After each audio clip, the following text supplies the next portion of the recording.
to your business. Is that cool? This is Scott Kramer. We have a very big group here.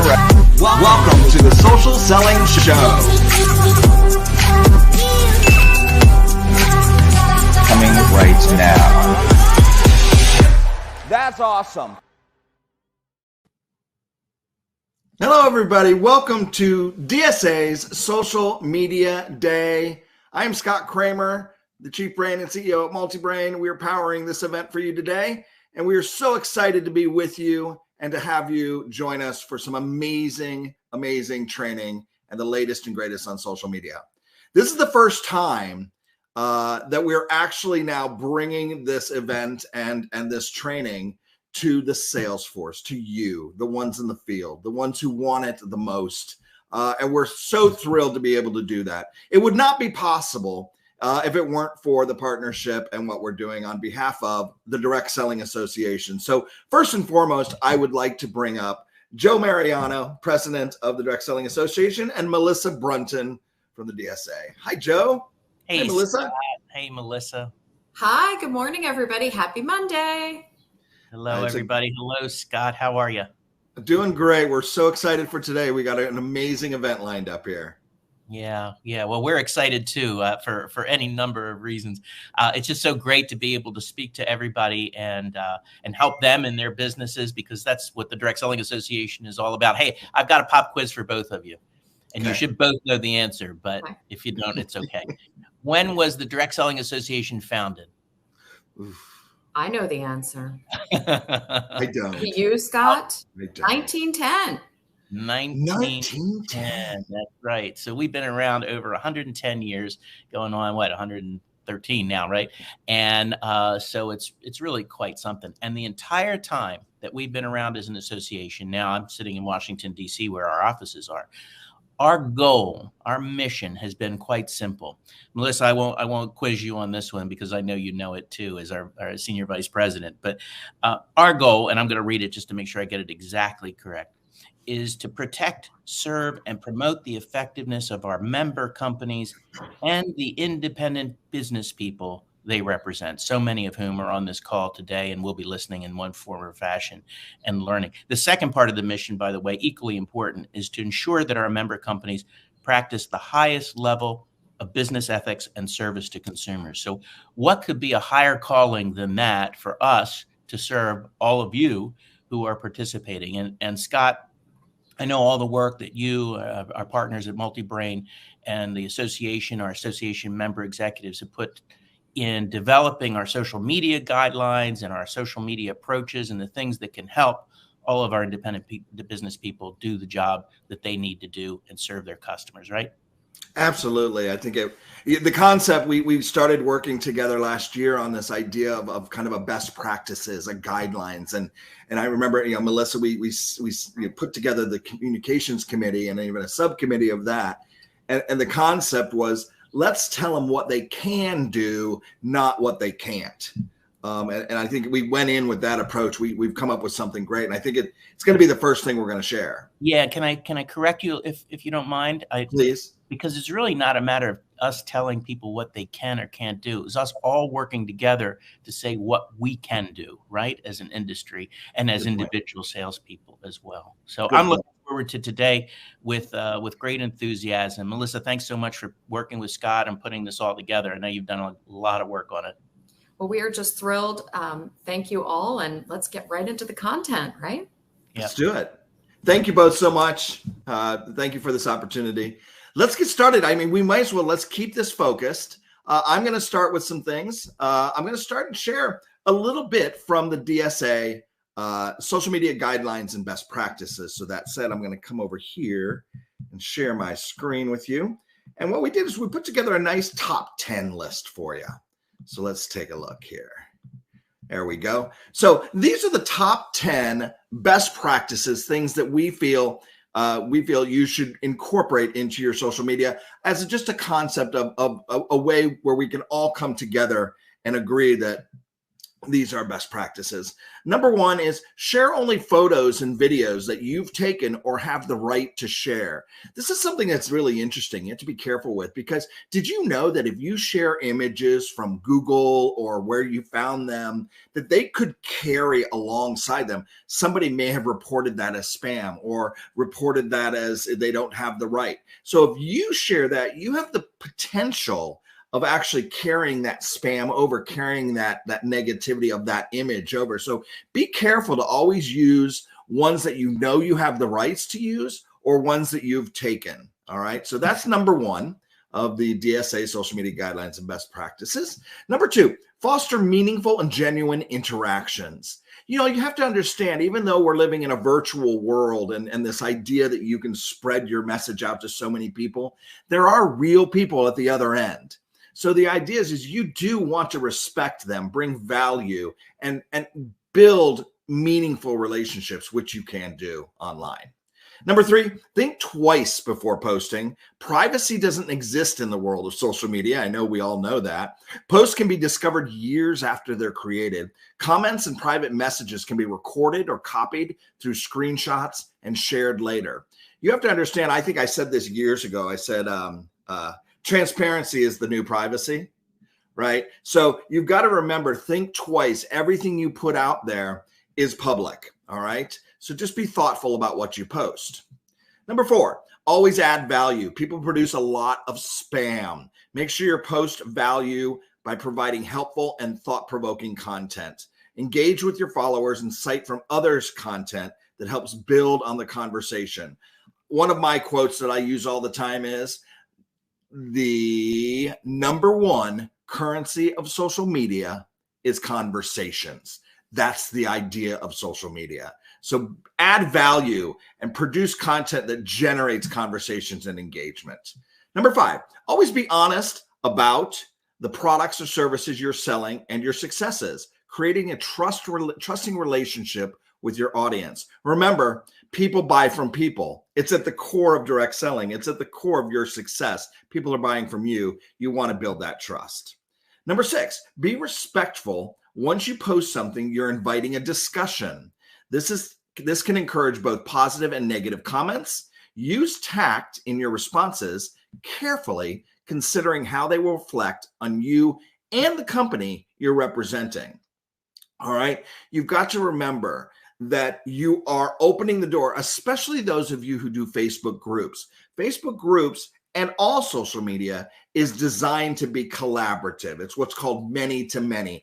Everybody's got a voice in social media. So be respectful of that and understand that you may get positive, you may get negative, and you don't want to incite any kind of arguments or things like that. You want to respect the opinions and be able to bring together what you are trying to sell, trying to build the relationship, etc. So be respectful is the key there. Number seven, be mindful of copyright, trademarks, rights of publicity, and other third-party rights. Again, be careful using other people's content and things like that without crediting. Again, that's just another area to be respectful. Number eight, don't create accounts. I've seen some of you do this. Don't create accounts that impersonate or misrepresent an affiliation or any person or organization. Now, Meta, who owns Facebook and Instagram and Messenger, has really started to crack down on fake profiles. So if you've set up multiple personal profiles, you could find yourself in hot water and one of them being removed. You should always have one personal profile. And then from there, you can create business pages, you can create groups, Instagram professional accounts, things like that. But one account that you log into, if you have multiple, I'd be very, very careful about that because we have been seeing them get removed. All right, so don't create fake accounts. Number nine, don't share links to websites that are unsafe, deceptive, untrustworthy, unoriginal, or that facilitate or encourage spam. Websites should have original content that adds unique value to others. So this one's important. Be careful with websites that you share. Make sure that you're always sharing to your personal replicated site or to your company's site. Be careful with what you're sharing on that. I might as well bring up right here. I'll bring it up in a quick second. Number 10, be aware of company policies, your own company policies and your procedures, and be sure you adhere to them and align with the brand. All right. You definitely want to build your own personal business, but you want to align with the brand, its attributes, and the core values. So be sure that you understand your own company's policies. So that's just an easy, fun little top 10 list there. I wanted to bring up also, let's see if I can just move my screen to full screen. Rodney, I'm done there. Perfect. I wanted to bring up also something that this is very newsworthy, very relevant right now, is there is a lot of hacking going on out there. I want you to be very careful. If you get a community violation, community standards, anything like that, it's going to show up inside of Facebook, inside of Instagram. If you get an email, if you get a text message, if you get something saying you need to click a link and fix this or we're going to remove your page, there's a good chance that could be a hacker and that could be spam. And it's going around big time right now. In fact, the latest target is on checkmarked blue star meta verified pages. There's some hacking going on there. So I just want to make you conscious of that, to be very careful right now. It's there's a lot of hacking going on. The easiest way to tell is you can tell by the URL. First of all, Meta's not going to be asking you to click links. It's all going to happen within your social network. So be very careful there. All right. So that said, I'm going to move on now to sharing some thoughts about what I like to call the content game.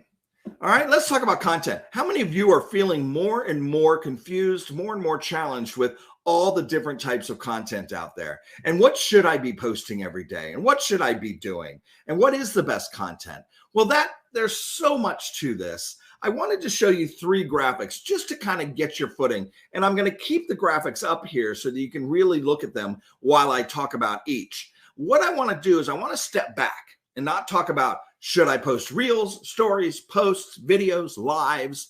I'll get to that a little bit later in the day with some quick tips. And I know our speakers who are coming up are also going to address that as well. I want to talk to you about what I call the buyer's journey.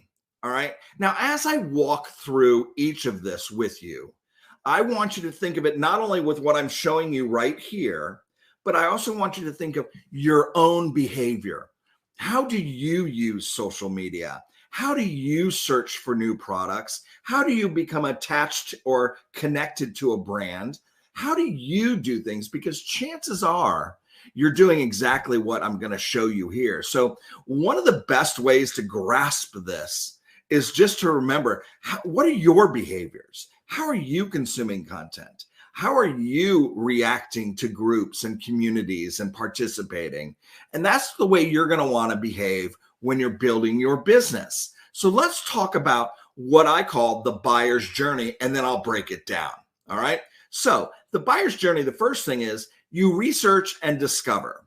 Research and discovery. Now look, I put search in blue because do you realize social media is now surpassing search for the way people look for new products, all right, especially Gen Z, but it's actually proving more and more valuable. People are looking for goods and services on social. They're researching on social. They want to get to know the brand. So that's amazing for us in direct selling because people buy from people. I'll say that a few more times, I'm sure, today.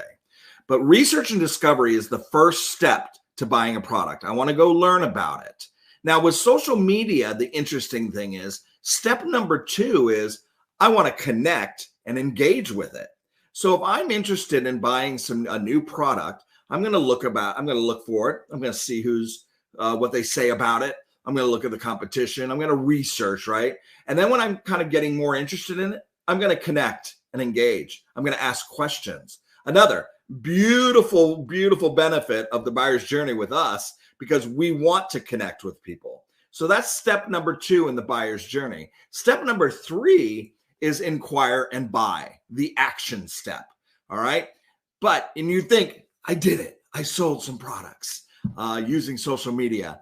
Somebody found me. They engaged, they connected with my page, they connected with my account, they asked a few questions, and they bought the product. Yay me!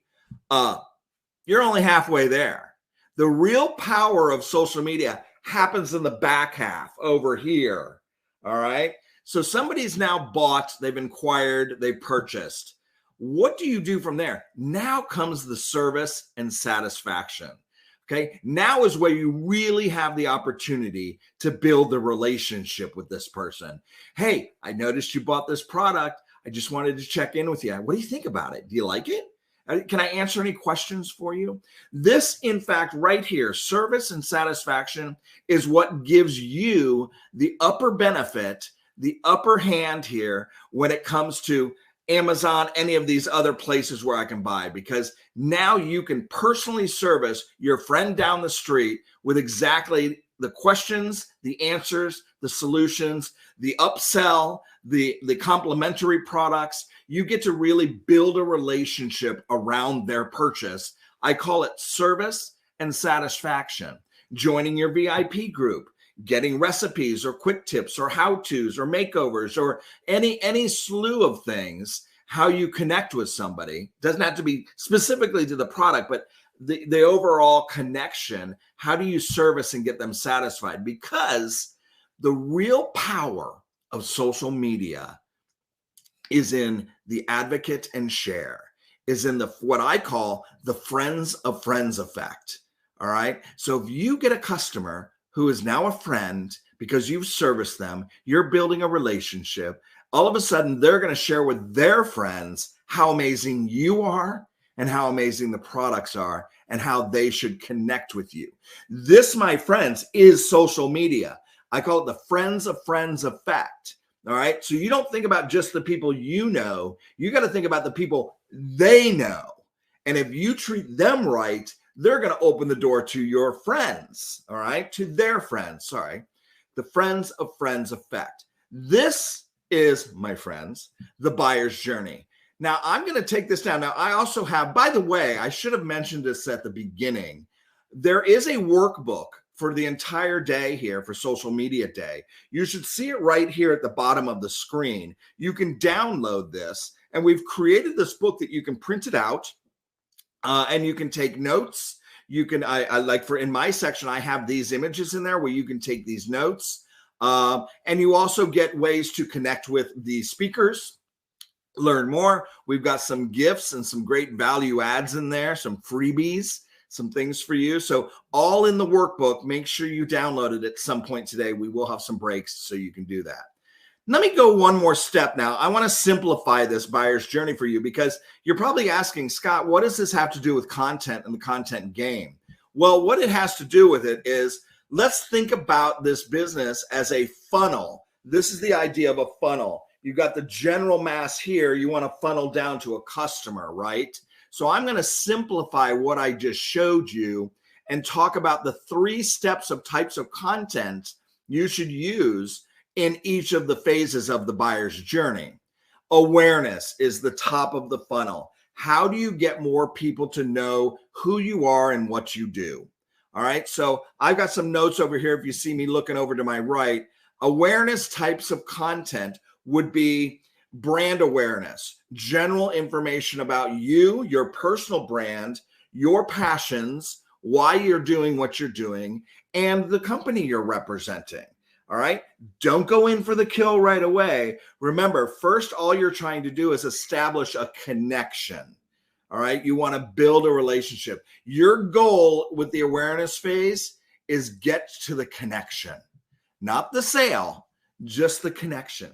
So your content should be more about general relevance, cross-platform content, video intros to who you are and what you're doing, interview with friends, your passions. I love tennis. I may connect with you because you love tennis. Has nothing to do with the product I'm selling or the business I'm representing. It's a way for me to connect with you. All right. So we look for the connection points through our passions, through our general relevance, our community, and our business category.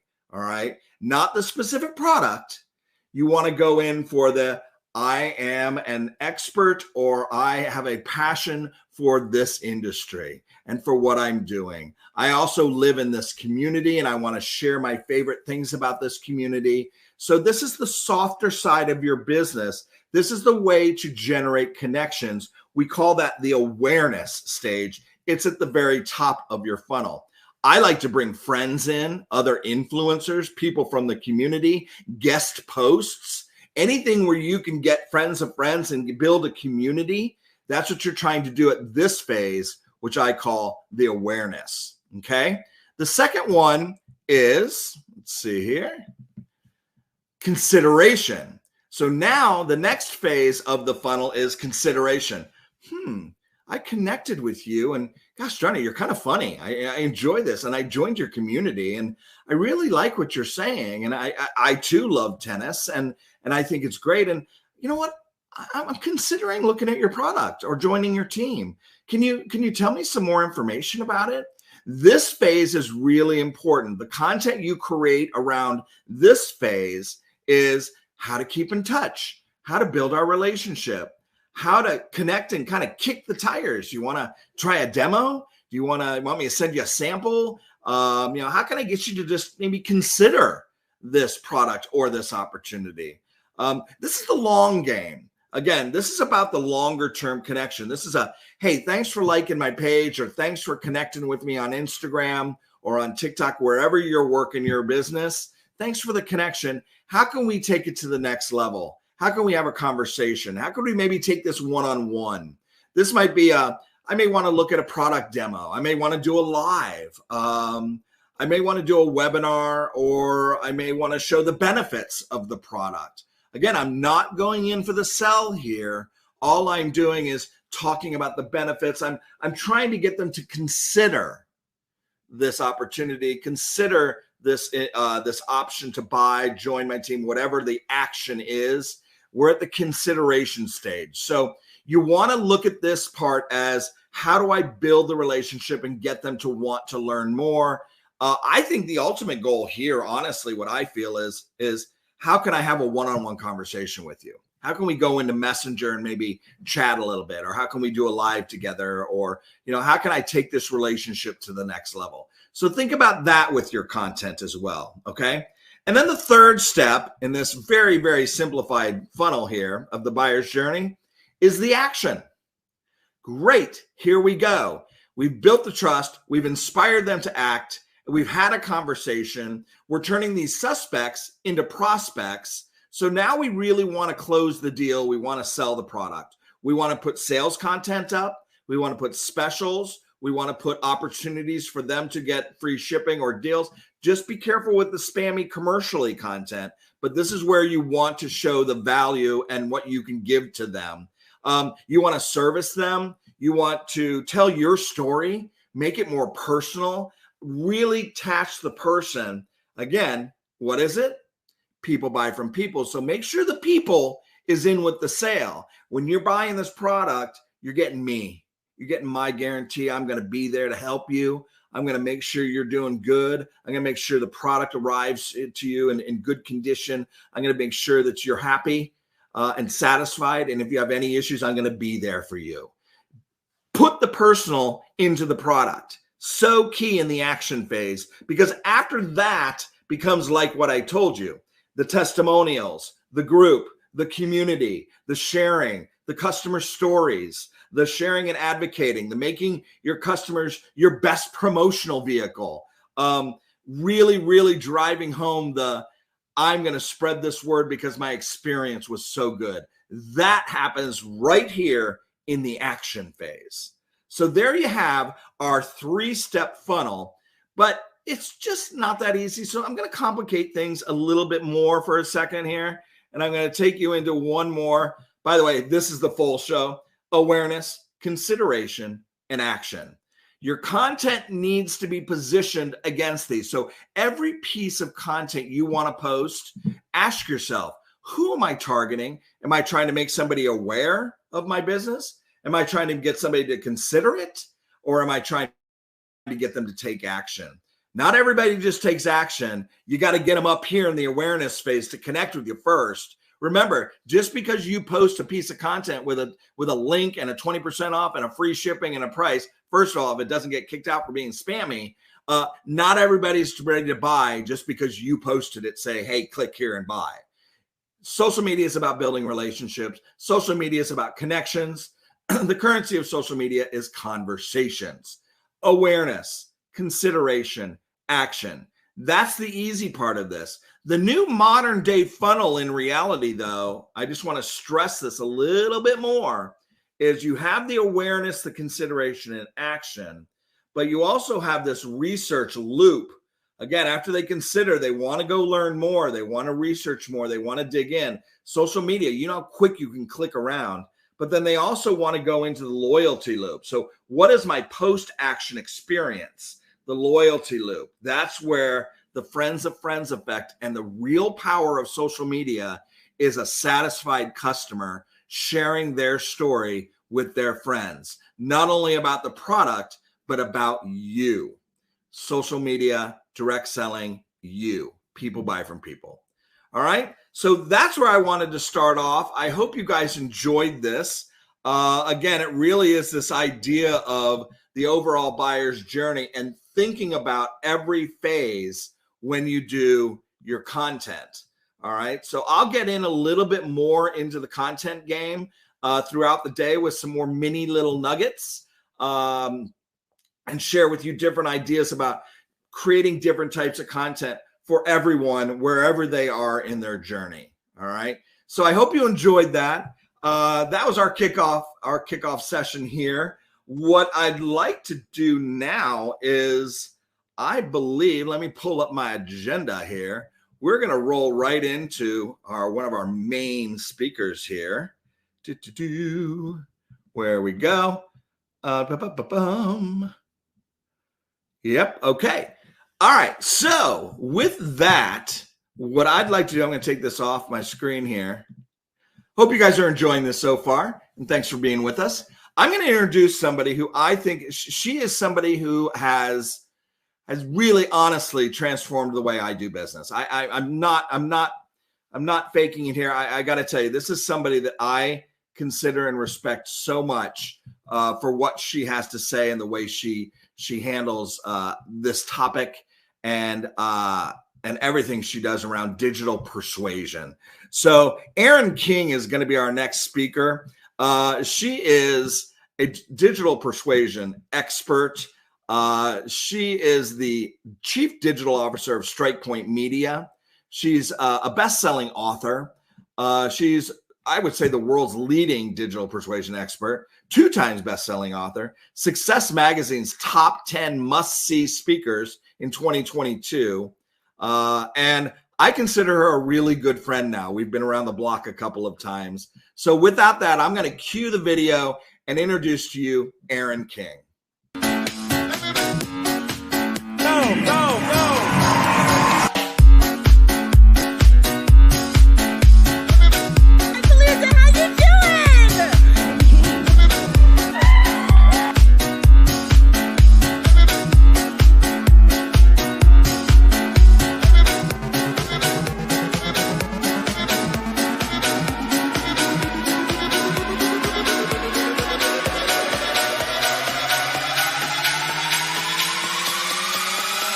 Y'all having a good time out there.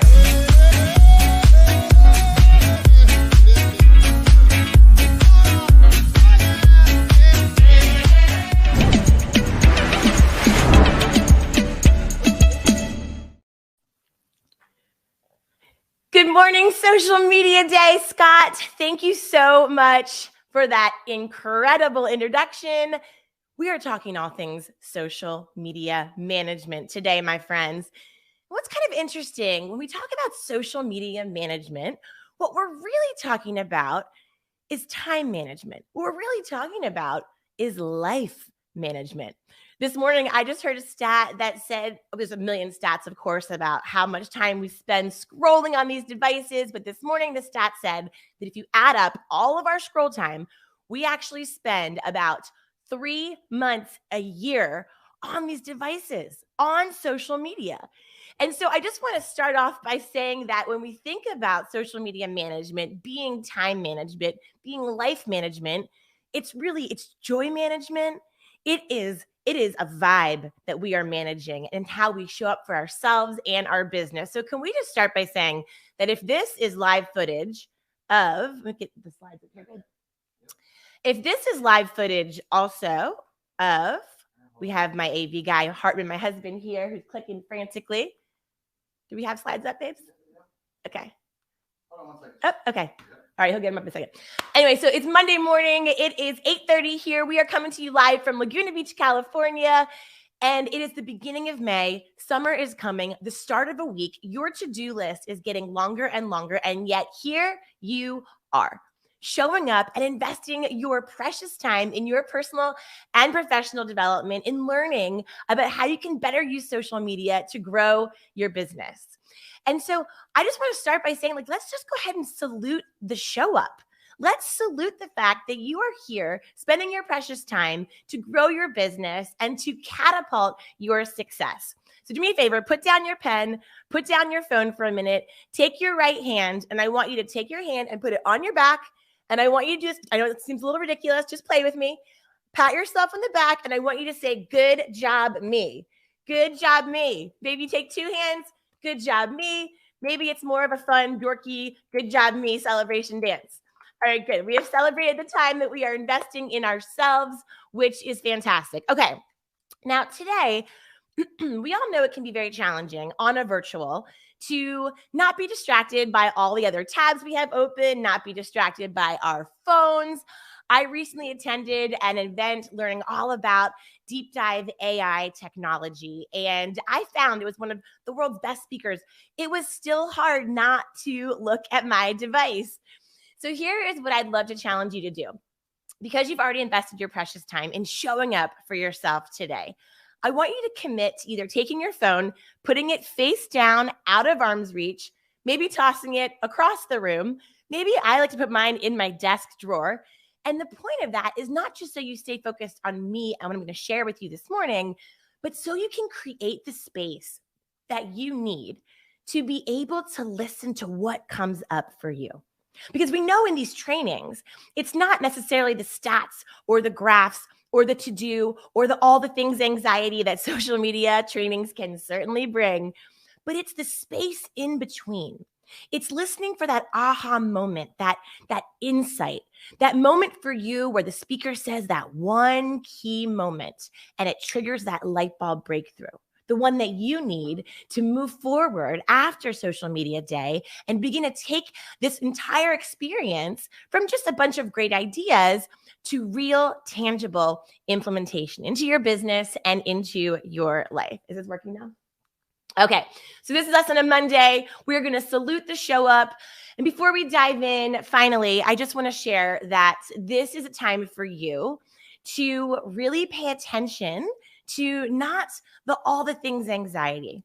Because oftentimes when we do social media trainings, I don't know about you, but there's so much great advice. There's so many experts, strategies, platforms.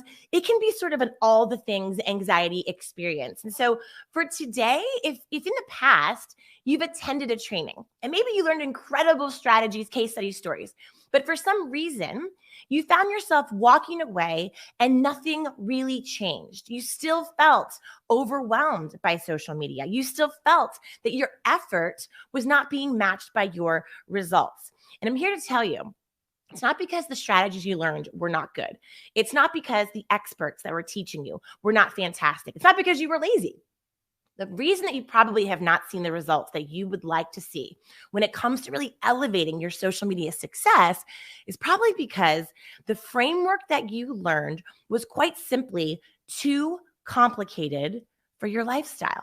In reality, doing all the things is fantastic if you have a team of 5 people, but if you are one person, the key to really grabbing a gear and going to the next level with social media is making sure that what you are being taught is simple enough that it can realistically fit into your lifestyle. And so that is going to be our focus for today. Okay, game plan. I spent the last 2 weeks and I pulled my entire social media network and I said, if you are a network marketer, if you are a direct seller, Please ping me with what is keeping you up at night when it comes to your social media marketing. And the questions flooded in. You can go to the slide, babe. The questions flooded in, but the questions that we got really were pretty much in 3 key buckets. We were talking about messaging.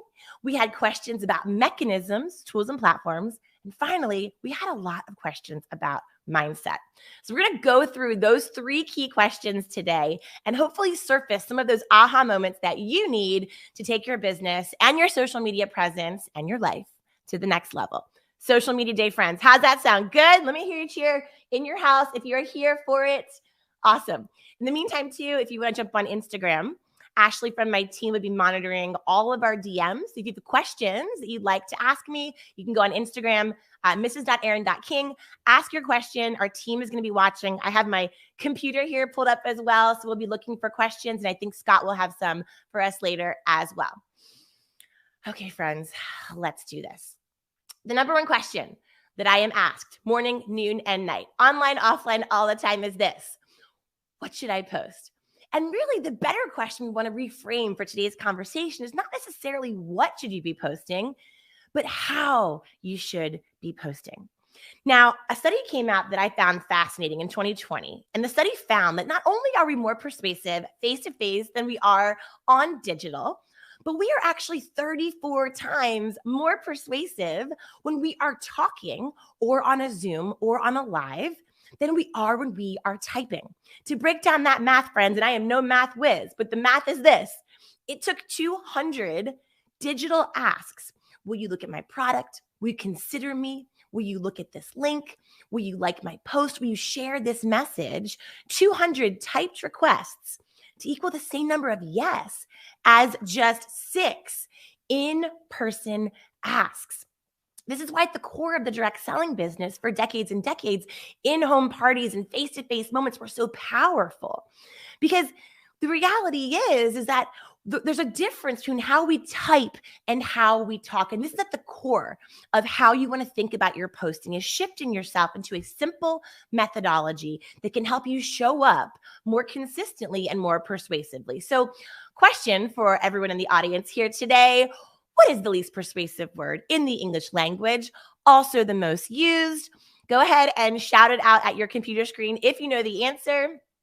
The answer is the word I, me, we, our. And the truth is, we're offline.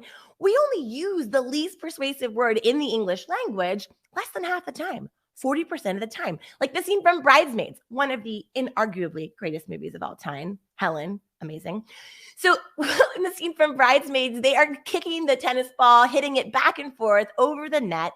And just like in real life, that's the conversation. How are you? Good. How are you? We keep the conversation ball moving back and forth over the net. We only talk about ourselves about 40% of the time. Now, friends, imagine that tennis net comes up and becomes a screen, blocking us from our nonverbal communication, our empathy, our vibe, our ability to see our recipient, our potential prospect or buyer. That number then jumps to 80% of the time. So when we're typing behind screens, we are actually typing like we are in selfie mode, where it is all about us, that we love a good selfie. But when you think about the fact that offline, we talk like friends, but online we type like strangers. And so the very simple shift that you want to begin to make for you and your teams when it becomes how you are messaging more persuasively is this. The key is to intentionally begin to type more like you talk. Type more like the influential, powerful, persuasive human that you already are in real life, but so it transcends the screen. Now, one way to do this, which is very simple, is quite simply when it comes to your social media screen, you show about you visually, of course. You can show about, of course, your products, your journey, your story, your family, your behind the scenes, all the wonderful ideas that the other speakers today are going to be sharing with you. Yes, it's your account. Show about you. But the key is to make sure that your language is typing about your audience. In this way, you can begin to mimic who you already are in real life, but make sure that she or he shows up from behind the screen. Now, this sounds pretty easy, right? Focus on your customer. Okay, duh. But how do we actually do that when we have such busy lives, such a crazy time keeping hold of all the social media platforms and all the things that we have to manage? For the last 15 years, I have been blessed enough to work with some of the world's biggest brands, friends. Everyone from the Oscars in Hollywood to the United States Navy. I have trained global sales teams from Target, Adobe, Visa, Johnson & Johnson, you name it. And over the years, working with my team, what I found was that we would get all the things anxiety. The frameworks we were using were just too complicated. And sure, here and there, we'd hit it out of the park and it would be great, just like you. You've probably had a great viral post or that one live that crushed or that one moment where you really hit it and you thought, ooh, we did something. How can we do that more often? Well, here's the thing. We combed through thousands and thousands of social media posts, emails, group chats, text messages. And we wanted to see, like, how can we find the pattern that more intentionally, strategically can attract the yes? Yes, I will meet with you. Yes, I'm interested. Yes, I like this. Yes, tell me more. So if you want to attract attention, increase your influence, and sell smarter, this very simple method that we have created over the years, we found these 3 key elements to be in the exact order in place every single time. And when they were, we found that our chances of driving the yes, driving the click, driving the open were much, much higher. So we developed it, and it is called the PUB method. Now, the PUB method is what you can use to turn strangers into friends. You will notice here there is some shamrocks here in the background. I am the granddaughter of 4 Irish immigrants. We have 36 first cousins. Count them. Yeah, Christmas, no drama, very low key. Anyway, so Nana was incredible. She turned 89 last week, by the way. God bless her. But Nana has always been my hero, the biggest inspiration in my life, because Nana has what the Irish call the gift of gab. The gift of gab is that ability to turn a stranger into a friend. In Ireland, Irish pubs were places for thousands of years that were not just about, they serve alcohol, but that wasn't the point. The purpose was it was a place where it was about storytelling and connection. They were grocery stores and job centers, places where humans could come together and connect and see each other. And Nana would always say that in an Irish pub that there are no strangers, only friends you haven't met yet. So this PUB method is what you can use to remember to pub before you publish. Here's the method. If you don't have one of your own, this is a very simple framework that will allow you to optimize your posts on social going forward. 3 very simple steps. You want to ask yourself, am I opening with something that is truly personal to my audience? From there, you want to ask, am I offering something that is genuinely, specifically useful? And finally, you want to ask yourself, am I landing the plane? Am I keeping it brilliantly, beautifully brief? Personal, useful, brief. Now, it sounds very simple, but might not be exactly what you're thinking. So let's dive in a little further. This is my friend Amanda. Whoops. Still working? Got it, babe. There we go. This is my girlfriend, Amanda. This is her and her beautiful mama. She joined a network marketing company 10 years ago. She had a situation with her family come up, and it was sort of the only option that she could see forward. She's an only child with 4 kids and was the primary breadwinner at her corporate job. So she jumped into network marketing full blast. And it was 10 years ago. She's a go-getter, and she made all the classic mistakes. A lot of caps lock, a lot of shouty. Even my mom, who loves Amanda, unfollowed her on Facebook. She was posting a lot of content that looked like this. Next slide, please, babe. That looked a little bit like this. If you can go full screen on that one, babe. Sorry, guys, we're having a little technical difficulty. Okay, you want to go full screen on that? There we go. All right, so have a look at this post that Amanda was sending out. We'll sum it up. Sappy post alert.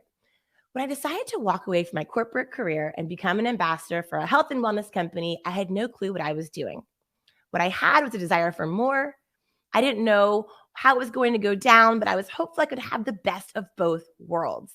Time with family, a flexible schedule, and freedom from financial stress. Now, there is nothing wrong with this post, but friends, have you seen a post like this before in your newsfeed? Yes or yes?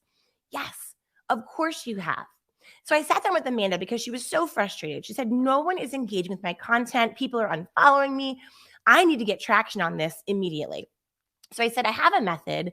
It's called the PUB method. I use it with Fortune 100 companies, global sales teams. Let's apply it to your direct selling business.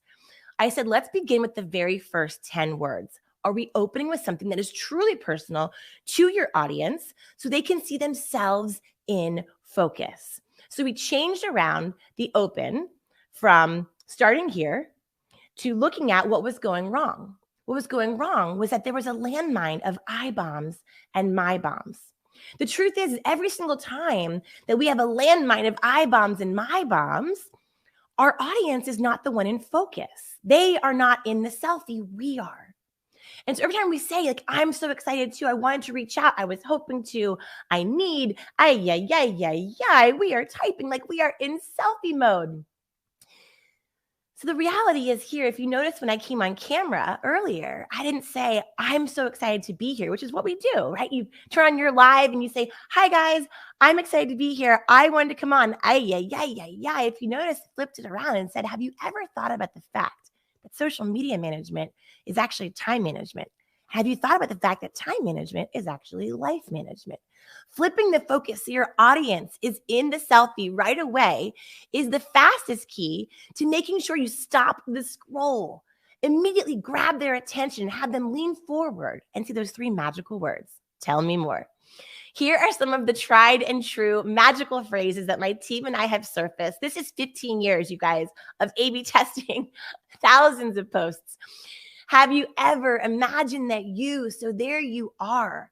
Those are 3 of the most powerful opens that will stop the scroll when you're doing a one-to-many public message.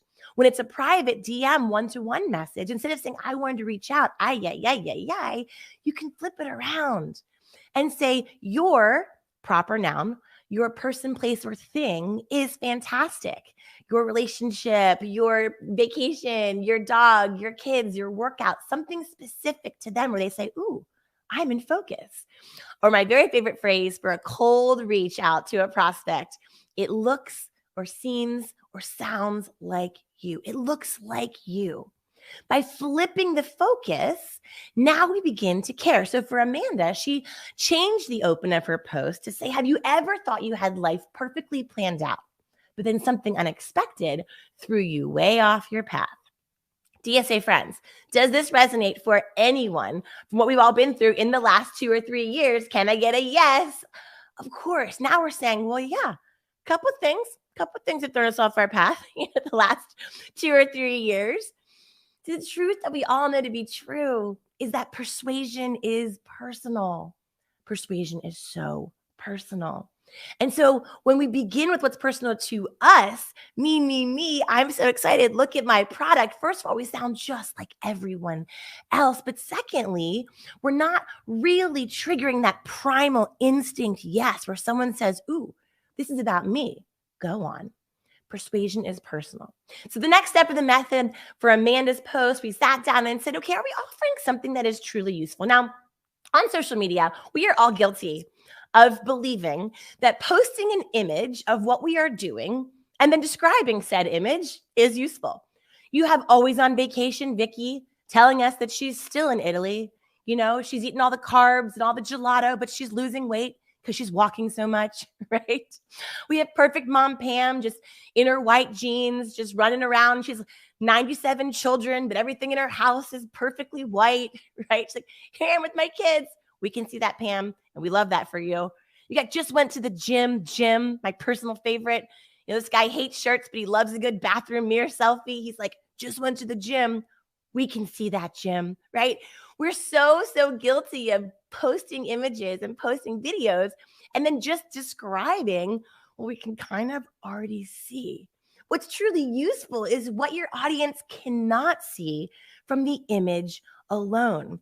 Details like a specific story that we can't see from the imagery. Why this moment truly matters. Truly anything that is non-Googleable, your unique take, your unique perspective, but through the lens of your audience. So for example, let's look at Amanda. Amanda's photo of herself and her mom. Imagine that you are crushing your corporate career when suddenly you need more flexibility to care for your ailing family member.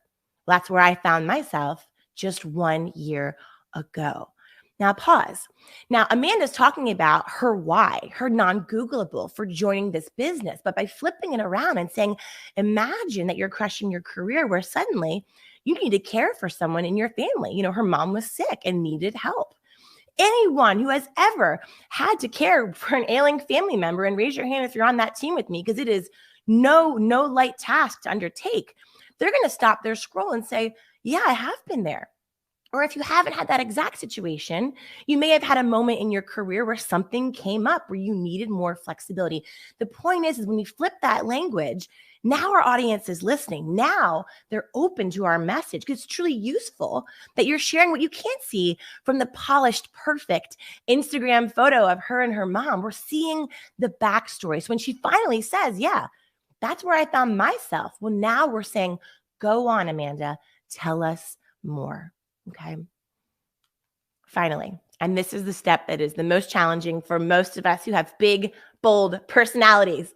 And that is we want to make sure that we are not guilty of sending the great multi-scroller wall of text. Ooh, have you ever opened your phone and gotten the great multi-scroller wall of text and been like, ooh, this is going to be good news, right? Like, no, it's usually the beginning of a terrible story, some kind of rejection, some kind of drama, some kind of fight. When you see that big blue great wall of text, you're like, oh, here we go.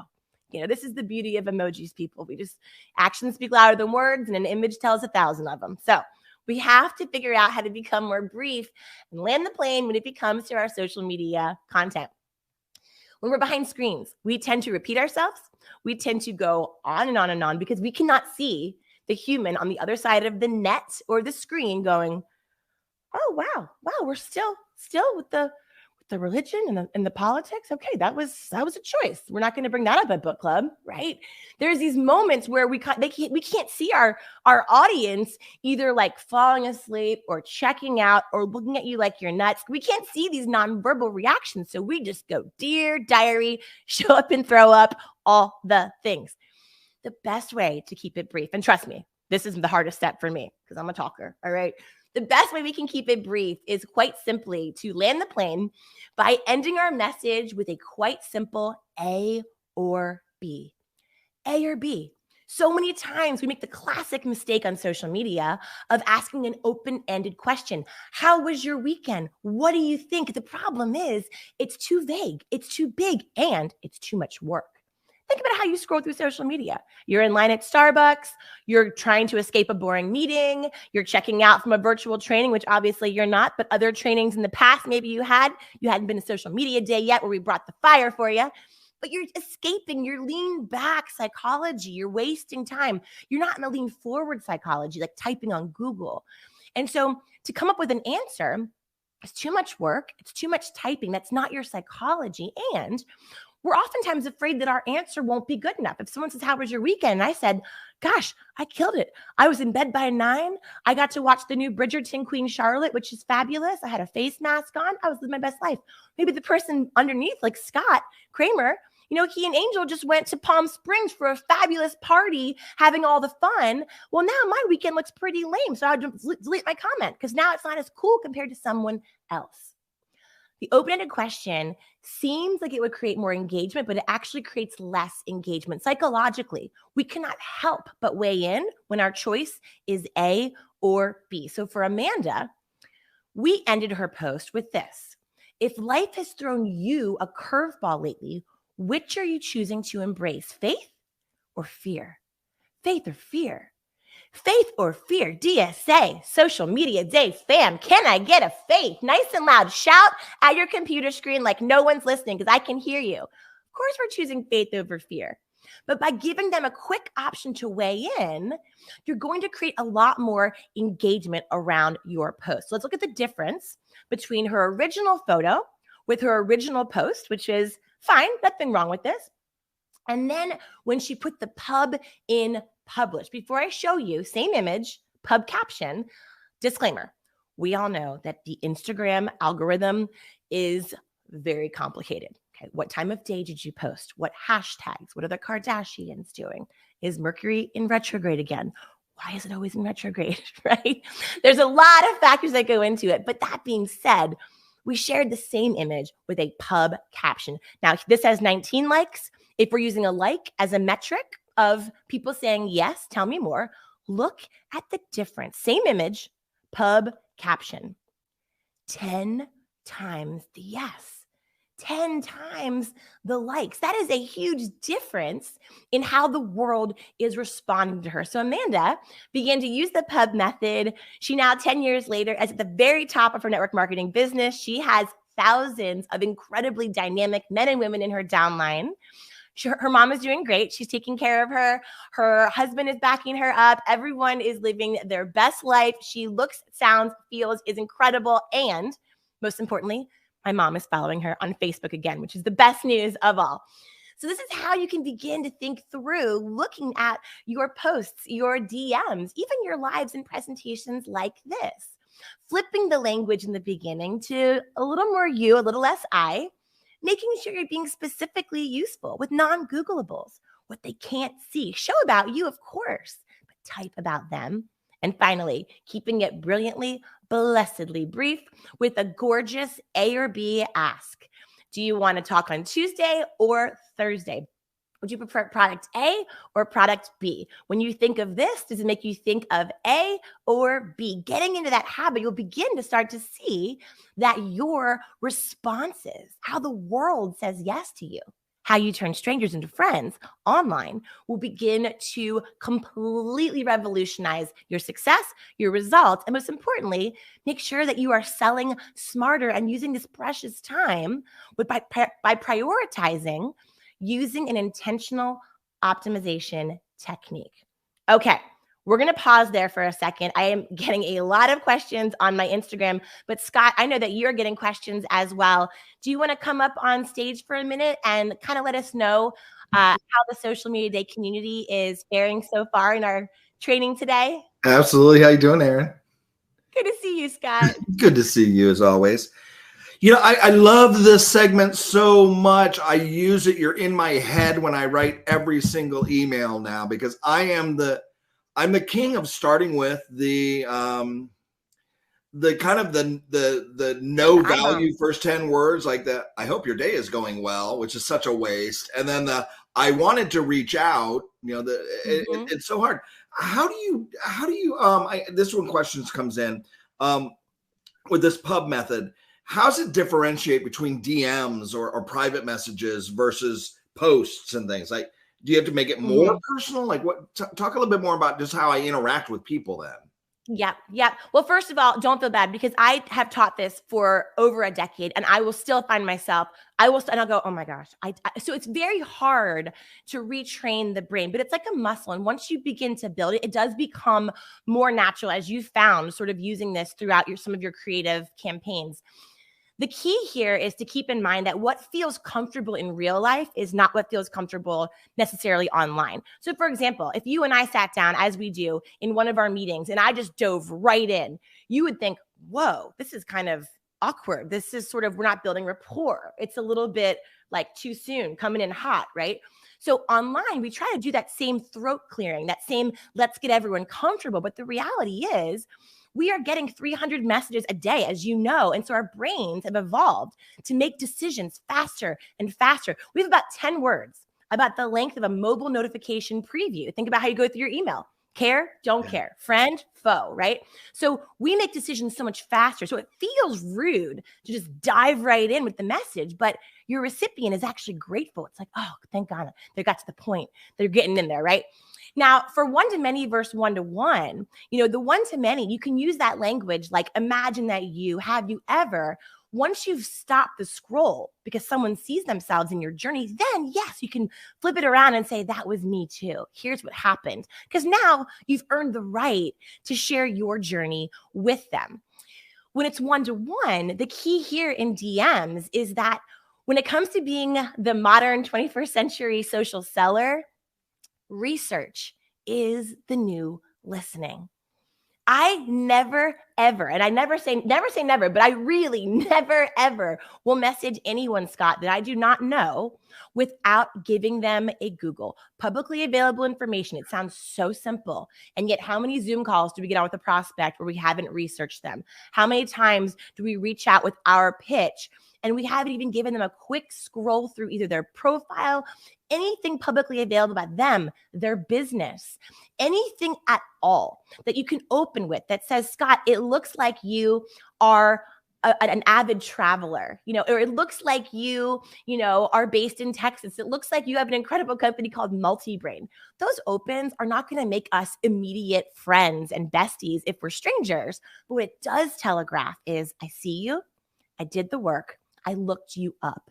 I am not just playing a numbers game and spamming you without empathy. I want to connect on a genuine human level. Something so simple as just that first sentence can telegraph so much about setting yourself apart from the rest of the social cells spam, which sadly is pretty prevalent. As we all know, if you've been on LinkedIn, my LinkedIn inbox is just a sea. I'm just treading water into spam. I mean, it is just so many, as my friend Ron Tite says, he calls them pitch slaps, which is hilarious. And I love it. It's so true. I dread seeing my LinkedIn inbox. It's just all. Yeah. But so what we're trying to do is we're trying to just mimic the amount of time we spend talking about ourselves in real life. We talk about ourselves about 40% of the time. Online, it's 80% of the time. So a great rule of thumb for everyone listening, when you're getting started with this, how do I know if I'm using it the right amount? Just try to cut it in half. Try to cut the amount of time you're talking about yourself in half, and you'll begin to mimic the powerful, persuasive, influential person that you already are in real life. One of the beautiful things, though, what you're saying here is it's kind of like, I wish I could sit down and have lunch with you, and then I would be able to write better to you, right? I know about you. That reality is you can spend 5 minutes scrolling through a profile, learning some kind of connection point, something that just brings you two together. I love travel. You love travel? It just doesn't it help make the connection that much faster? 100%. And the key is what you just did, which is specific and genuine, the intersection of specific and genuine, because oftentimes I'll get messages from people trying to sell me on everything. And they'll say like, loved your book or loved your work or loved this. And I'll write back and I'll be like, which part? And then crickets, right? Because they didn't actually read my book. Or they'll say, love your work. And I'm like, which part?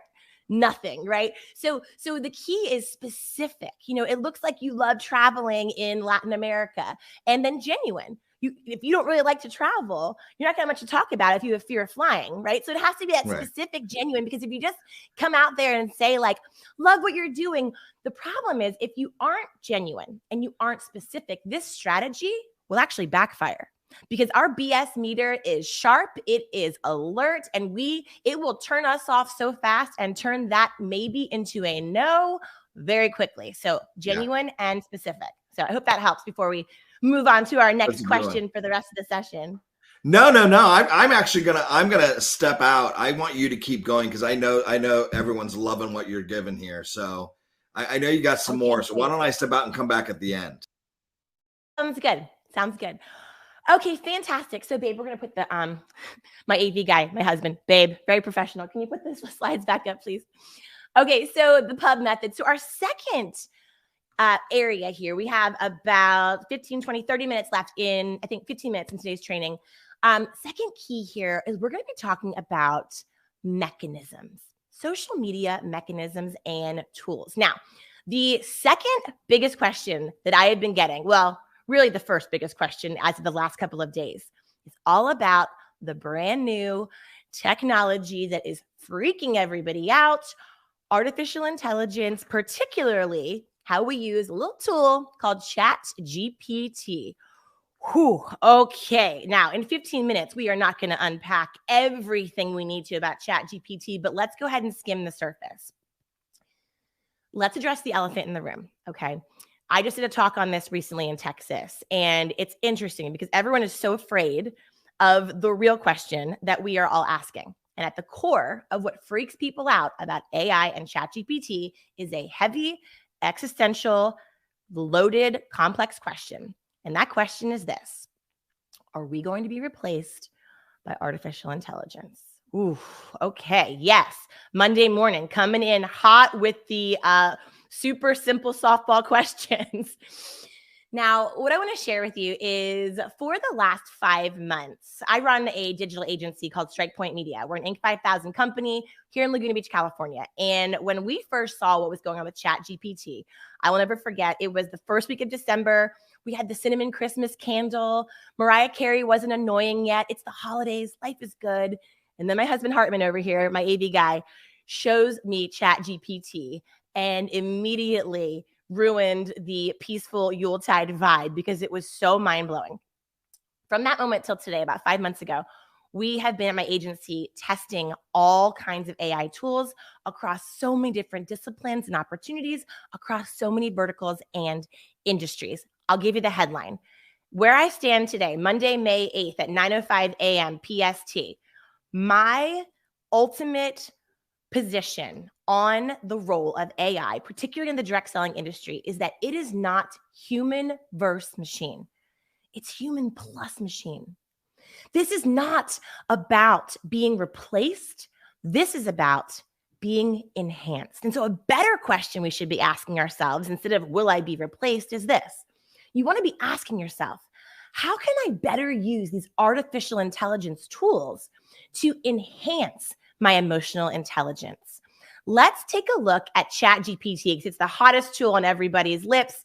It has shattered record after record. It's grown faster than Facebook, TikTok, Google combined.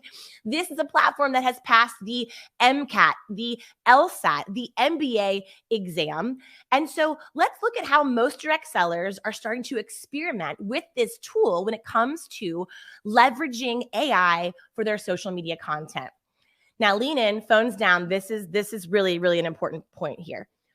99% of people are jumping into ChatGPT and they are saying something like this. Write an Instagram post for my direct selling business. Let's just read the first 2 sentences. Hey, friends, just wanted to remind you that my direct selling business is still up and running and I'm still in need of some loyal customers. Okay, pause. Hartman, back to me, full screen. I think we can all agree this is not a strong, persuasive start to a social media post. So the key with how you think about delegating to AI, using AI, the key I want you to hear right now is that specifics are at the key of success. Specifics like this. Back to the slide, babe. Write an Instagram post for my direct selling business, promoting our wellness ritual to stay-at-home moms, announcing our new product X, developed by our founder in conjunction with Y to solve Z problem. Write it in Reese Witherspoon's voice, but make it humorous for the above audience. You can say y'all, but don't overdo it. Open the post with, have you ever had a problem? So back to me, babe. So this is known as a prompt, a query to guide ChatGPT to help co-create, not replace, but enhance your creative process for social media content.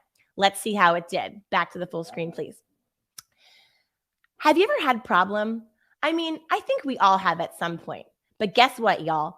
My direct selling business has a new product that was developed by our founder in conjunction with a wellness expert to solve that pesky problem once and for all. I'm talking about X, the latest addition to our wellness ritual. It is like a magic potion that was brewed up in a cauldron. Okay, pause, full screen, back to me. Before anyone on this call who may or may not work in compliance has a total heart attack about claims of products being brewed in magic cauldrons, this is where our next step in the evolution of your digital persuasion power is using the PUB method or whatever framework you like to use. Instead of using it to coach yourself from the ground up, you're now using it to coach AI. The future of prompt engineering is all about how eloquently we can communicate what we're looking for to AI. So you can use the PUB method to remember how to coach AI tools like ChatGPT, like this. Please change the opening lines to be more personal to the reader. Replace I with you wherever possible. Delete impersonal and untrustworthy phrases like trust me or I'm telling you. Don't actually use the phrase direct selling. Replace the word pesky as it doesn't really sound natural. Replace magic potion in a cauldron with a more practical analogy. Useful. Offer a more useful, specific reason that they would actually need a new wellness product. And finally, brief. End the post with A or B, option 1 or 2. Do not end with an open-ended question or a call to action that is too shouty or too pushy. Let's see how ChatGPT responds to the pub method. Have you ever felt like you're running on fumes because you're so busy taking care of everyone else? Same, friend. Our latest wellness solution is going to blow your mind like a fireworks show on the 4th of July. Introducing Product X. Our founder and wellness expert put their heads together to create this little powerhouse of self-care that is perfect for people like us who need a little extra help in the wellness department. Okay, scoot down, final line. So which one would you try first, A or B? It's like choosing between chocolate or wine. Either way, you're going to be ecstatic. Okay, from there, I would say, let's not say over the moon, but you sort of see sort of the difference, how as you coach the ChatGPT, as you coach the AI, it begins to get closer and closer to something that you can actually use as a co-creative, not copy and paste, starting point. Success, my DSA friends, when it comes to using tools like ChatGPT to unlock your even more incredible persuasion power, to turn your sales skills into sales superpowers, is that success exists in those specifics. Now, once you feel comfortable that you have mastered the specifics around AI, from there, it is truly mind-blowing what you can make happen. You can take your best performing post and you can turn that into a TikTok video script, which can then be turned into an outline for your Zoom video training, which can then be turned into an outline for a 30-minute live keynote presentation at your next convention. From there, you can even use ChatGPT to come up with some pretty decent responses to a potential heckler in your Q&A that doesn't like the network marketing business model. They'll give you some pretty good responses that you can use to be better prepared. Now, if this is your first time seeing all of this, let's just pause and let's go for taking a breath, shoulders back, because friend, if you are like, oh my gosh, this is insane, you are now having what I like to call everyone's AI yay moment. I had it in December. I feel your pain. The good news is take a deep breath, because there is majorly good news when it comes to the possibilities here. The truth is, you can probably see what's making you feel maybe a little bit like, wow, this is a lot, is that outworking, out hustling your competition isn't really on the table anymore when everyone has access to these powerful tools and similar tech stacks and robots as personal assistants at our fingertips. But the opportunity you do have is you can outthink them, you can out-strategize them, and you can out-humanize your competition. The strategy that I am working on with CEOs of major Fortune 100s and high performers across all verticals is this. The key to thinking more strategically about your new relationship, defining your relationship with AI tools like ChatGPT, you want to delegate to double down. You want to figure out in your business, in social media content creation, where are there opportunities to delegate those lower level thinking moments to AI so that you can free up your precious time, energetic space, and creativity to double down on your emotional intelligence for the higher level thinking. Now, there are really 3 key areas where you want to be thinking about delegating to AI. And this could be an experiment that you just try over the next couple of days. The first area is when you think about doing your Monday night team calls, your Zoom calls.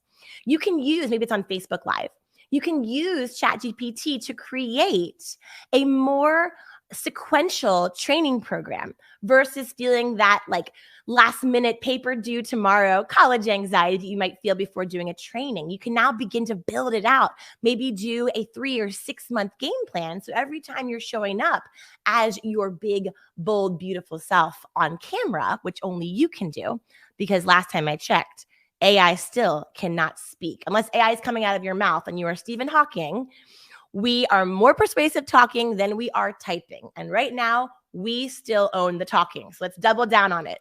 So you can plan this training and free up that space of mapping out the game plan, the syllabus, so that you're not so tired. You jump on that call and you're full of life and energy. You can inspire your team in the way that only you can.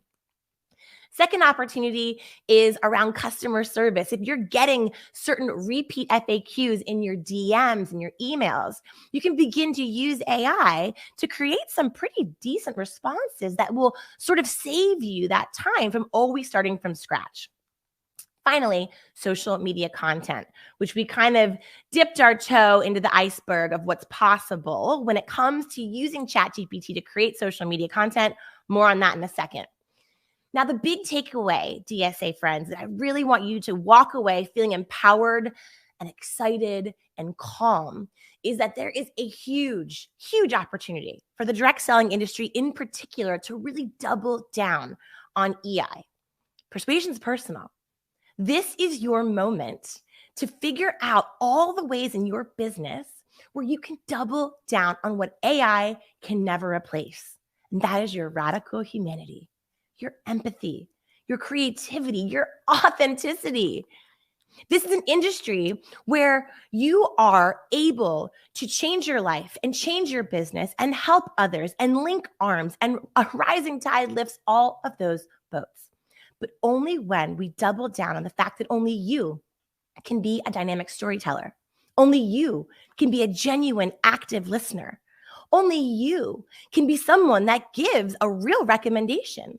Only you can be emotionally invested in recognizing opportunities for friends, for family, for your network, and bringing them with you on the incredible journey that you are on.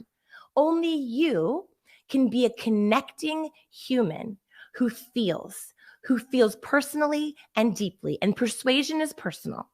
And so the key here I want you to think about is that as you see more things coming out of that ChatGPT and AI, just remember, this is not a replacement for you. It's an enhancement for you. It is a tool to allow you to open up your schedule, your energy, your time, wherever you can, to shine in the way that only you can, and that no robot will ever be able to replace. So that's ChatGPT. I think I'm coming up in my time, so we're actually not going to skip to Scott this time. Maybe at the end, Scott, I'm going to pull you up here as I land the plane. I told you brief's not my jam, but we'll land this plane here. So the final question that I've been getting a lot in conjunction on social media with AI is a lot of questions around mindset. And this is sort of the final thought I want to leave you with, friends.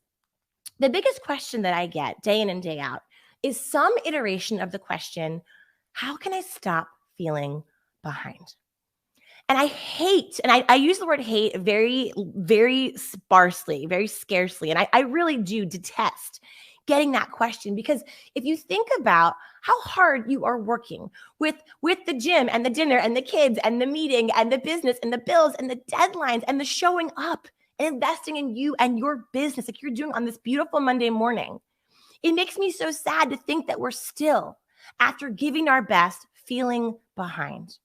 So there's two ways that we are going to squench that feeling, release it, and in the next 2 minutes, we are going to set it free, okay? The first one's practical. The second one is a little more emotional. Okay, number one, the first way that you can stop feeling behind is I have put together for you my 3 most popular best-selling ebooks. Okay, ChatGPT for network marketers. Friends, it is a 30-page ebook that is breaking down for you the nitty-gritty from how do I even find ChatGPT, log in and create an account, to more advanced little pro tips around certain plugins that you can use to take away the black background when you're copying and pasting content, other plugins that can change your tone of voice or your writing style. It's all in this ebook. You are going to love it and walk away feeling so empowered and so psyched. The second ebook is my Pub Method Ultimate Cheat Sheet. This is a 13-page prompt and key highlight point ebook that from your very next message, meeting, or high stakes moment, you and your teams can run your message through the Pub Method to make sure you are amping up your persuasion power and unlocking your most influential self.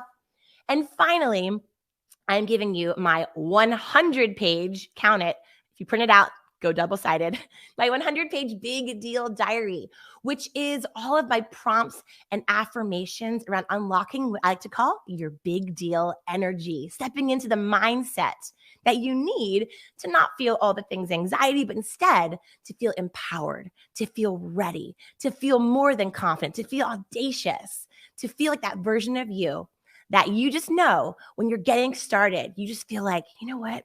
I've got this. I'm ready. I'm not behind. Okay, that's the first step. The second step is I want you to reframe this question. If you've been asking yourself, oh my gosh, I'm just starting to master social media and now there's AI. I want you to reframe that question from how can I stop feeling behind? How can I, I want you to start feeling like this question, empowered. How can I unlock more of an empowered feeling? And this is the fastest way that you can do it. I think the worst advice that people ever give, and I am landing this plane, Scott. I recognize I'm 5 minutes over. I'm landing it right now. Told you, brief's not my jam. I'm working on it. I think the best way for us to kind of approach this is to think about the worst advice ever, which is that when it comes to social media, yes, it's a highlight reel, but just don't compare yourself. Just don't compare yourself. Don't compare your real life to anyone's highlight reel. We have heard this advice. I don't know about you, but we are cavemen. We had DNA for survival. We had to compare ourselves. Do we back down? Do we step up? Friend or foe? Comparison has been baked into our DNA since the beginning of time. Now, maybe you have mastered it. And if you are, I salute you. You are a better human than me. Teach me your ways. But for most of us, it's really tricky to not compare our progress online with those of our teammates, our leaders, our executives, our friends. And so the fastest way for you to unlock your empowerment, unlock your big deal energy, break through that barrier of, oh, why can't I get ahead, is to make a very simple distinction. There is a huge difference between unhealthy comparison and a little healthy competition. Unhealthy comparison is seeing those individuals in your newsfeed and thinking, oh, I'm never going to keep up with her. I'm never going to be able to do this. Why not me? It sucks your joy. It sucks your creativity. It holds you back from being the big, beautiful, bold individual that you know yourself to be. So separating unhealthy comparison, which is a bless and block. You don't have to understand it. You don't have to analyze it. You don't have to judge it, but you do have to manage it. Bless and block. Give them an unfollow, wish them well on their way, and do what I do, which is follow a puppy account or someone who makes you feel like you are energized. The other side is healthy competition. These are the individuals in your newsfeed that you see, and you look at them, and something about the way they're showing up gets you excited. It gets you thinking, good job, her. Now let's go me. If she can do it, I can do it. That little reframe of unhealthy comparison versus healthy competition is the fastest way to release those feelings of being behind and really step into your most persuasive and empowered self, from your messaging to your mechanisms and now this critical mindset. Now, for some of us, maybe who you're comparing yourself to isn't someone in your newsfeed, but maybe it's someone that you used to be. Maybe for you, there's the person you were before the last 2 or 3 years happened, and you're trying to decide who you want to be on the other side of what you just went through. Maybe for you, there was the you that existed before the thing happened, where everything was different after, and there's this new you. And maybe you see versions of her from the Facebook time hop 5, 6, 7 years ago, and you see that spark or you see that element and you think, gosh, where did she go? You know, we can't compare ourselves to the person we were. We can't compare ourselves to the people around us who are making us feel less than, but we can look around and take energy from events like this. Take energy from the individuals in your organization that when they do post, you do feel creative, you do feel inspired, you do feel motivated, but making sure there's a difference between the two and being intentional that the inputs that you are allowing yourself to take in for up to 3 months a year are intentionally positive and empowering, because those inputs, they're reflected in your outputs.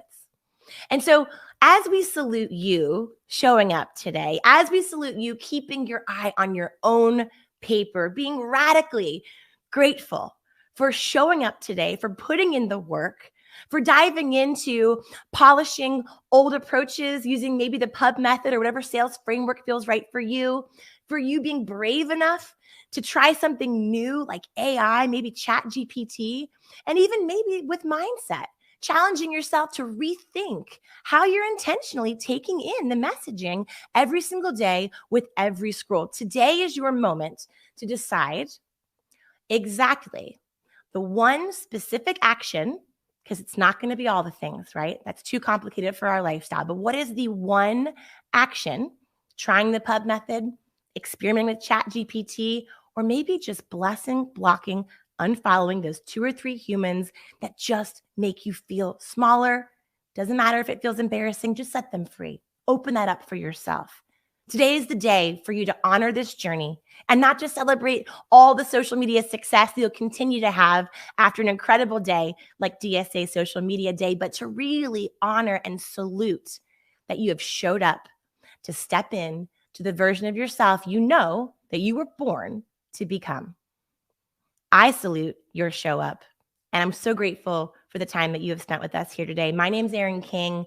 DSA friends, I wish you all the success, all the love, all the joy, all the abundance that you so deserve, online, offline, and all the time. So thank you, Scott, for the honor of being with you here today, and can't wait to see all of your success stories. Please share them with me, and I look forward to seeing you all on the internet. Thank you so much, Erin. That was amazing. Of course, you went over. It's fine because you bring such huge value. That's the ChatGPT stuff. A reminder to everybody: go at your own pace. It's definitely learn it and test it. I'm playing around with it too. I love the way you kind of broke it down so simply. Thank you so much for that. It's a good way to go get started with it. And I love how you integrated Pub into it. It's brilliant. I'm gonna go play around with that, kind of asking it to go layer. That's brilliant. Mm-hmm. Erin, you're the best. Thank you for being here. That's Erin King, everybody. Be sure you to get more information. If you want to get her books or get anything, you can get that in the workbook. We have all the information in there, or you can go follow her as well. What we're going to do now is we're going to take a couple minute breaks. You can get up and stretch, maybe use the restroom, grab some water. It's going to be about 2 minutes, so it's going to be a quick one. So we'll be right back here because we got so much more great content coming your way, okay? We'll see you in 2 and 2, right?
All right, welcome back to Social Media Day. Again, I'm Scott Kramer, your host. Having a great time. Erin King was amazing. I hope you guys are enjoying yourself. I got a quick little tip for you before I bring the next speakers up, which you're going to love. I want to share this with you. Part of the content game. Think like television. All right. Every medium in history, okay, has this idea of a television has programming and has commercials.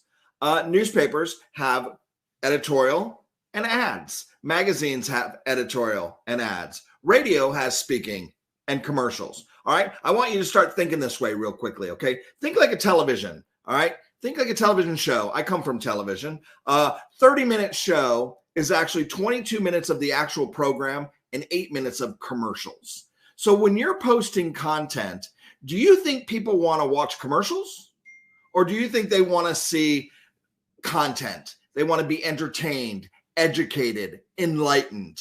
All right. So I want you to think about your posts like you're programming a network, because you are a network on social media. Are you producing commercial content or editorial content?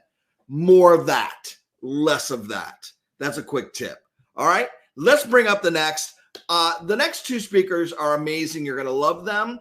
I call them the doctors of social. I hope you guys don't mind that, but I love it. Stephanie Boyer is the co-founder of Rainmakers, a virtual platform for training and assessing sales talent. She's winner of a lot of different awards, from teaching, innovation, research, service in the field. And she is a member of the 2021 Forbes Next 1000. Sharman Attaran is a marketing professor and director of the nation's #1 digital marketing program at Bryant University. She's also the co-author of the Little Black Book on Social Media and the Little Black Book of Social Selling. So it is my great pleasure to introduce you to Dr. Stephanie Boyer and Dr. Sharman Attaran. Take it away. All right. Welcome, everyone. We're Dr. Sharmeen Attaran and Dr. Stephanie Boyer, and we're so thrilled to be with all of you today because we're here to share how to communicate online in a way that helps you build trust. Because our goal here is to ultimately build, right, a strong connection with your audience and hit your goals. And so we're going to share tips and tricks that you can use today to strengthen your online strategy and avoid any of those pitfalls that get you stuck, right? Because our ultimate goal is to help you get online and get better results in less time, all by using a strategy that's built around trust. So Stephanie, she's going to share why what you're about to hear is distinct from our usual conversations about social media. Well, that is right, Shar. Today, we're taking a totally different approach to social media strategy by focusing on trust. When we understand trust, which is the foundation of all relationships, even those that are online, we can create better relationships. So I'm going to share the components of trust to help you find better ways to communicate online, which is where a ton of people get stuck. And if you understand trust, you'll know what to write or you'll know what to say on your own, regardless of what the algorithm is saying or doing. And it doesn't even matter which platform you're using. So there are 6 C's of trust, just to make it easy for you to remember. And the first one is connection. So connection is all about finding something that you have in common. We like people, we trust people who are like us, who can relate to us, whether it's our interests or our struggles. The next C of trust is candor. That's honesty. Do you speak the truth? Can people take what you're saying as real? Next, we have concern. Do you care about other people and not just yourself? Then we have competence. So competence, do you know what you're talking about? Can I rely on you? And I know we all have that friend that we would never ask us to pick up from the airport or take us to the airport early in the morning because we get that call from them 2 hours before our flight was supposed to leave that they just woke up. They missed their alarm clock, right? So that's all competence. The next one over here is character. Are you going to do the right thing when no one's looking? And then finally, I wanted to talk about consistency. Are you regularly showing up? And do people know what to expect from you or with you? And what it is that we like to know what to expect. that makes us trust. So if you can understand how relationships work based on this lens of trust, you can start to think through on your own future ideas of what to say and what to do when the rest of us are not around. All right, so now that you know what makes up trust, today we're going to share some social strategies that are around to help you earn trust. And that all relates to building relationships. So first, we're going to talk about content marketing strategies. So you're building content. So how do you build it with authenticity? Next, we're going to talk about common ways of outreaching to your audience that can either improve or remove trust. Then we're going to talk about how to nurture interactions, right? So we're going to talk about how to build community, how to build up engagement with these interactions that we're nurturing. And finally, too often, money is just left on the table. And we're going to give you a solution to that with value sequencing. So let's go ahead and dive right into the content. Charmaine, go ahead and take it away. All right. Thank you, Stephanie. All right. Let's talk about something that we're all familiar with. Okay. Going to a party, right? So let's say we're all at a party and there's a few different types of people you might meet at a party, right? There's the wallflower, right? That just kind of sits back, doesn't speak, just kind of observes and their surroundings. They're not that much fun, right? Then there's like the polar opposite person who does all the talking and just kind of goes on, doesn't really ask questions. That's also no fun, right? But the person you actually want to meet is someone who has something to say, maybe tells a story, asks you a question, listens, right? Shows some empathy and really tries to connect with you. Someone who's really engaging, right? We want to hang out with that person. We want to get to know that person. And in fact, maybe even be friends. And that's the same thing that goes on for online and social media. Social media, right? People are looking to connect with each other. So how can you take some of those in-person communication best practices and engage that way online, right? How can we build connection, relationships, and trust online? Well, we're going to have to create a communication strategy, right? Or a content marketing strategy that's going to incorporate those 6 C's of trust that Stephanie just shared with us. But before we get into all the different types of content, I'm going to back up for a minute because I have a feeling that some of you might be saying, I don't see why I need to use social media to communicate with people, right? Okay, point taken. But we have to remember that we have this powerful tool, right? The internet, social media platforms, where we don't have to go door to door. We don't have to show up to parties. In fact, we can engage and communicate with many at once, right? This one to many from the comfort of our own homes. Right. And I, prefer in my yoga pants. So, and so some of you, okay, might be saying, well, I know I need to post on social media platforms, but I don't know what to post. And some of you might be saying, I've been posting, but I really just feel like I'm wasting my time. And some of you might be saying, well, I've been posting and sometimes I do really well, but a lot of the times I don't. Well, I'm here to say that every single one of you are legitimate in your feelings. But let's look at a common scenario where you reach out to me and I don't know you or anything about you. So maybe you do it through DM. So I click on your picture or on your face, on your name, and I start to look through your profile, check you out, see who you are. And if I don't see any content, I might not perceive your outreach as credible and I might not respond.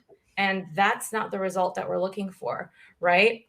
But we definitely don't want to just post kind of any content and toss it out and expect that we're going to get a ton of business. We want a really effective and efficient strategy where our time is used wisely, right? We're all really busy and we don't want to haphazardly waste our hours without getting the positive outcome that we deserve, right? So that's why we need a content marketing strategy. So you can really build these long-term relationships with your customers. You can, and then they can feel comfortable, purchasing products and services from you. So Stephanie, she shared the 6 different types of trust earlier. I'm just going to cover the top 3 in terms of your content. So competence, candor, and consistency. So when we are incorporating competence in the content of what you post, that means showing that you know what you're talking about, that you're the expert, that you're knowledgeable in your field, and that people can come to you for advice, right? So let's talk about some of the ways we can do this. We can share informative content that's going to provide real value to your audience. And I'm going to give you an example. I run a foodie account. I love to eat. It's called Hangry Girl Rhode Island. So I love going to restaurants. So I post anything related to food, right? So what I could do is I could easily share a really great new restaurant in town, maybe some images of the food, and maybe some really specific tips, like make sure to go on Mondays because there's half price apps, right? Another thing I could do is, you can provide product demonstrations or tutorials or educational content. So I might take, that really great dish that I tried in the restaurant and share a recipe on how to make that at home. And in that video, right, I could share the ingredients I'm using, how to make it, maybe how to style the dish, what to pair with it. And in your case, you could explain how to use each of those products that you have and why you love them. And by doing this, you're showcasing your expertise, you're instilling confidence and trust in your audience, and then they can rely on you for quality recommendations and advice. And then once you have, this is the last point here, once you have your team or your group that's kind of interested in your products, you can start to share industry news, right? And here, maybe it's a new product launch, maybe it's a new promotion or a new event. All right, the next thing is demonstrating candor, and that involves being open, being honest, and being transparent with your audience. Remember, we trust people that are like us. So you want to think about, what do you have in common, right? Have you been through a similar experience? Maybe you're sharing the same struggles, right? You want to connect with your audience and maybe share personal journey towards achieving a better life, maybe your struggles, your successes, maybe some of the lessons that you've learned. So you can do this with some behind the scenes content. You can also do this by just being vulnerable, right? Allow yourself to be honest and don't be afraid to share.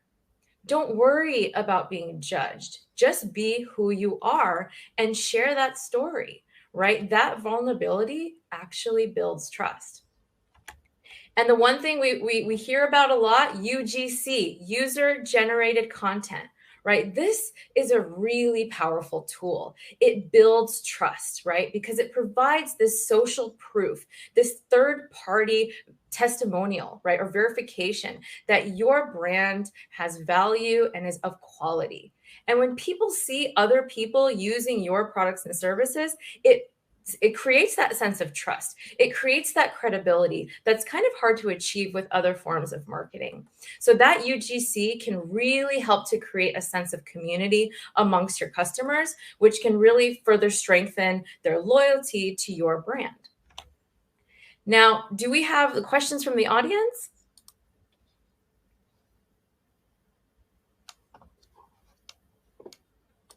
I don't think so. All right, great. So I'm going to move on to consistency. All right. So consistency in your content really builds trust, right? Because people are going to know what to expect. So you want to be consistent in a couple different ways, right? You want to be consistent with who you are, right? With your voice, right? If you're trying to be someone else and not true to yourself, people, they're going to notice that. You can also post regularly and consistency on all your platforms. That's going to show people that you are dependable, that you are reliable. And that means you got to set a schedule, right? You can kind of see an image there of a schedule, right? And you've got to stick to it. You don't want to take big chunks of time off. And if you use a scheduling tool, that's really going to help you with that. And finally, as you can also kind of see there, some consistent branding, right? Branding in your bio, your image, your logo, the font, the colors that you use, right? And so if you're consistent with this across all platforms, you can establish that trust with your audience and build a strong identity. And I believe before we go on to the next section, we might have a question here. If not, I'll hand it over to Stephanie. Scott, do we have any questions? Well, I guess we don't have any questions then. There I am. Right. Sorry, Hey. I had a problem getting up on the screen.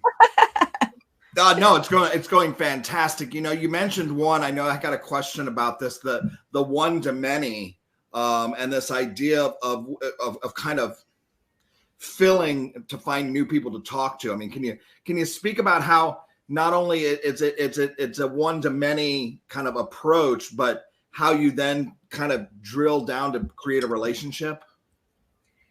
Absolutely. I mean, the idea here is to use your time effectively and efficiently to build content that would hit multiple personas, right? A lot of different people that you're trying to target through your social media profiles. And then Stephanie's actually going to talk about how to do that one-to-one interaction. But with social, we can schedule our content. We can get others to post on behalf of the company because they love your product and they have had a lot of success using it. And that's that UGC. So it's really important to really strategize. What are we going to share? How often? Come up with a really great cadence. And then your one, effort can be broadcast to so many people in a really strategic and efficient way. Yeah, fantastic. Well, we've got more questions, but I'll save them to the end. I want you guys to keep going because it's great content. Keep going. Oh, thanks so much. Let's see. Oh, there it is, right there on the screen. That was actually a really good segue, Scott, to get into what we were going to talk about next. And now we're talking about outreach, right? That one-to-one, when you're building your community, you're finding clients, right? That's what you're doing with your business. So you're sending outreach messages. And luckily, there's a science behind what works and what doesn't work. So we all know those people who are constantly reaching out, but they have limited or no success. They might join events and groups, and then they immediately start bombarding everyone with ads for their businesses, kind of like what Scott was talking about, right? There's no listening to what people want. So why is it that we really don't even like that? Well, spamming people shows lack of concern. Going back to trust, shows lack of concern for others. So even if they do care, those messages say that they don't care.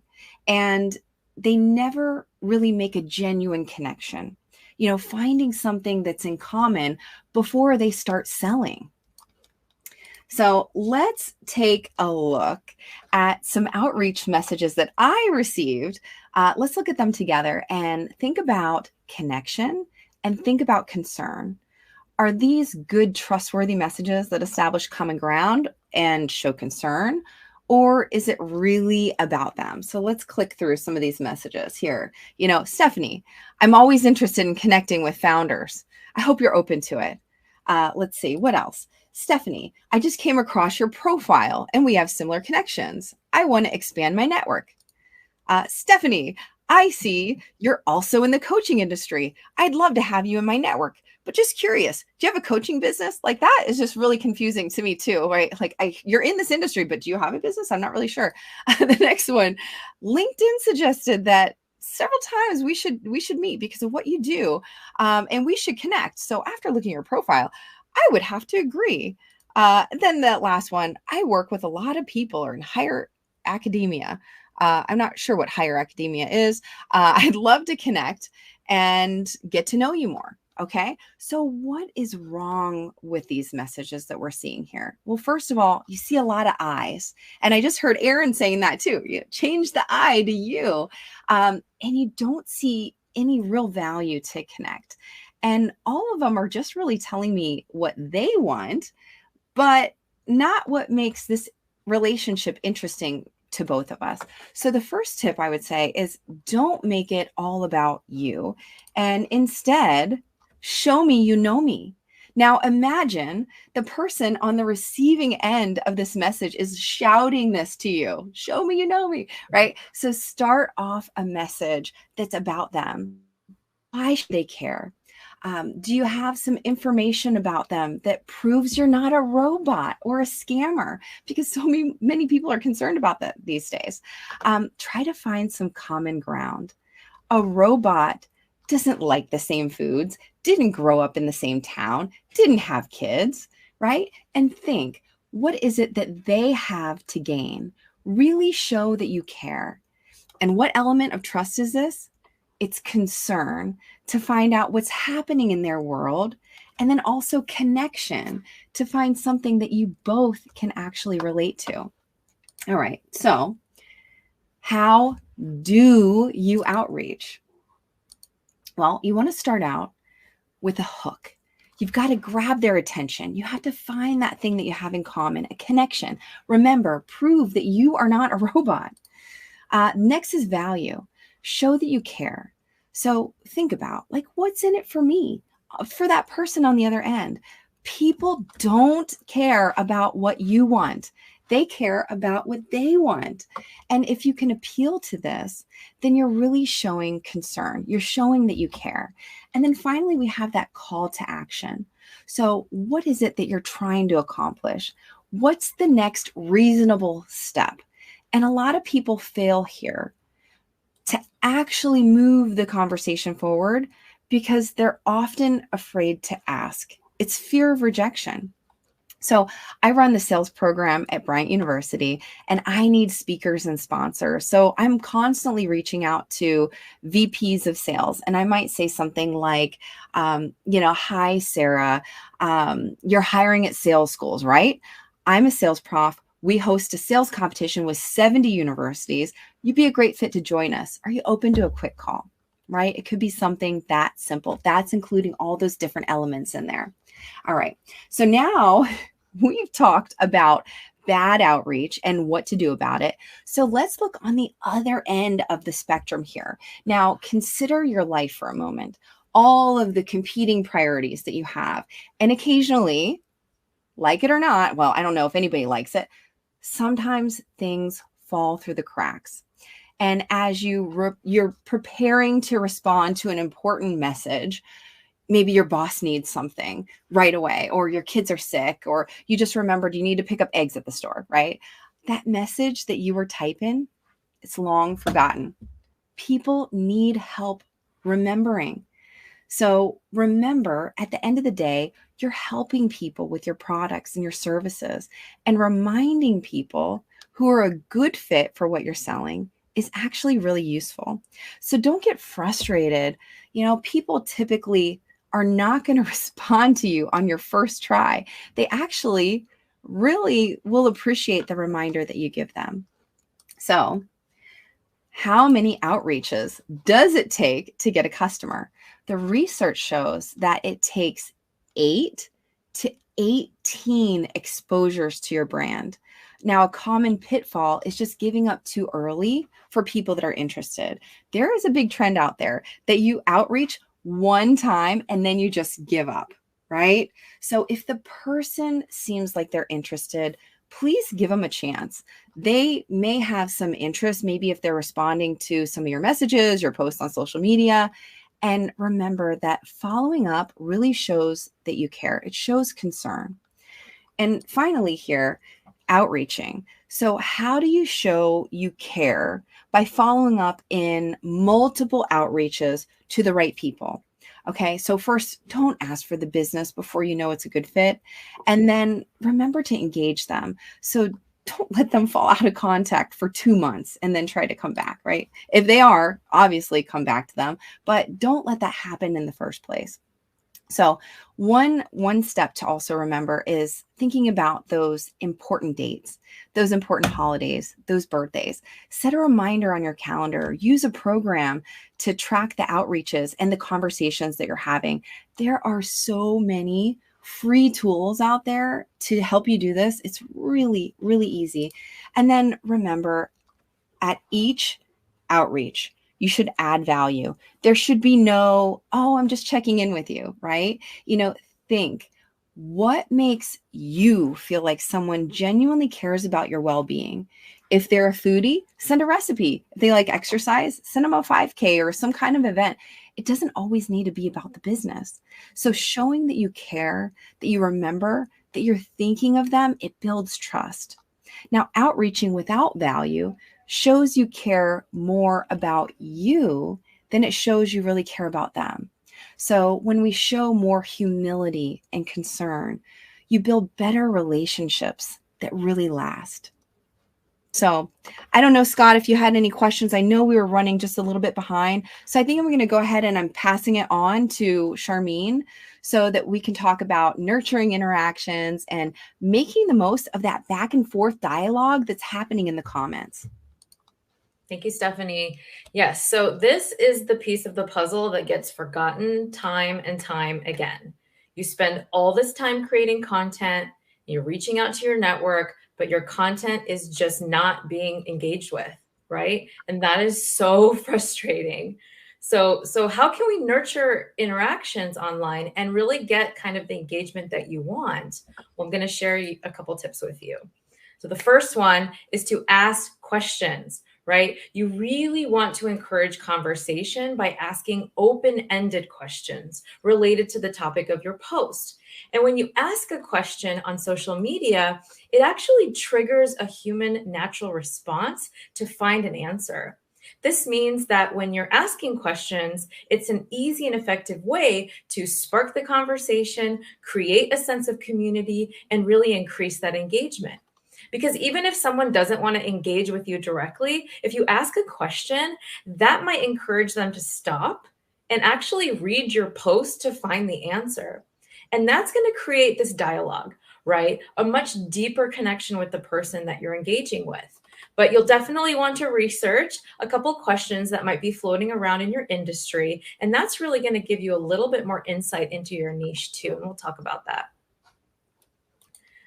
All right, the next thing is to be genuine and authentic when you respond to the posts and to the comments. So it means you need to really take time and read the post, right? And you want to leave a thoughtful, maybe even a personalized comment and really avoid those generic automated responses that can come off as kind of insecure or insincere, sorry. And another way that you could signal authenticity might be to really respond in a really timely manner. And this means you've got to keep an eye out for those notifications so that you can respond to anyone who comments, anyone who messages you or mentions you real promptly. And that's going to show that you're a very active and engaged person with your audience. And then you're also going to want to take the time to read the post and write that thoughtful response. And bonus points, right? If you can actually relate one of your own personal stories, right? That's going to make the post so much more authentic, so much more genuine. And don't forget that you can use the @ symbol, right? The mention, so that they can actually get a notification every time that you're engaging with them. And you can just, really keep that conversation going by asking a follow-up question, really further encouraging that discussion. And when you're genuine, you're going to build that sense of community, that engagement around your brand. The next point is to show appreciation, right? Thank your commenters. If someone has taken time out of their busy schedule to comment on your content, to share something valuable, maybe it's their experience, maybe it's their story, maybe it's that user-generated content, you want to acknowledge it, right? You want to thank them for their contribution because this really shows your appreciation and it's going to encourage them to continue to interact with your brand in the future. This can also help build, reciprocity and goodwill.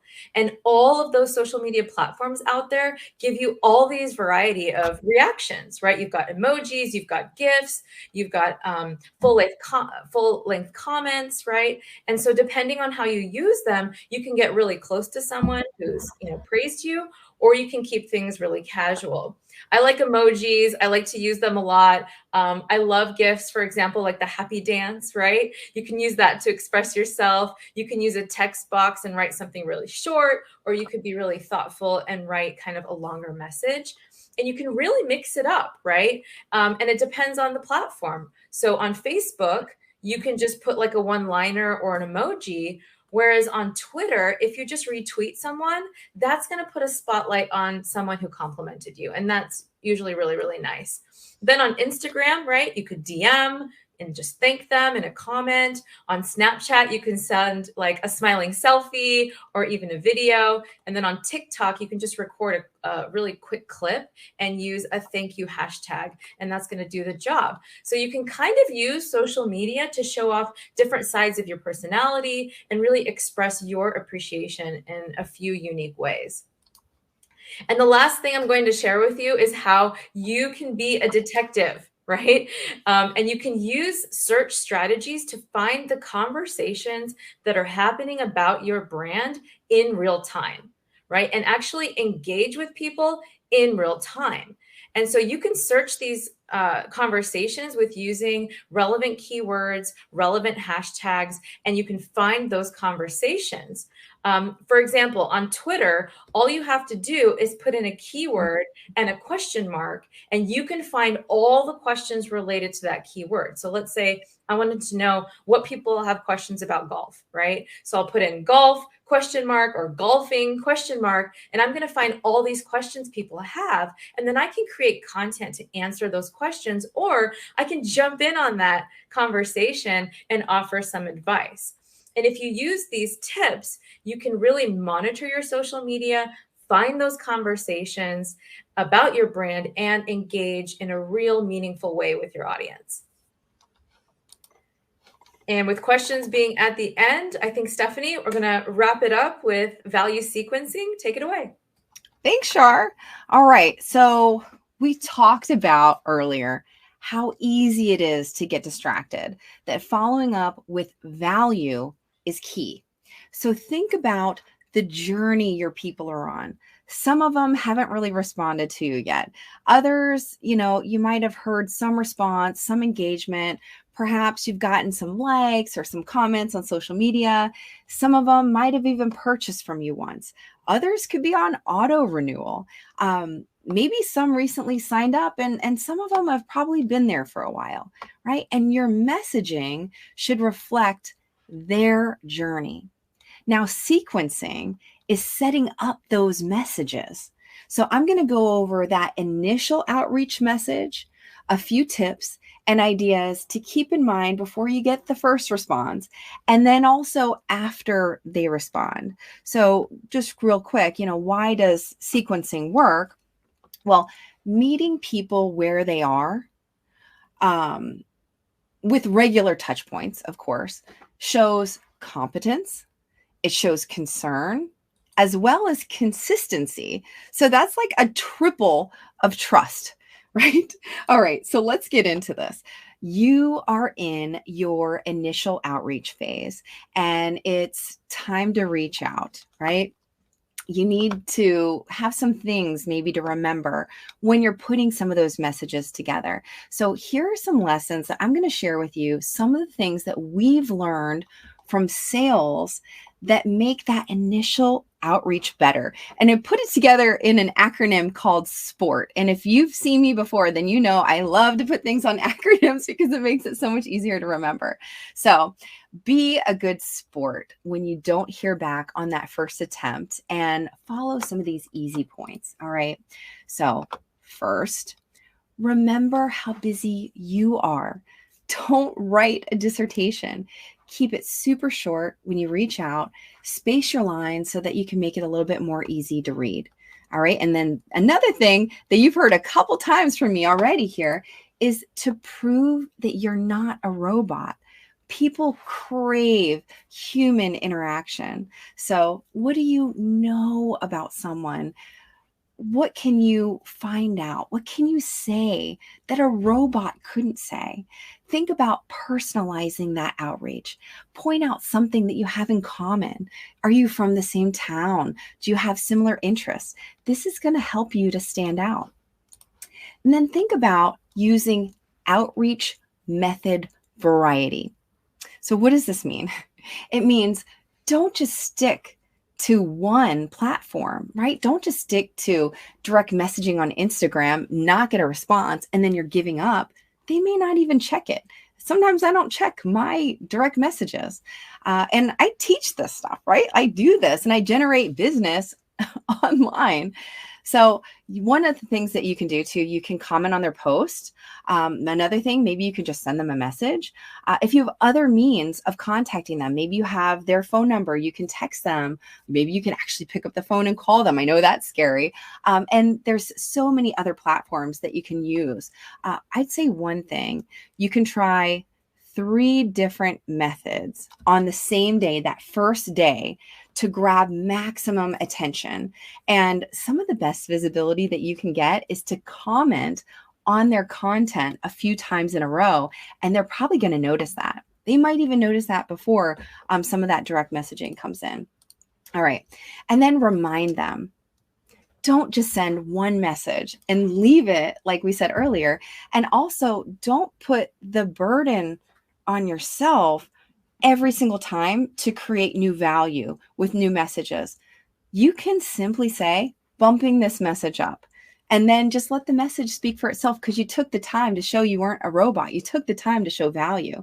Or you could say, bringing this to the top of your inbox in case you missed it. Remember, reminders are helpful. And finally, timing. What's the timing you'll use? Perhaps day 1 is 3 methods. Give it a day. If you haven't heard back from them, you can maybe come back on day 3 and bump it to a previous message, like the outreach message or the DM or the email that you're using. Try a few different strategies and see what works. Also think about the context. Like, are you messaging them at 11 p.m. and they're not seeing it? So think about, when are your potential customers active on social? It's a good idea to reach out to them at this time. All right. So now you've received a response. The person has engaged with your social, they've acknowledged, and they showed a little interest. So you've got to keep them engaged by adding value with multiple touches. Now you might say, how? Well, remember important events. Ask them how you can help them. When you're talking to them, listen to their goals and align them with the opportunity or the product. Just don't go right into the sale immediately. You need to hear them so that you can establish psychological truth. And I'm going to use this acronym here called PLEASE, another acronym to help you remember. And it starts with that psychological truth. You may not have ever heard about psychological truth before, but psychological truth is listening and understanding others, hearing their story so that you understand them. And when you understand others, you earn your own right to be heard. Next is listening. So listen to them, use active listening, paraphrasing, restating, right? Show that you're part of the conversation, not just right? And getting them to stop talking so you can talk. Next is showing empathy. So if they're upset, show concern.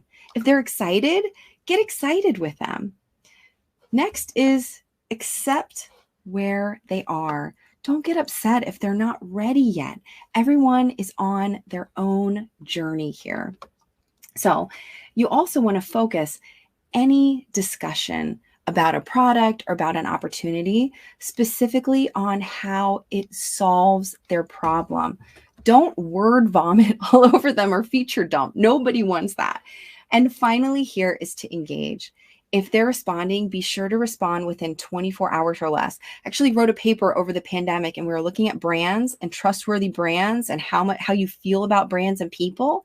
And those brands that did not respond within 24 hours saw a major decline in trust and value from their customers. All right. So make sure that you are focusing on all of these areas, commenting, make sure that you're liking their social, make sure that you're answering any direct questions that they're giving, especially if you are in that specific conversation and it's going back and forth there. All right. So I don't see any questions, and I know that we are running a bit short on time here. And we have shared so much with you about building trust. when you're writing content, when you're outreaching to customers, when you're interacting on social, and when you're using message sequencing as a reminder tool to scoop up customers and keep your community strong. So we hope that you are feeling empowered and confident about using social media to build your business. So please refer to the workbook if you'd like to reach out to us, to follow our content. And thank you so much for tuning in with us. And we look forward to cheering you along on your journey. Amazing job. You know, the question came in, you actually answered it. The one that then I really wanted to lean into this one. Well, you said it takes 8 to 18 impressions or 8 times to, frequency to reach somebody to really get through them.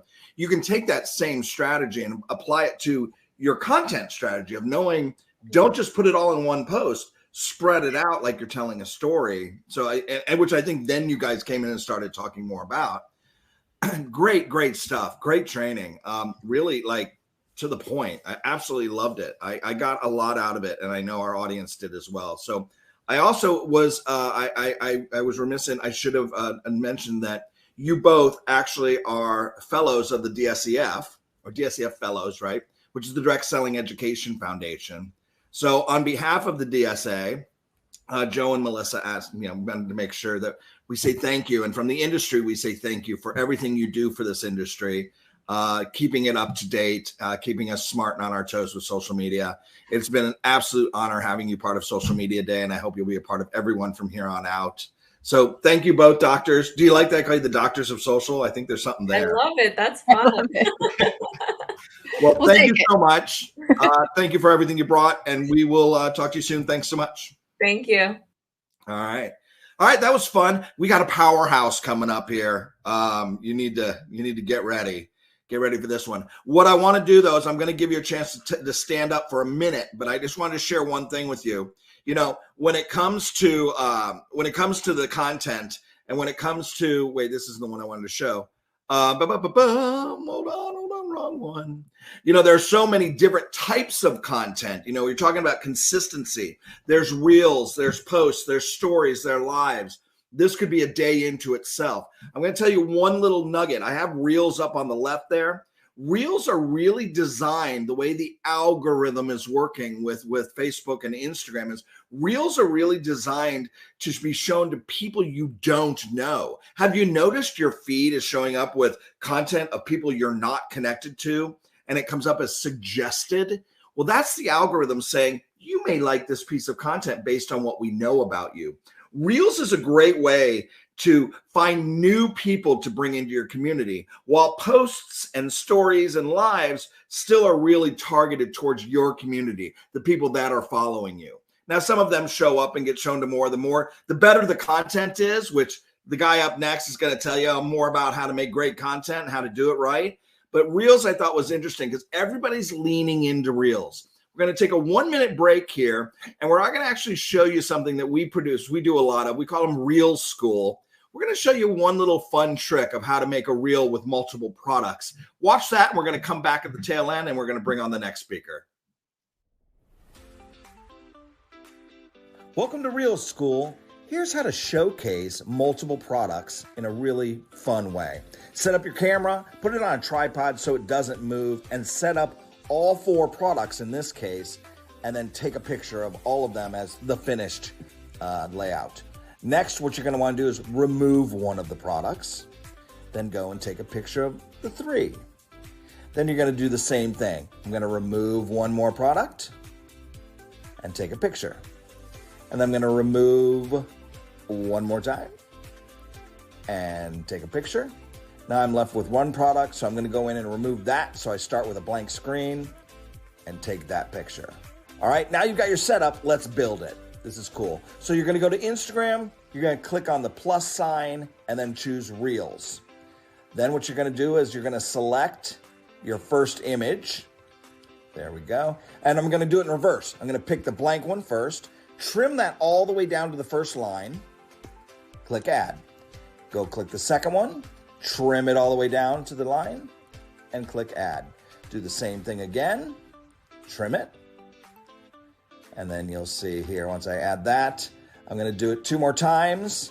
Here's with the 3, And then I'll do it one more time here with the final shot.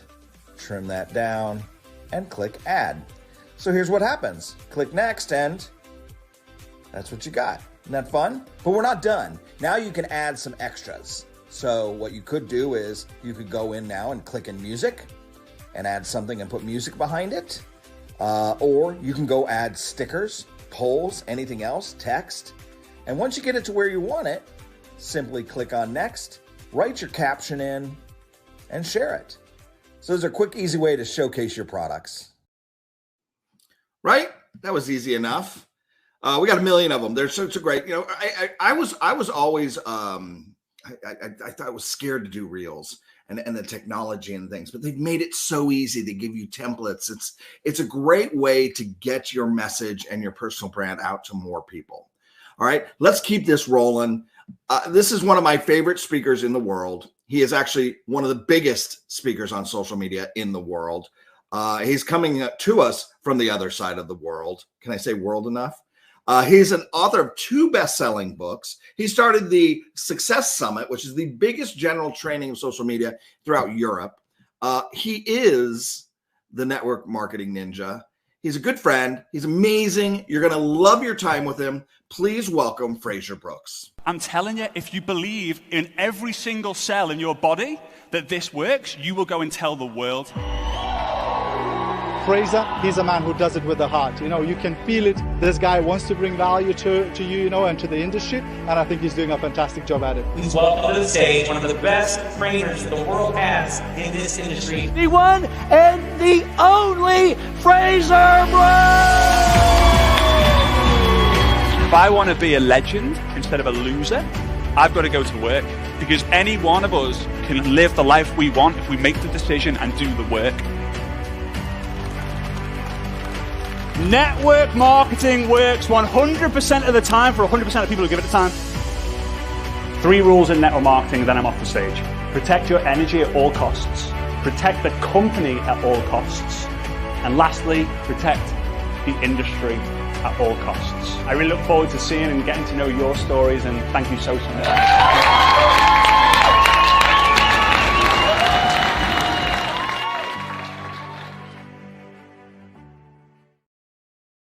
All right. Hey, legends. Fraser Brooks here, coming to you today live from Dubai. So I am officially in the future. It is 9:16 p.m. on Monday, the 8th of May. So the future is bright. Today is going to be an incredible day. Today is an incredible day. And I just want to say a massive thank you to each and every single one of you who are not only attending, not only have promoted, but also have helped run this event as well. And big love and big shout out to the DSA for everything they do, and Scott, everything that you do to make this event possible. So I want to share with you a real quick story first and foremost, because I have a bit of a different perspective on using social media to build a business in network marketing. Because in 1987, my network marketing career began, but I wasn't born until 1988. So whenever I say that, people are like, huh? Like, how does that work? Well, my mum was pregnant with me. I was in the womb of my mum.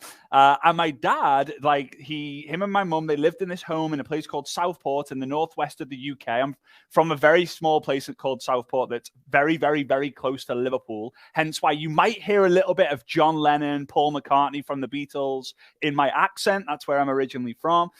So they lived in this house and they couldn't afford to pay the bills. So my dad come up with this idea that he was going to rent the different rooms in the house to complete strangers, and he filled the house. One day he wakes up, he walks from his bedroom where my mum was sleeping with me, cloudy-eyed. He walks into the bathroom, and sat on the toilet going about his morning routine was one of the tenants from bedroom number 2. And he's like, get out, get out, get out. And my dad's like, whoa, whoa, whoa, whoa, whoa, whoa. And my dad decides to go to the downstairs toilet. As he's walking down the stairs, he has his enough is enough moment. Now, I don't know how many of you guys watching and tuning into this have had that enough is enough moment, but it frustrated him that it allowed the universe to give him different options. And he didn't stay frustrated. He became fascinated, as Jim Rohn famously said, right? He turned his frustration into fascination. So he got down into the kitchen. He got some milk out of the fridge, made himself a tea or a coffee, turned around, and on the kitchen table was a newspaper opened up. that had a picture of an Aston Martin sports car. Remember, this is 1987. And it said MLM, MLM, MLM. I drive an Aston Martin. You can too. Call me now. My dad thought MLM, which we know as multi-level marketing, is kind of morphed into network marketing, right? We know that as that, but he didn't. It was 1987. There was no Google. There was no one to call. There was no, you didn't go to a library and get an encyclopedia. He thought that MLM stood for Make Love Monthly. That's what he thought it was. Make Love Monthly, Make Love Monthly, Make Love Monthly. I drive an Aston Martin. You can too. Call me now. I'm in. Picks up the phone, rings the guy. It was from a newspaper advertisement. The guy laughed at him and invited him to his first ever event in a place called Blackpool in the northwest of the UK. I was in the room, in the womb, and on October the 26th, 1987, when my dad said it was my first memory because he saw people who were walking across the stage who couldn't walk and chew gum at the same time. And he thought, if they can do it, so can I. He was elbowing my mum, which was me in the head. And I was like, whoa, whoa, whoa, whoa, whoa, whoa, whoa. All right, Dad, let's do this thing. I wasn't even born at the time. Since then, network marketing has been 100% of my life. In fact, if you cut my wrists, network marketing comes out. Like, it's just everything I know. It's everything I talk about. And before I get into this, I want to just give you something for those of you who are parents. I recently became a parent 4 months ago. A lot of people say, how do you explain it? And they say they can't explain it. But how I explain it is nothing in the world seems to matter, but everything seems to matter. When I'm with her, nothing matters. But then I'm like, I need to get to work and show her what's possible. Her name's Mia. We love her dearly. And I'm excited for her to be a part of the network marketing profession as well, her entire life, because it's going to be in my life for all eternity. Anyway, so the amazing thing is I have the perspective of being a child who's grown up with a mum and dad who were full-time, all the time, obsessed with network marketing. And yes, there were moments in my childhood where I thought my mum and dad loved network marketing more. And these were in the days where they didn't have a mobile phone, sat on the sofa. It was the days where they were actually on the phone or actually speaking to people face to face, right? But when I was 18 years old, I'm not going to share the full story, but when I was 18 years old, my life completely changed because I realized, oh my days, my mum and dad have not been sacrificing time with me and my brother for their own benefit to build the business. They've been sacrificing their time in the network marketing space for our benefit. Their dream was what me and my brother wanted. If we dreamt to go to Disneyland, they worked hard and sacrificed their time to be able to take us to Disneyland. So as a parent, as a mom, as a dad, please know, don't have that mom guilt. Don't have that dad guilt. I promise you, the long term in the future, when they're old enough to understand, when they see you do what you're doing, the sacrifice that you're taking, you will be their number one hero. Number one hero. And my mom and dad are my heroes. So, second day I joined network marketing. When I actually joined network marketing, it was 2010-ish. It was nearly, over 13 years ago, now 14 years ago. My dad got me in my second day, which was my first full day. My dad got me in his car, and we lived in a place called like Formby, which is very close to Liverpool. Now, if you ever go to the beaches in the UK, it has to be a perfect day for it to even be a little bit good, right? Because the weather sucks in the UK. It's so bad. And this happened to be in April, and the weather was awful. It was raining. It was freezing. But in Formby, we lived about a 5-minute drive away from one of the greatest beaches there is on a good day, right? If you go on Google Images and you type in Formby Beach, it will look pretty flipping cool. So we're on there. We're on the beach. Drive to the beach. I'm saying, Dad, why are we on the beach? He said, I need to show you something. It's something I need to show you. It's a visual thing. Now, we're both on the beach. Like, there's miles to the left, miles to the right, hundreds of meters to the sea, hundreds of meters to the sand dunes. It's a really big beach. And it's freezing. I have a pair of jeans, a pair of boots, 2 T-shirts, a jumper, a blazer, not like a blazer, like a jacket, and a thick coat with hat, with gloves, with scarf. I'm freezing. I don't want to be here. I'm like, Dad, why am I here? He said, wait. Be patient. He pulls out a black tie from his inside pocket, and he puts the black tie around my eyes. I can't see anything. Now, if it wasn't my dad, I would think it was some sort of serial killer, and I would have been running and screaming in some direction away from this guy. But it was my dad. So I trusted him. And trust is a key through line for this entire event. Would you guys agree? So I'm sat there. I'm stood there. I'm freezing cold. I don't want to be here. Dad, what have I got? Why is there a black tie around my face? He said, right, Fraser. My dad calls me Fraser. Right? There are 1 million small rocks in front of you. And underneath one of the small rocks, I've marked an X. Right? I've marked an X in chalk. When you find the rock with the X on it, I'm going to give you $1 million. Now, my dad had made a lot of money in network marketing, so I believed him. Right? I was like, I'm in, Dad, let's go. He said, whoa. How many rocks are you going to flip over? I said, I'm going to flip over as many rocks as I need until I find the one with the X on it. He said, but how will you know that you found the one with the X on it when you're blindfolded? I was like, good point. Okay. I'm going to flip over all the rocks, and then I'm going to take the blindfold off because there aren't any more rocks to flip over. And then I'm going to look around and find the one with the X on it. He said, bingo. And he said to me, the problem with most people in network marketing is they stop when they feel that they have enough people to work with. Right? And I know this is not necessarily social media, but I have to mention it because when you're building on social media, there'll become a point where you feel that you've recruited enough and you will get comfortable. Your social media game will slow down, or you'll change because you're maybe not looking for everyone and you're looking for a specific person. And guess what's going to happen? Your team are going to do exactly what you do. When my dad was 40 years old, he announced his retirement from network marketing. He'd made millions of dollars. 40 years old, guys. He had a party, big tent in the back garden, and said, guys, I retire. The friends and family were like, what? And the people who were in his team at the party were like, whoa! His entire team of leadership also retired. So you've got to stay in the game. You've got to keep flipping the rocks. But here's the problem. A lot of you listening in, and a lot of us, all of us, we don't have enough rocks to flip to find our superstar. We don't have enough rocks to flip in order for us to break free and break through. So we have to use social media to be able to generate leads. Now, I've been asked to talk about the kind of the latest and greatest tools and ways to build your network marketing business. But here's the thing.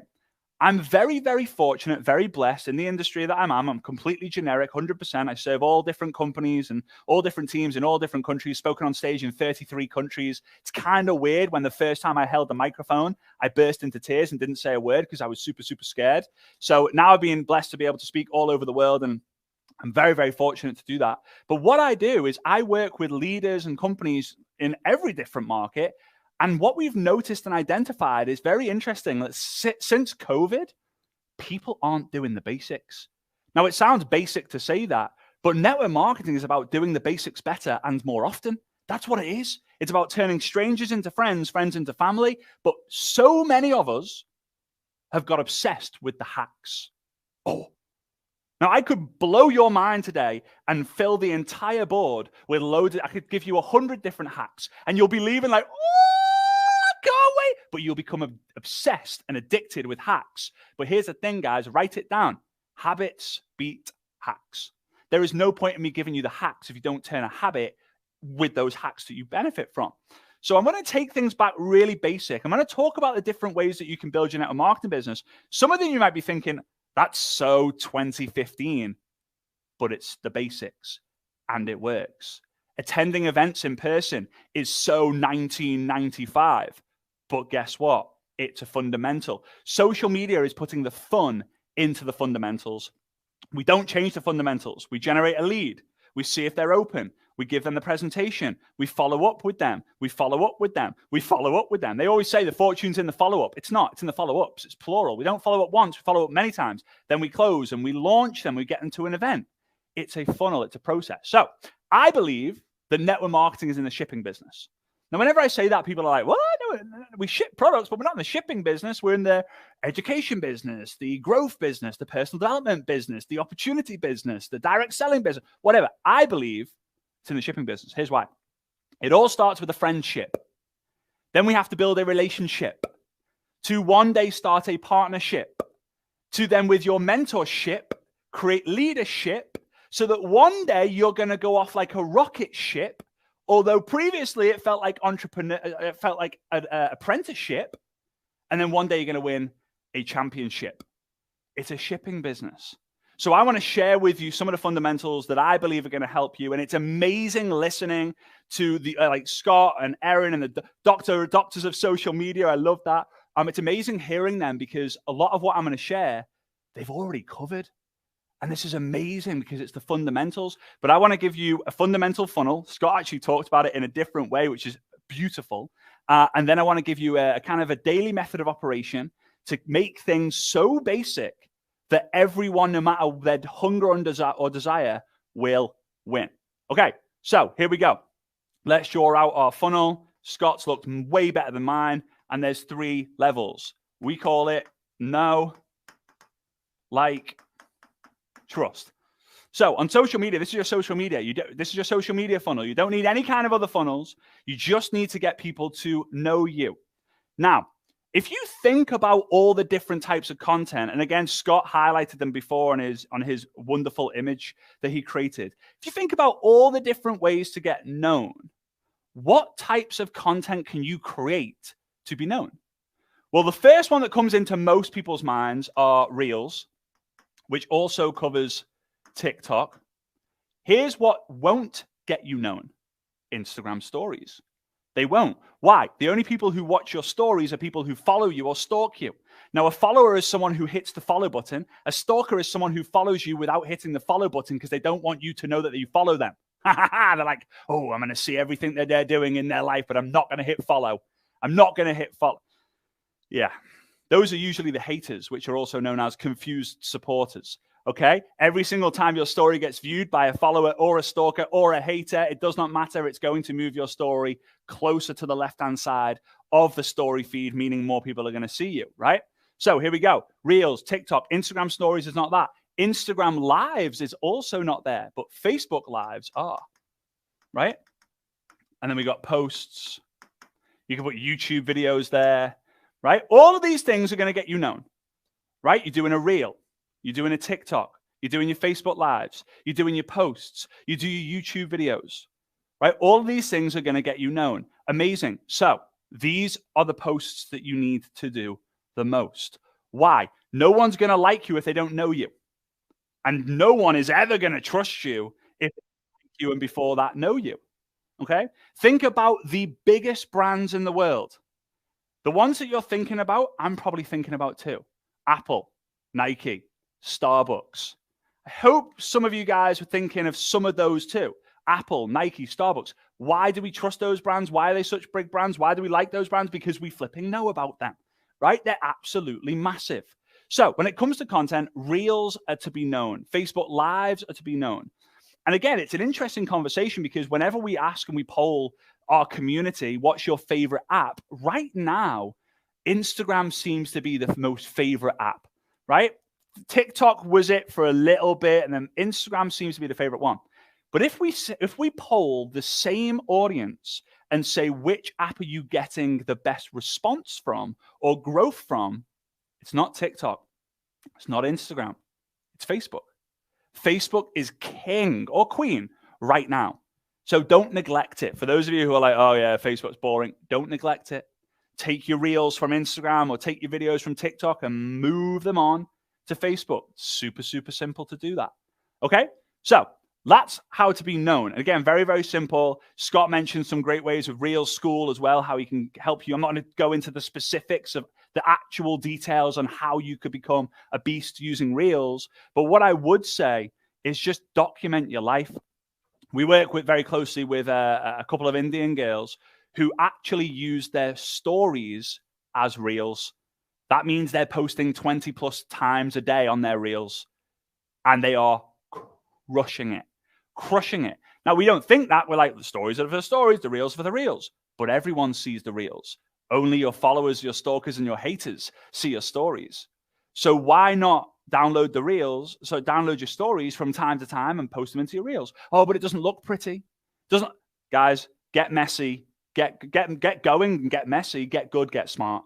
That's like a 3-step process, right? Get good, get going, get good, get smart. Anyway, so if Reels are to get known, how do we get liked? How do we get liked? This is where live video and stories come in. Okay, let's go. Let me put like this. Whee.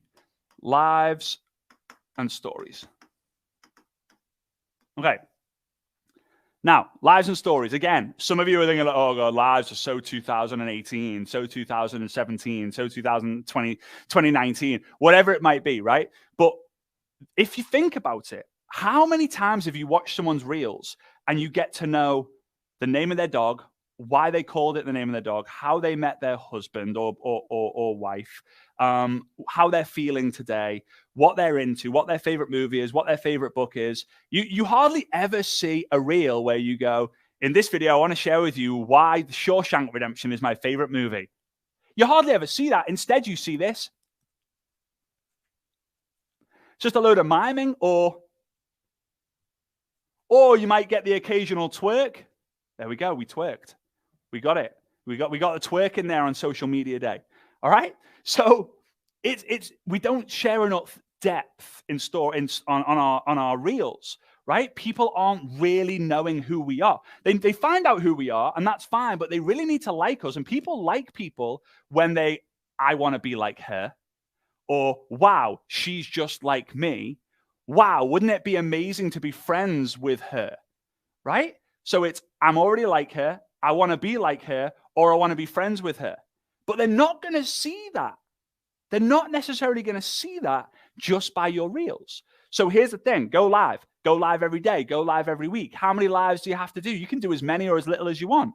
But what I recommend is do 30 lives in 30 days just for the confidence. Now, you've probably heard this before, 30-day challenge, yeah, but how many of you have actually done it?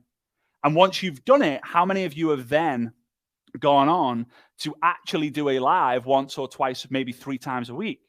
So some of the most powerful things, your story, right? Your story connects you to the world. People flipping love stories. What do we say in network marketing? Facts tell, stories sell. It's true. So write down all the stories that have happened to you in your life. Keep a story inventory. What about reading books? Read a book or read a chapter or read a few paragraphs and then bang, go live about it. Something amazing happened in your life? Talk about it. Something not so amazing happened in your life? Talk about it. Here's the thing, guys. In order for people to like you, you have to talk about the ups and downs. Think about it this way. Let's say, now I don't like roller coasters. In fact, I despise roller coasters. I have a huge phobia of them, but I've gone on a few. I feel like I've completed the roller coaster game, right? I've done more than enough, right? Have you ever been on a roller coaster where you get on and it's like 3, 2, 1, go, and it just does this?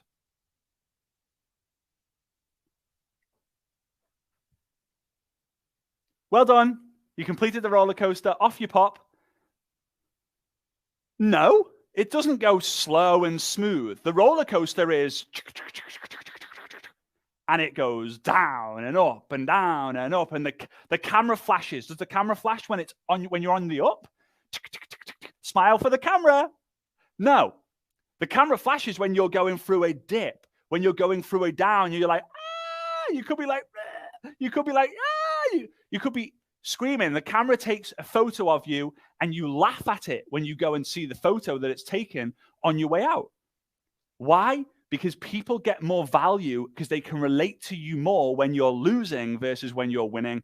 Here's a thing that I've identified on social media, and I talk about it a lot in my communities, is that most people are showing off when in reality you need to be showing up. Instead of showing off by trying to make yourself look good, post on purpose to help other people become good, right? So don't show off being like, hey, everyone, today was a great day. I'm a winner all the time. Instead of, hey guys, today I want to share with you something that happened to me in my life and the lessons that I learned from it. Share the struggle before the success. If you want to get good at storytelling, share a struggle and then the success. 2 examples, person A and person B. We got person red and we got person blue. Person A posts like this, goes live or in their stories goes, hey, everybody. I don't know why I use the accent. It just gives more emphasis on it, I guess. Hey, everybody. I am so good that I just bought myself a red Ferrari. Go me.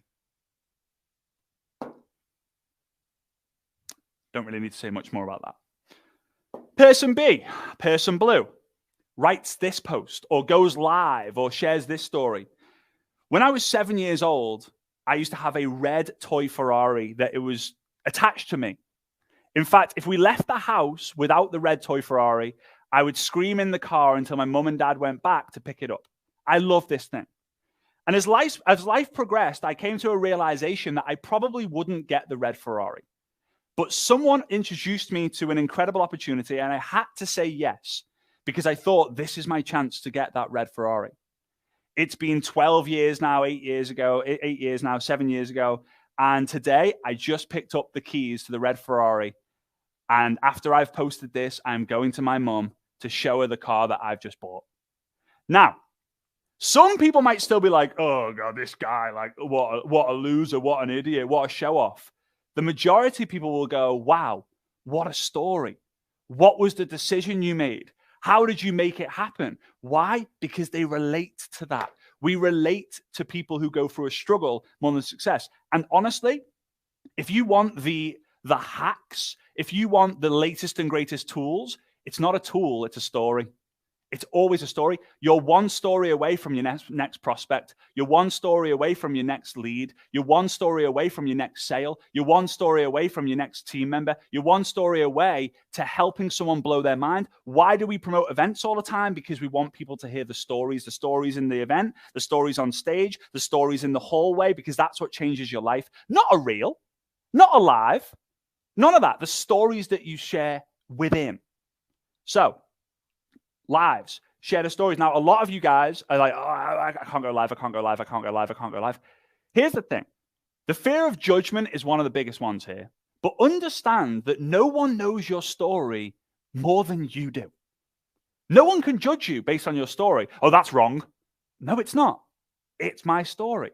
And here's the thing, guys. At the end of the day, I want you to imagine, like in Spain, if you go to Spain and Europe, Spain's amazing. It's very dry heat. Very dry weather. You'll hear these things called crickets, right? And they like make this noise like, and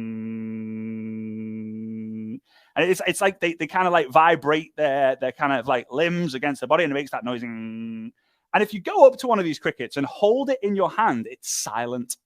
It's the exact same as a hater. From a distance, when they're all with their friends, and when you get up close to them, they don't say anything. Because they're loud when they're at distance and they're silent when you're up close to them. So don't let a hater stop you. In fact, haters are your elevators. The more haters you gather, guess what? The higher you're going to climb. But it stops so many of you because we have that fear. Tell stories you will never lose. And again, go live, tell the stories, and then how can you break that live up into a series of 3, 4, 5, 6, 7 stories? Again, how can you share? Like, if you can say things like this, it's kind of like that time when I XYZ, right? It's kind of like, or can any of you relate to this? Or has any of you had this happen? Relatability is the number one thing we need on social media. And we only do that not by showing our highlights. Why? Because highlights aren't relatable. We do that by telling stories, by preparing to be vulnerable, and by sharing our successes as well as our struggles. I guarantee you every success you've had, there's a struggle to tell before it. So when you're writing your stories out, think about it. When you're writing your stories out, what is the pain, right? What is the lesson? What's the opportunity that you had and what's the triumph? That's also known as plot, right? You'll notice that every movie goes through, it has a plot.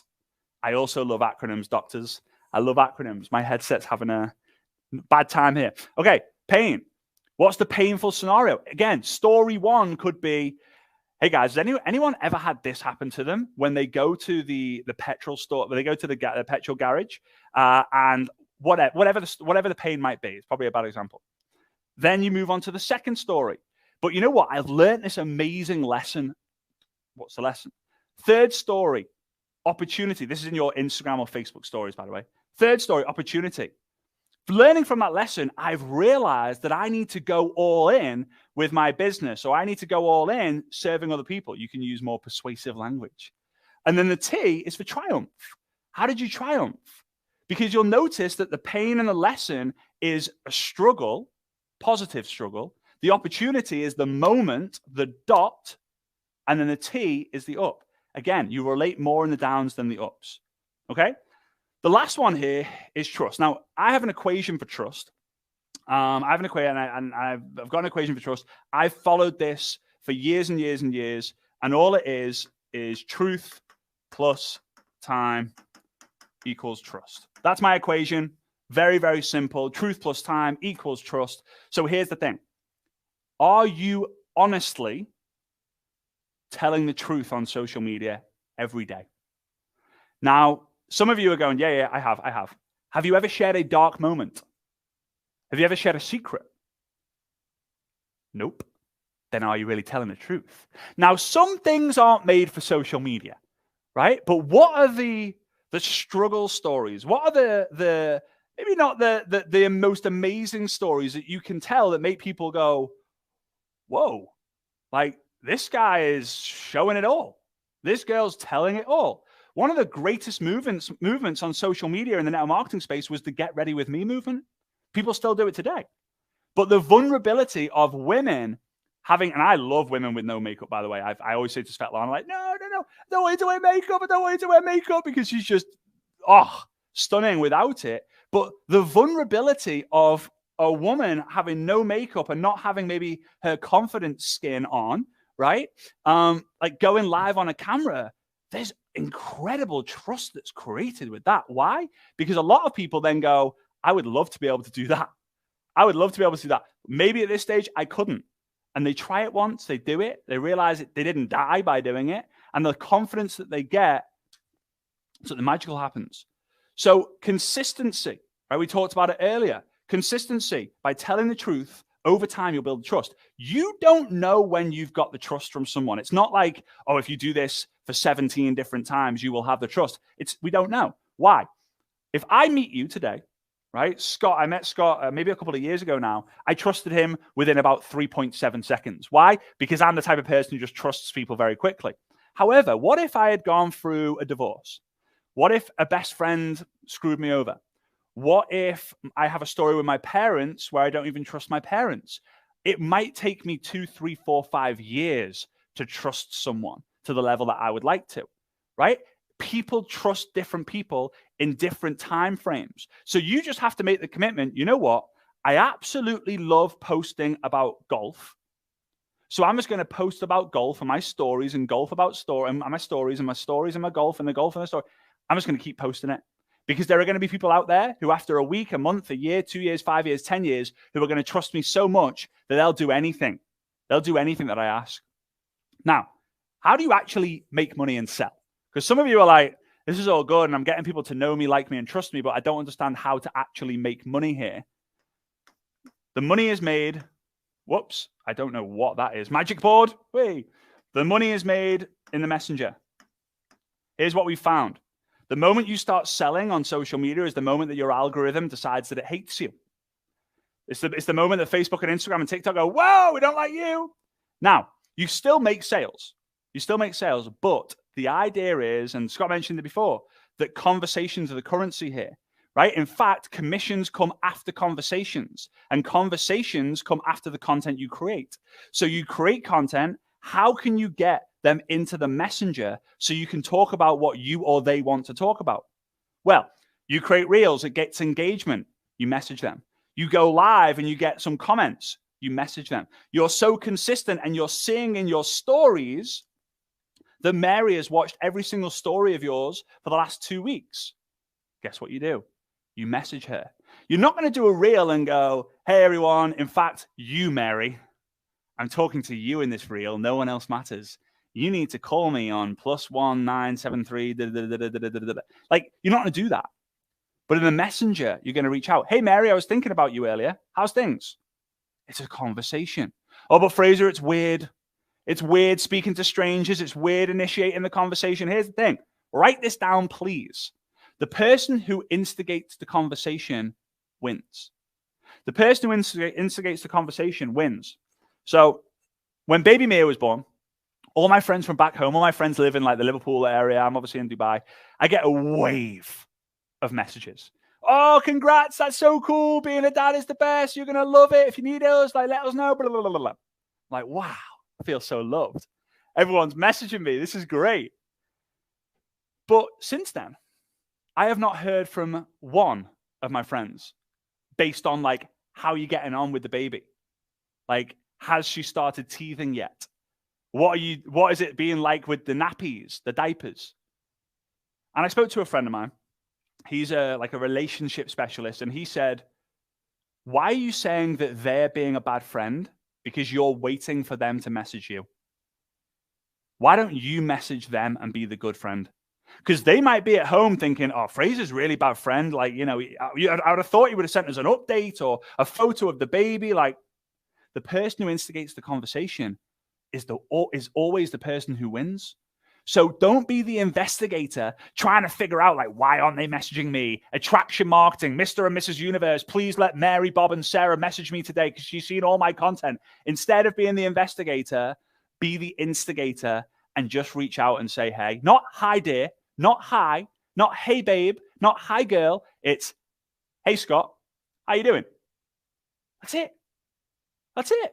Now, some people are going to go, oh, whoa, that's weird, that's weird, that's weird, that's weird, that's weird, that's weird. If you think it's weird, because whatever you believe to be true is true. So really, really quickly, I've got 5 minutes before I'm going to bring Scott back on here.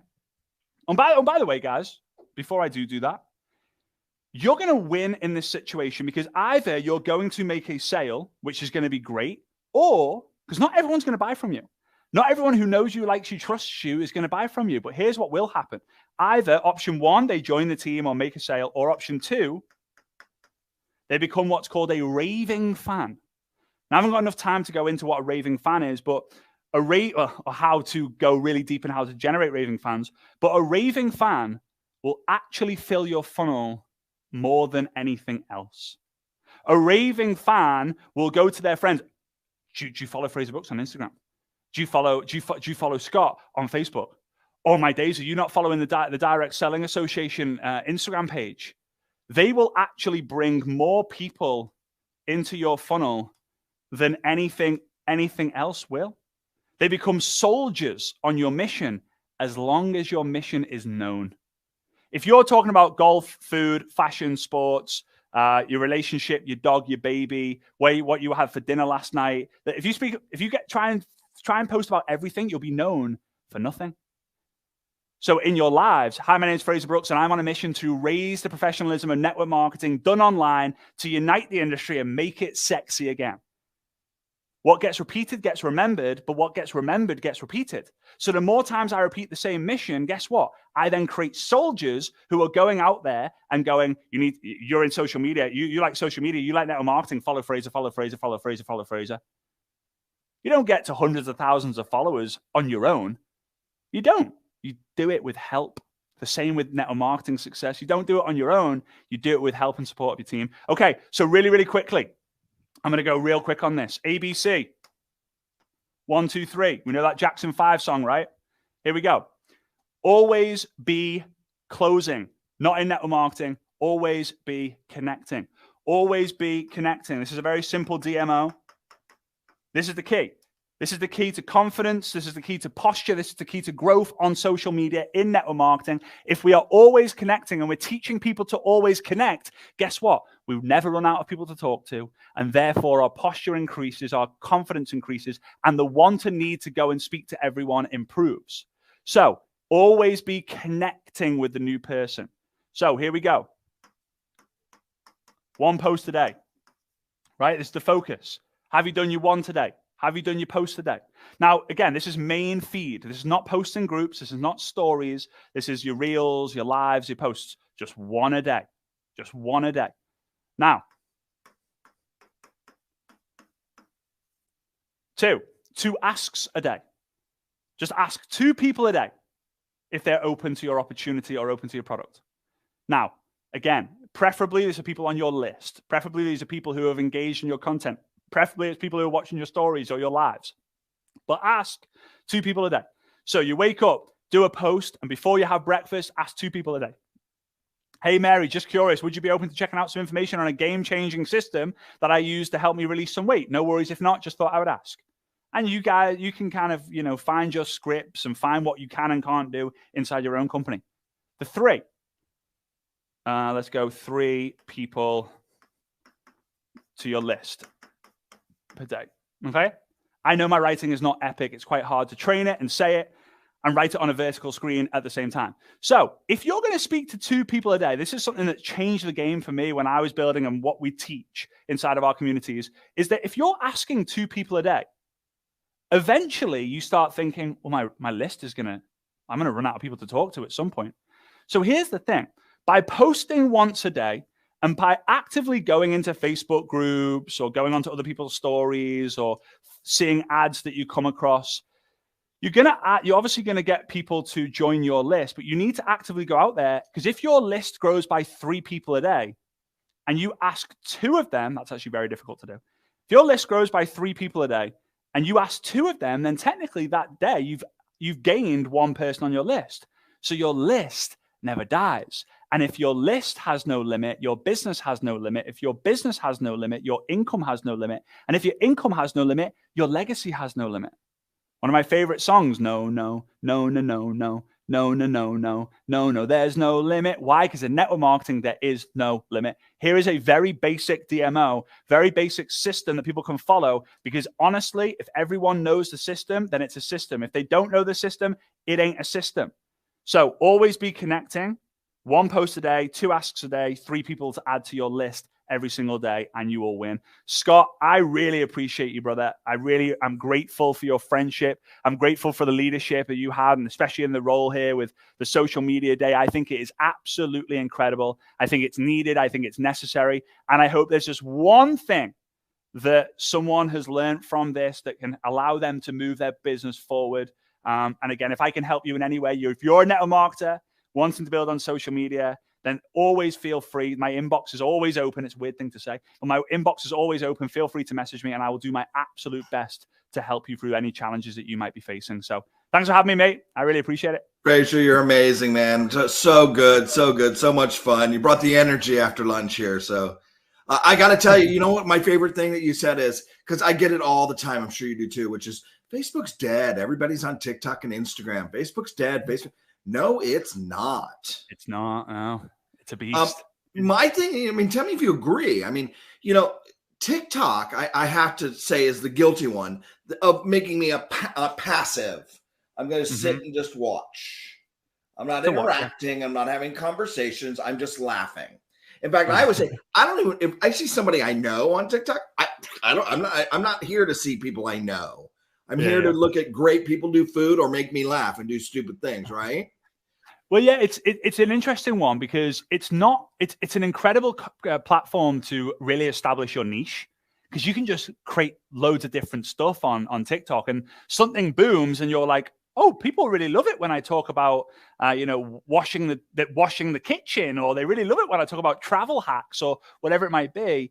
But it's not the best platform to connect because the messenger sucks. Yeah. Like it really, really sucks. So it's great to find your niche and then leverage that and create the energy onto Instagram, back to Facebook. But Facebook's just an absolute beast. I still believe, though, go do your reels, go find your niche, go entertain, make me laugh, make me fall in love with what you're doing. But we're going to connect and communicate and build community over on Facebook. Totally. Right. Totally. And that's, again, like some people are obsessed with TikTok because they're getting a massive amount of engagement. But anyone who gets a big amount of engagement, if they're not converting it into sales and into leads, into team members, then I would always be open to the other platforms to see if you can, leverage the same effort or similar effort to get the results that you want. And I also love that you said get messy. Oh, always. People try to be like, I'm too afraid. It has to be perfect. It has to be this. People actually, you get better engagement the more. We'll use pretty words like authentic and organic, but the more just raw, kind of rough you are, gets more engagement. Well, I'm a great believer in progression is created from people seeing you.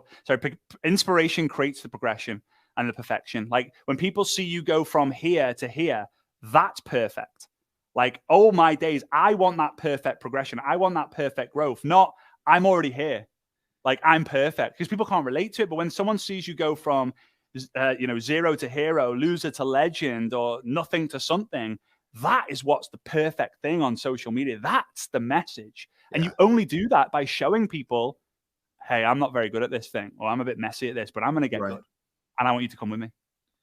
Yeah. I love it. I'm doing it I'm doing cooking TikToks right now, and I'm watching my stupid hand in the shot of the camera, and I'm like, no, I'm leaving it. I'm learning. That's it, man. People want to see it. Right? My potato salad got 800 views, so you better watch out. I'll go check it out, get some tips. Fraser, you are a legend, man. You're so good. We enjoy having you so much. I'm sure everyone I know my personal DMs were blowing up. That just your style is so great. You're so amazing at your training and the way it lands. So thank you for being here with us today, and we hope to see you again really soon. All right, that was fun. He's always a great one for bringing the energy. I know you guys want to stand up and stretch, but and we're gonna let you do that. But I want to make sure you know we've got another amazing speaker. She, I know what she's going to talk about. She talks about one thing because I've actually asked her to do it because it's actually, it just kind of hits you and you just go, yes, I get it. So she's going to be bringing it here to as our final speaker. So please stay tuned. But why don't we take a quick 2-minute break, get up, stretch, use the restroom, grab some water, but come right back, okay? Because this next one, you're going to absolutely love her, okay? We'll see you in a minute.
right, welcome back. Welcome back to Social Media Day. I'm Scott Kramer. I hope you guys have been enjoying yourself. I didn't get that emoji one. Those Disney movie ones get me. I got elephant tent, and that was Dumbo. I don't know. I guess I'm looking for the word association, but maybe I'm not too good at that one. Real quick tip here, and then we're going to roll into our final session of the day here. Or actually, not our final, because we have a surprise for you at the end, so you're definitely going to want to stick around. Everybody asked me about hashtags and what are hashtags for. And now this new thing, what's better than hashtags? Keywords. What do I mean? Well, I like to look at, they're similar, okay? Hashtags are how you basically, when you add hashtags to your content, you're putting it in a topic, okay? Hashtag cooking. So if somebody's looking for cooking or hashtag recipes and they're looking for recipes, they'll go and look at the hashtags and see that content. So it's a way of putting topics in by using hashtags, right? It's also a way of, if you use original ones, to see how you get engagement. Like, I want all of you to put hashtag DSA SMD and let us know what you thought about today. I can then search that hashtag and see all the comments. Okay, so that's hashtags. Keywords is a little bit newer. In fact, I have an exercise for you in the workbook. Don't forget to download the workbook and print it out. A lot of great resources. Fraser has a gift in there for you. Everybody that has spoken today has special offers, cheat sheets, very good things for you. But keywords I put in the workbook. Keywords is a great way to build your own personal brand. So in the workbook, I say, go establish what are the 10 keywords of your business. All right. They should be unique to you. They should include your passions, your community, what you love, why you do what you do. They're your unique set of keywords.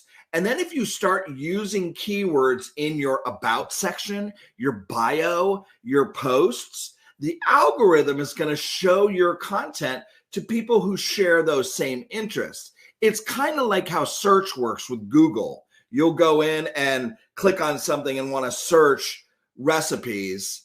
Those aren't hashtags, you're just searching recipes, and you're going to get a slew of results. So a really cool way for the algorithm to start showing your content to people that are kind of share the same sensibilities as you is come up with your top 10 keywords, start integrating them into your content. Mine will be tennis. It has nothing to do with social media training, but I'll always connect easy with somebody who loves tennis like I do. You know what I mean? Or Fraser brought up golf or whatever it is. So in the workbook, go to the section where it says your top keywords, come up with your top 10, your passions, what makes you unique, and start using those in your content and watch your connections grow.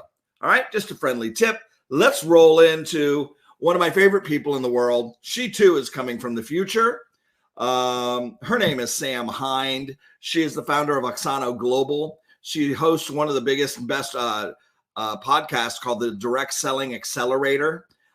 She specializes in coaching. This is all she does is coaching and training for this industry. She has a great reputation and delivers amazing content. She too is I've got to say, I mean, we've spent a lot of personal time together with our families, and we've grown very, very close. We share the same sensibilities. So it is my great, great, great pleasure to introduce to you Sam Hind.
Hello, everybody. And yes, I know Fraser and Scott just stole my kickoff line. I thought I was being very clever by telling you all I am joining you from the future. As you probably got from the accent, I'm joining you from Australia, but not just Australia, the littlest island down the bottom of Australia. I'm from Tasmania. It is 4 a.m. here. It is bright and early on Tuesday morning. So I'm even further into the future. So I can tell you, Monday night goes well. The event goes off beautifully as you all are enjoying this incredible event. So thank you so much, Scott, and the amazing team from Multibrain, also for the DSA for putting on this incredible event today and for including me in the event. I'm so super excited to share with you today a little around relationship building to grow your direct selling business on social media. But we're going to do a little bit of a deep dive in this space. And I love what some of our previous presenters have shared around this. And I'm going to help pull all of this together for you all today. So I'm so excited for what's in store for you all. But just really, really quickly, I know many of you I haven't met before. And so, I was just listening to Fraser's story and just reminded of how similar, his beginning was, but mine has a little bit of a twist to it. So I thought I'm just going to quickly share with you why it is that I do what I do every day, which is to share strategies in the direct selling industry to grow our businesses through relationship building on social media. Why do I only work with this industry? I could teach social media to anybody in any business. Why pick this industry? Well, this industry holds a very, very special place in my heart. I'm not going to go into the full story today. I love to share this when I keynote at events, but I'm just going to give you a little bit of an insight into that background, because whilst Fraser's story is, their family got into network marketing because of financial challenges and trying to change that. For me, I actually grew up in a household where it was literally just me and my dad. I grew up alone with my dad. And he was a business owner, but he was one of those constantly struggling business owners, always on struggle street, always on the verge of bankruptcy, never able to make ends meet. And I actually entered into this industry out of necessity in order to help to relieve some of that financial pressure in my home. So it was actually me that stepped into this industry at the age of 14 years old. I started my very first ever direct selling business. And it goes without saying, this industry literally changed the trajectory of my life in so many more ways than I could have ever imagined. By the time I was 16 years old, I was one of the top 10 distributors in Australia in the company that I was with. I was earning more income than my dad, and earning an income really that 16-year-olds could only ever dream of. But I had received and achieved so much more than that. I was in an industry where suddenly I had a sense of hope, a sense of possibility. I was learning things I could have never learned through any other job, any other opportunity. And most importantly, I got to see what the incredible community of this industry really, truly does. It also showed me that we already have everything that we need within us right now to achieve incredible things. I learned that knowledge doesn't come from smarts and wisdom doesn't come from smarts, but it simply comes from getting out of your comfort zone and getting comfortable with being uncomfortable. In other words, embracing failure. And I loved what Fraser just said about getting messy. One of the amazing things about this industry is it's okay. We're surrounded by so many other people around us who are all on this same journey. And it's like a big, giant family. Confidence also comes from within. And one of the things that I want to talk to you about today, one of the things I learned in those early days in the industry when I very first started out in my career, is that successful businesses don't come from, again, our knowledge. They don't come from, our background. They don't come from, how clever we are.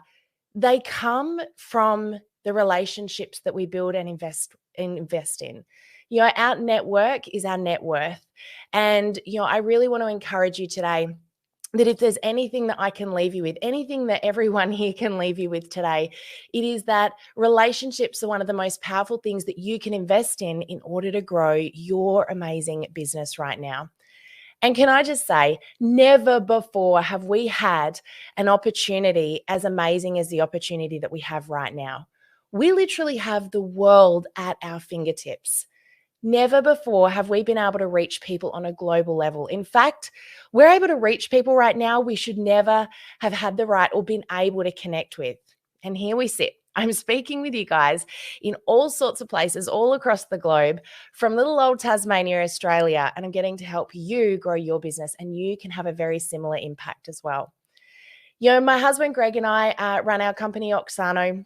We do work now exclusively in this space because I wanted to be able to give back to the industry that has given me so much. And like so many of the others that have shared today, I am so insanely passionate about what this industry is, what it stands for, and what it's got ahead of it in the future. I'm going to share with you today some ways to add unprecedented value, to connect more than you communicate. And I want to show you how to build trust on social media. we've had the opportunity just over the last couple of years alone to be able to reach over 172,000 direct sellers globally with our trainings, keynotes, courses, etc. And I'm going to share with you some of the time-tested strategies that have worked for so many of those people. In addition to all of this, I am also a mum. Yes, I've got 4 beautiful kids, 5 if you include my husband, Greg.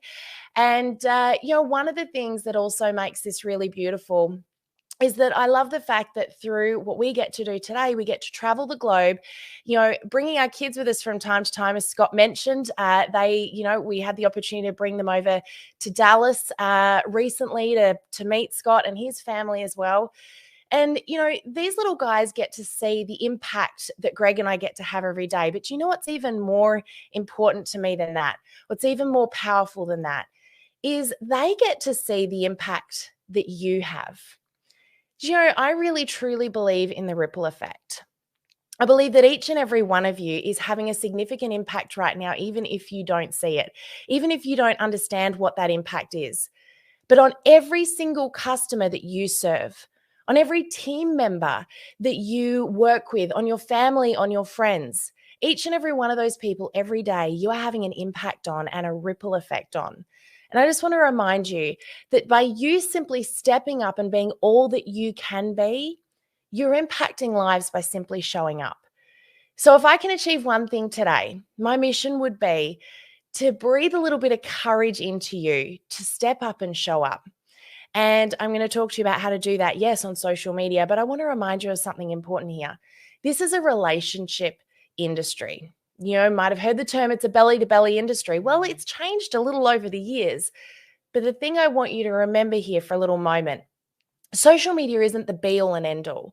It's not about using social media 100% of the time to grow your business, but it is about using this incredible tool for what it was intended for, to connect, to nurture, to relate, and to reach people you otherwise wouldn't have the opportunity to reach.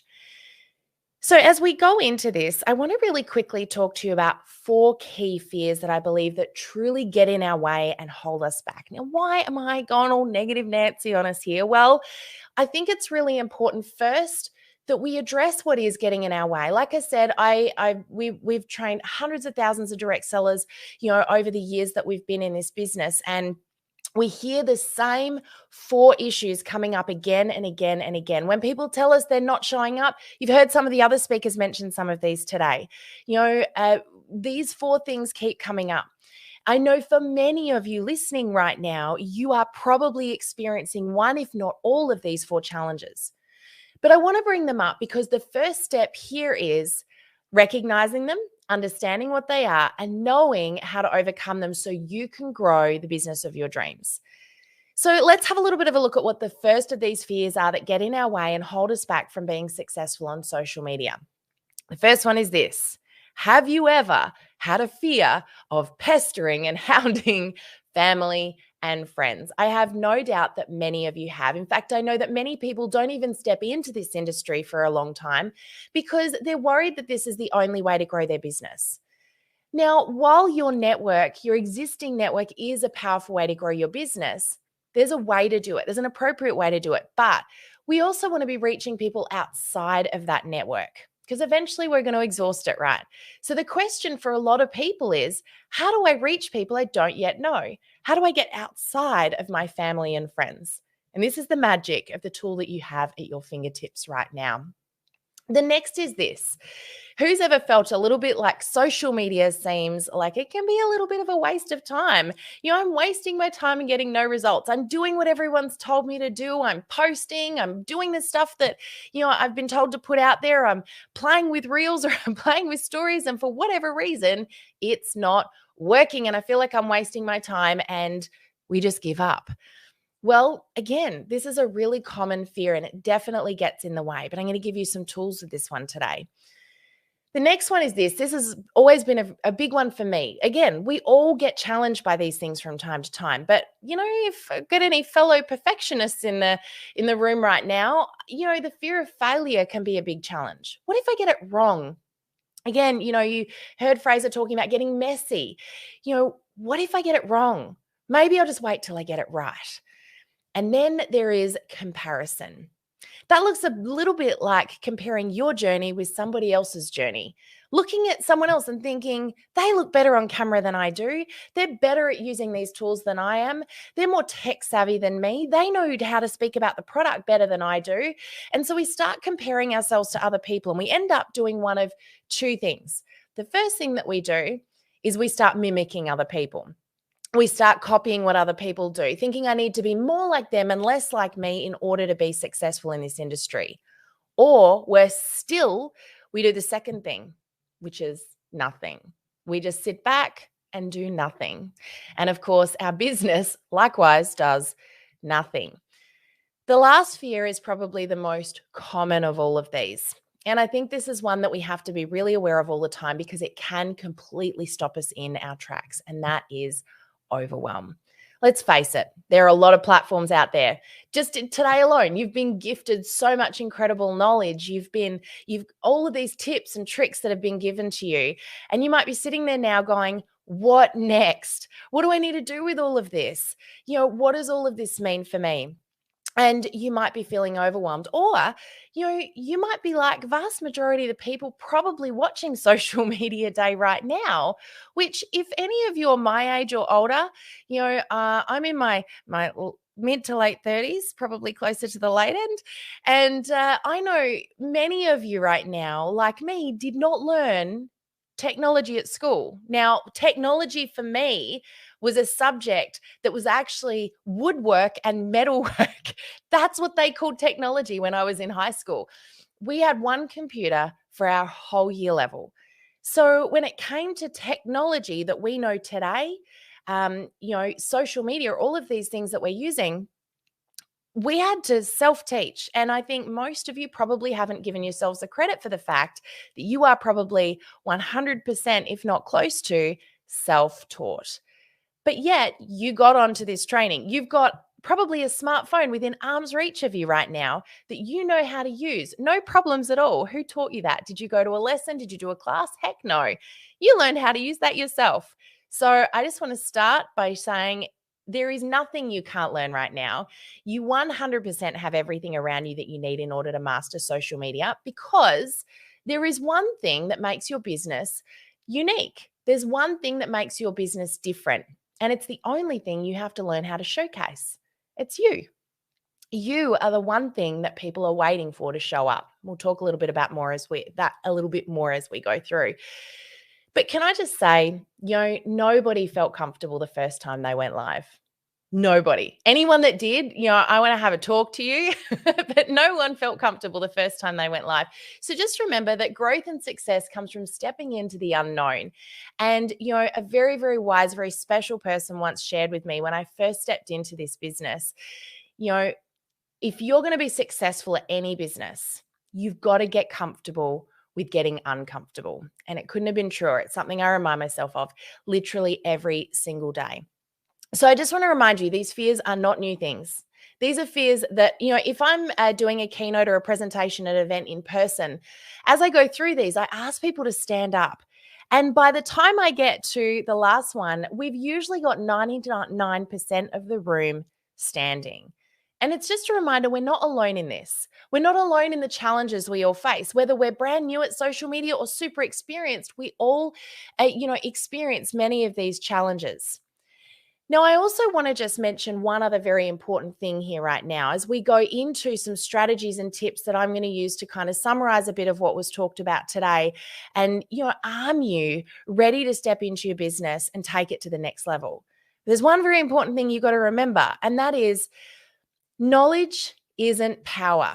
I know we've all heard that many times, but I disagree. Knowledge is not power. It's only potential power. It's not until we choose to pick the tools up and do something with the knowledge imparted on us that we get the growth and the benefit from that. So I'm going to encourage you to do something today. You've probably taken a ton of notes. If you're anything like me, when you do any kind of a learning experience, you take a ton of notes. But I want to encourage you, take 1, 2, or 3 things from those notes today and commit to implementing those things in your business in the next 24 to 48 hours. Because it is only the tools that we pick up that we are going to get the benefit from. And so think to yourself, what for me makes the most sense? Now, I also want to arm you with a piece of knowledge that's going to help you make wise decisions as you move forward. There are a lot of people out there that will tell you what to do on social media, what works, what doesn't work. And I want you to be able to make some good choices around this.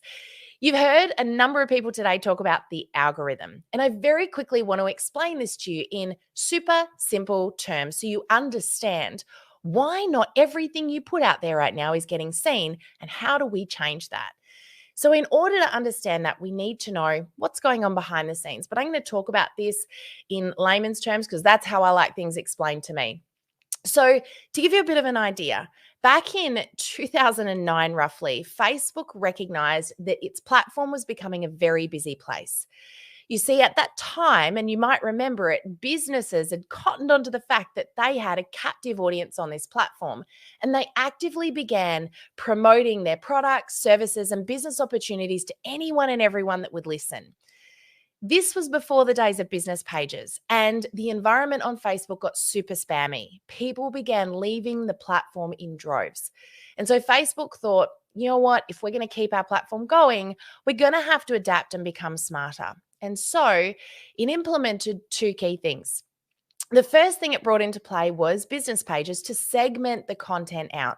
But the second thing it did was it brought into play a program that operates in the background of Facebook. By the way, every social media platform that you use has its own algorithm now. So this is relevant to any platform. But let's just talk about Facebook for a moment. So Facebook implemented the algorithm, a program that operates in the background of the platform. Now, its sole job is to learn everything there is to learn about each and every one of you. Its job is to learn about what websites you go to, who you're friends with, what sort of conversations you're having with those friends, what you do for a living, what your interests are, what your family life looks like, how many kids you have, how old they are, if you've got pets, what car you drive, and even your household income. It takes all of this information and it uses it to deliver you only the content it knows that you want to see, with the intention of keeping you on the platform for longer and more frequently. So to put this into really simple terms, your feed on any social media platform that you go to, including Facebook, is customized to you like a fingerprint. It is made for you and you alone, and there are no two the same.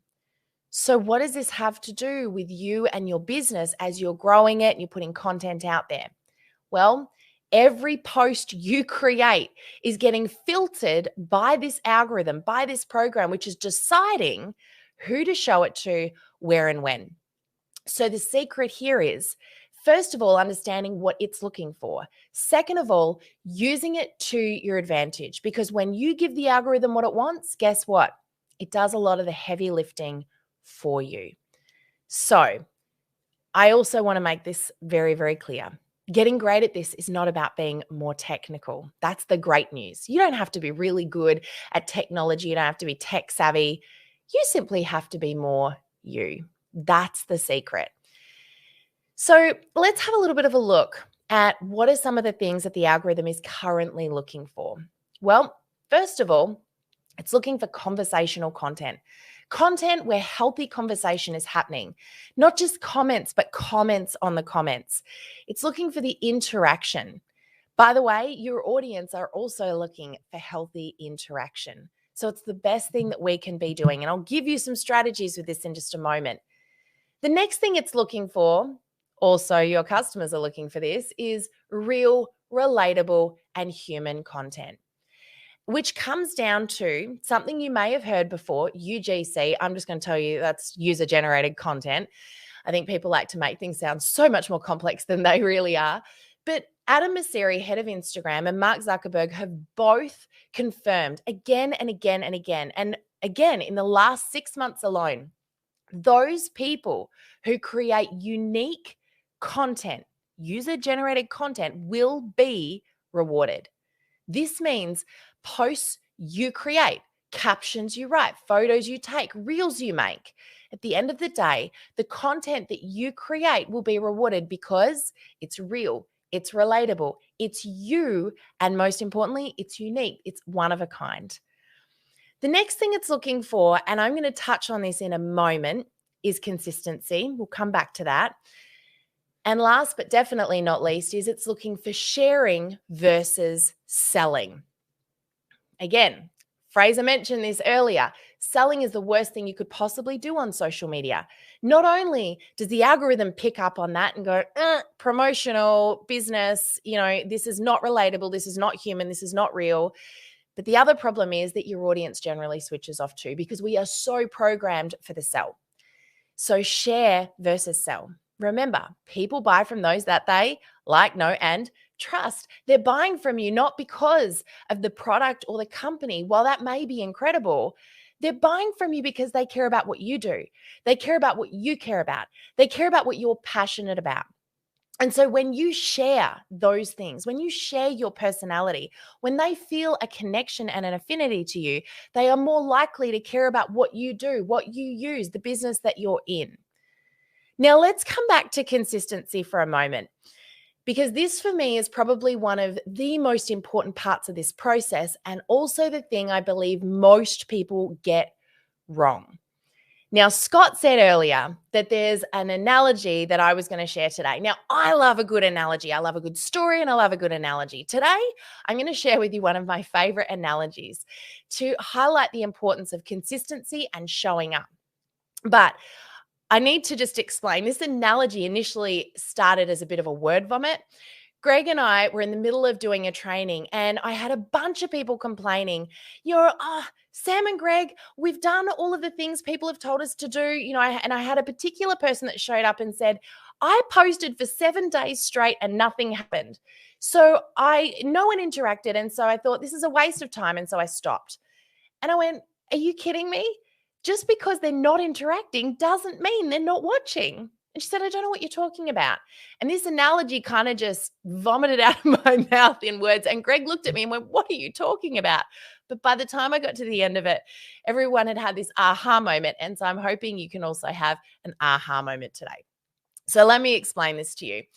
The way I see this in my head is it's a little bit like being in a clearing in a forest. So I want you to imagine for a moment, you're standing in a clearing and surrounding you is a circle of trees. Now, you can see the first row of trees, but because the forest is so thick, you can't see beyond that. Now, you know that the likelihood is behind those trees, there are some animals out there in that forest. You're aware you can't see them, but you're standing in the clearing, so they can see you. Now, I want you to just imagine this for a moment. You're standing in the clearing, thick trees all surrounding you. You can't see much past those trees. You know there's some animals out there. Imagine for a moment that your favorite animal is out there and you would love nothing more than to attract that animal into the clearing and to come and eat some food out of your hands. You might want to pat the animal. That's how we say it in Australia. I think in America you say pet. You want to pat the animal. And so let's just say, for argument's sake, every time I do this presentation, people throw all sorts of animals at me. We're going to go with a deer today. So let's just say you want to attract a deer out of the trees to eat out of your hand.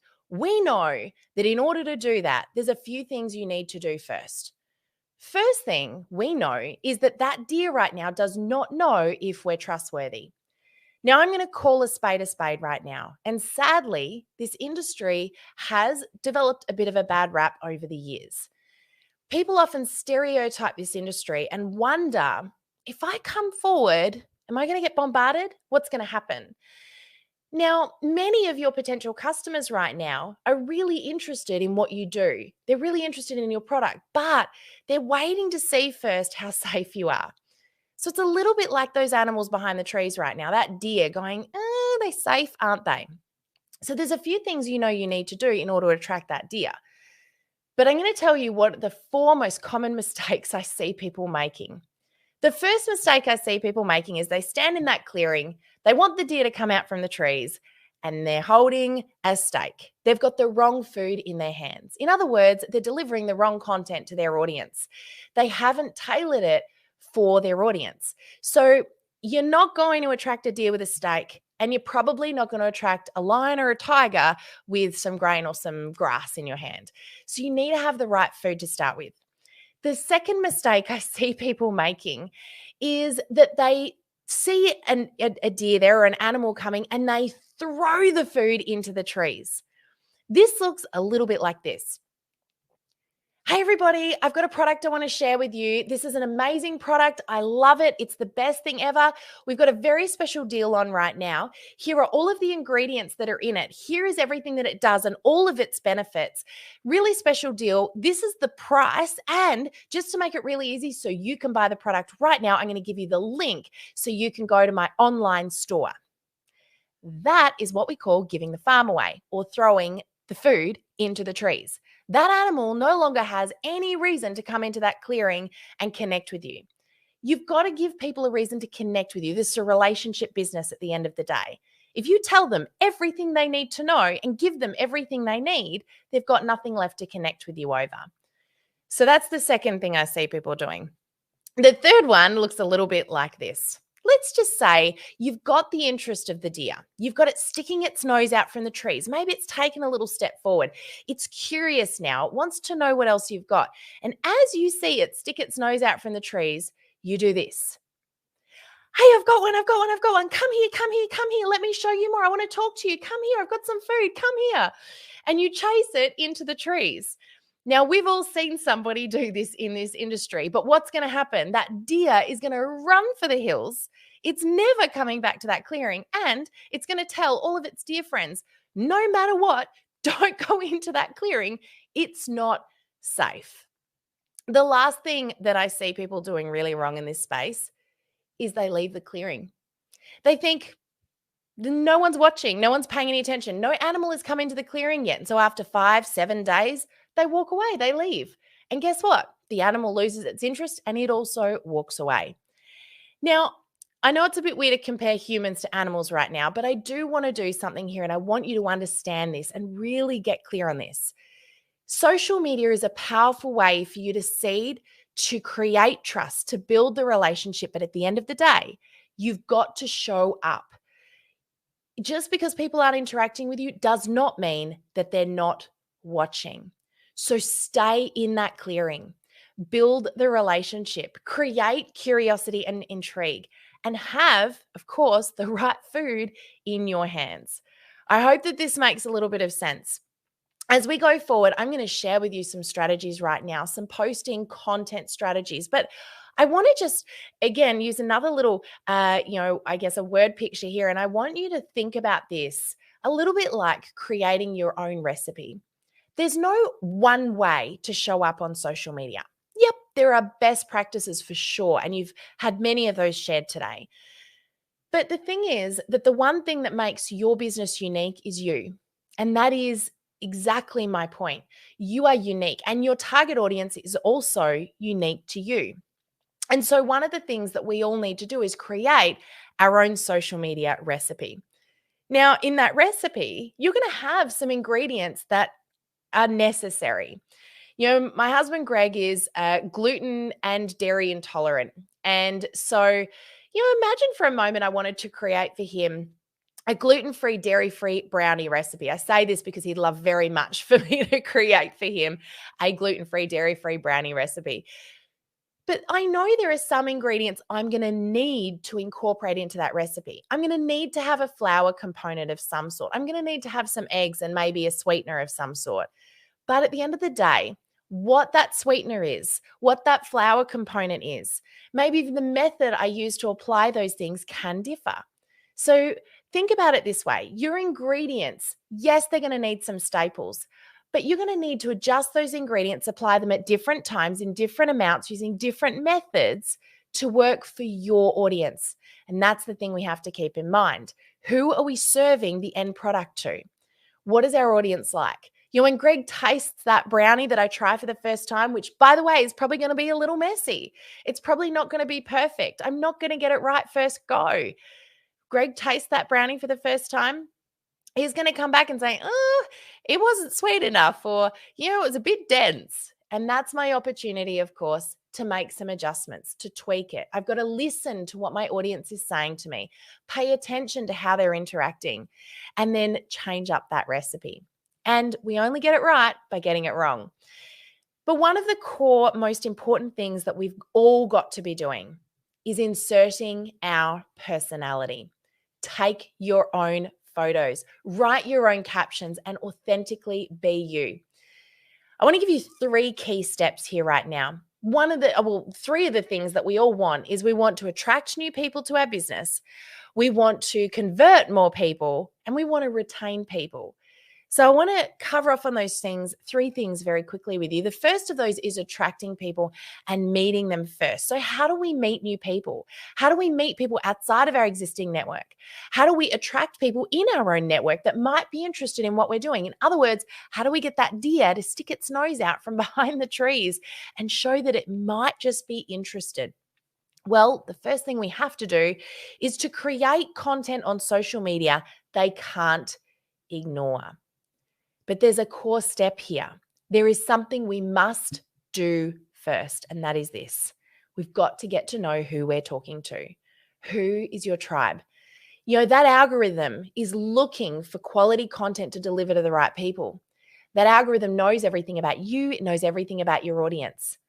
So how are we going to get it to deliver content to our ideal people if we don't know who they are? And keep this in mind. If you're trying to attract every animal from behind those trees, every animal from the forest, you're going to fail miserably. Because when you speak to everyone, you speak to no one. So I'm going to give you, I can't go through all, I could do a whole training just on this one exercise right here.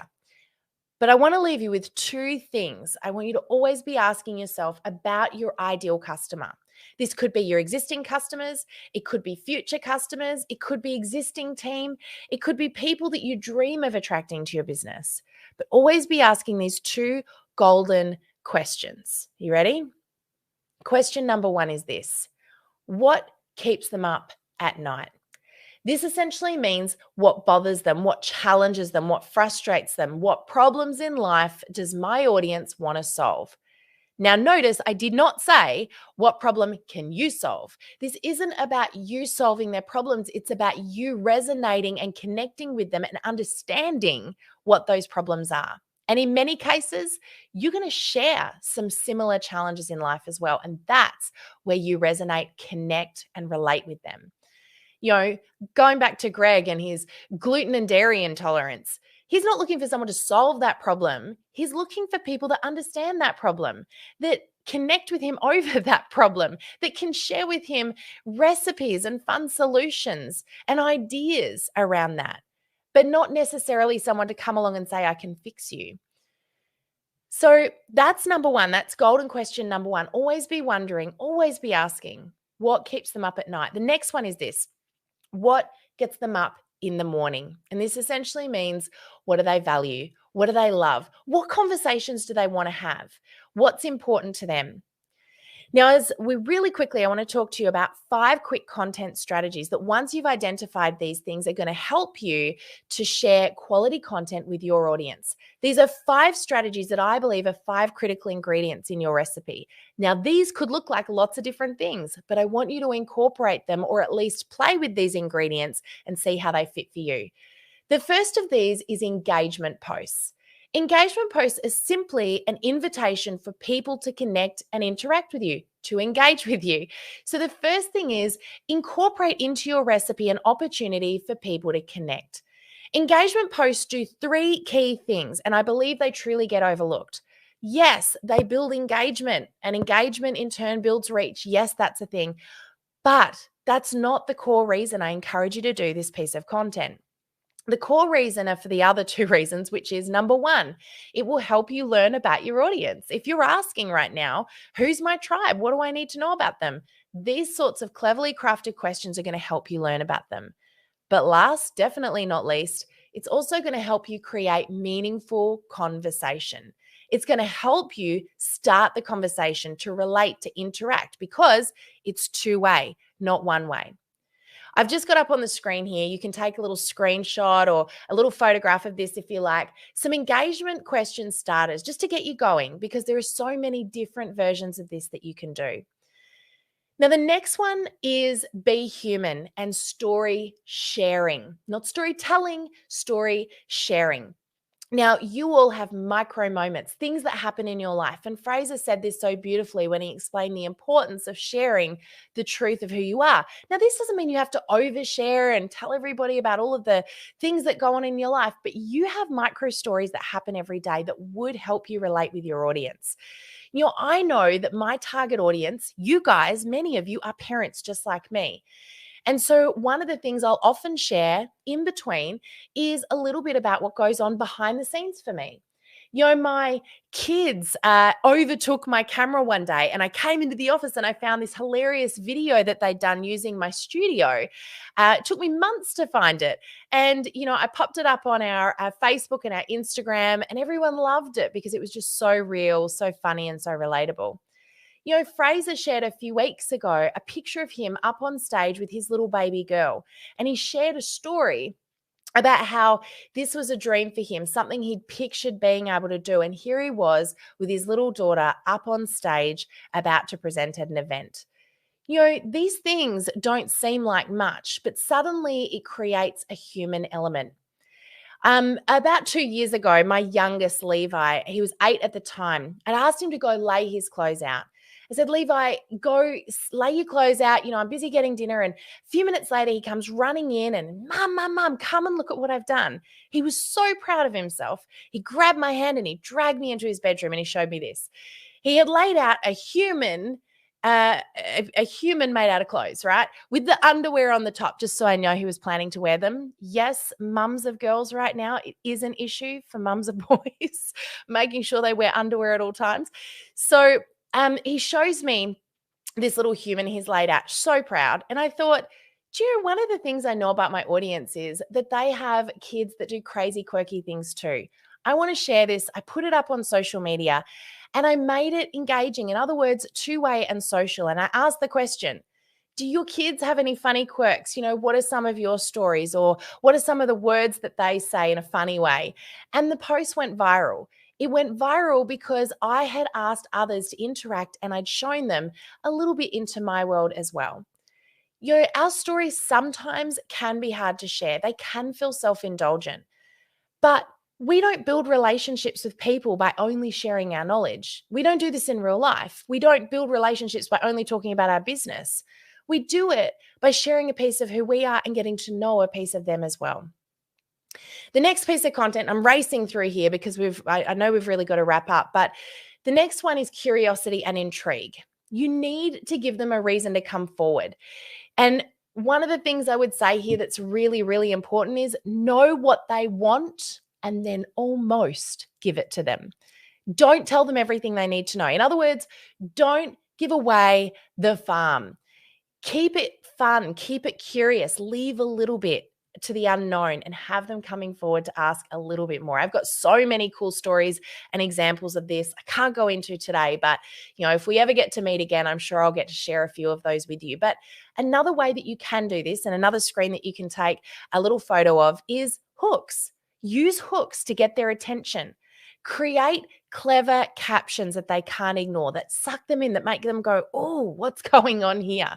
Less on social media is often much, much more. Remember, don't give the farm away. Know what your audience wants, then almost give it to them.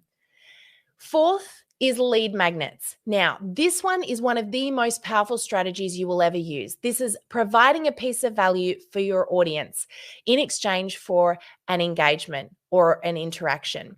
Now, I have gifted you in your workbooks, that downloadable workbook that's been provided for you today, a lead magnet cheat sheet. Seriously, this is one of the most powerful strategies you can implement on social media right now to be always attracting new leads, new potential connections, and building on those connections in your business. Now, in that cheat sheet, I've provided you with 25 lead magnet examples you could create right now. I've given you some tips on how to use them, and there's a little QR code there that you can scan where I've recorded a video telling you how to use this strategy and this particular cheat sheet. So make sure that you grab that after this session today. Now, I'm not going to spend very long on this one because it's already been covered in depth, but all types of video content. That includes reels and stories, which is your short form. It also includes your long form video.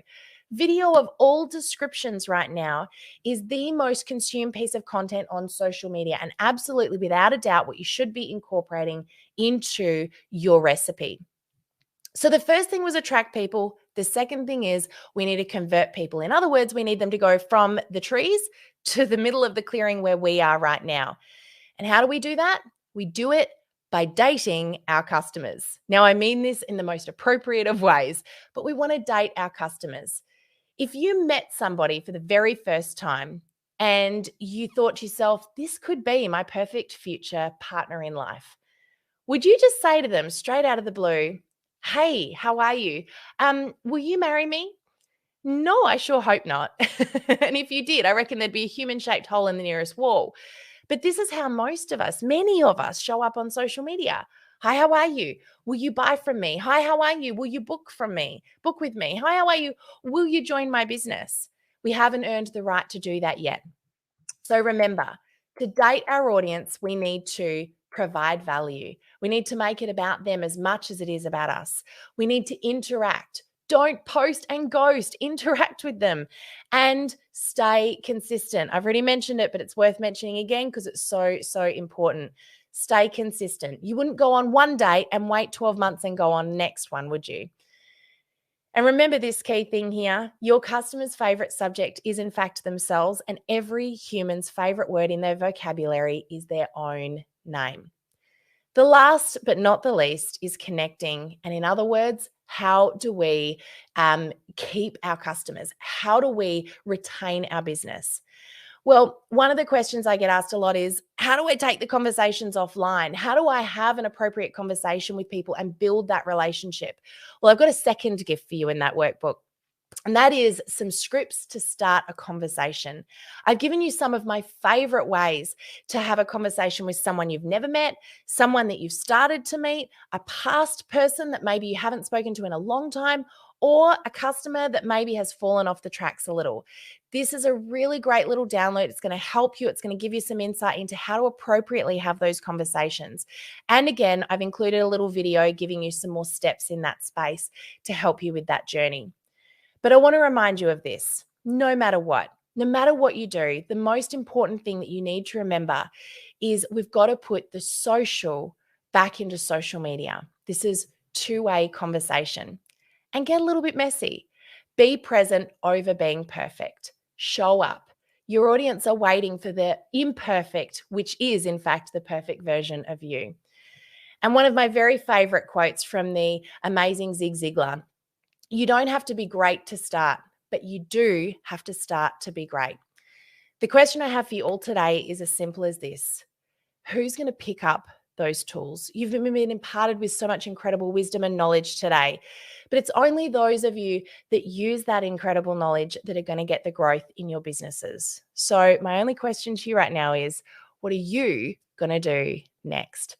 Thank you so much, everybody, for having me. Thank you to the amazing team at MultiBrain and Scott. It's so awesome to be here with you guys bright and early this morning. Again, thank you to the DSA. I'm going to hand back over to the amazing Scott Kramer right now. No, I'm here with you. You're here. Hello. It's so good, so good, so good. My favorite analogy of all time, it has to be the forest, the clearing in the forest. I love that story. I'm gonna take it one day. I just never tell it the way you do. But fantastic. It changes every time I tell it. It's kind of amazing how I love that you brought the let's get messy in from Frasier's to your, I mean, everybody has done such an amazing job of weaving this all together. You would think we would have rehearsed like for days and days on this thing, but what a wonderful day it's been. Sam, if you're okay with it, I have a surprise for everybody. I kind of want to bring everybody back up and do kind of a finale, like share your favorite moment and maybe just answer a couple questions that we've had in through DMs and different things. Is that good with you? Yeah, absolutely. Hey, Rodney, bring everybody up. Bring up Melissa and Aaron and Charmin and Frasier. All right. Social Media Day. Here it is. The big finale. I feel like we're the Brady Bunch here, right? Right? Are we doing a musical number? What's happening? Is it a high kick? Tell me more. What's the song? No, Frasier.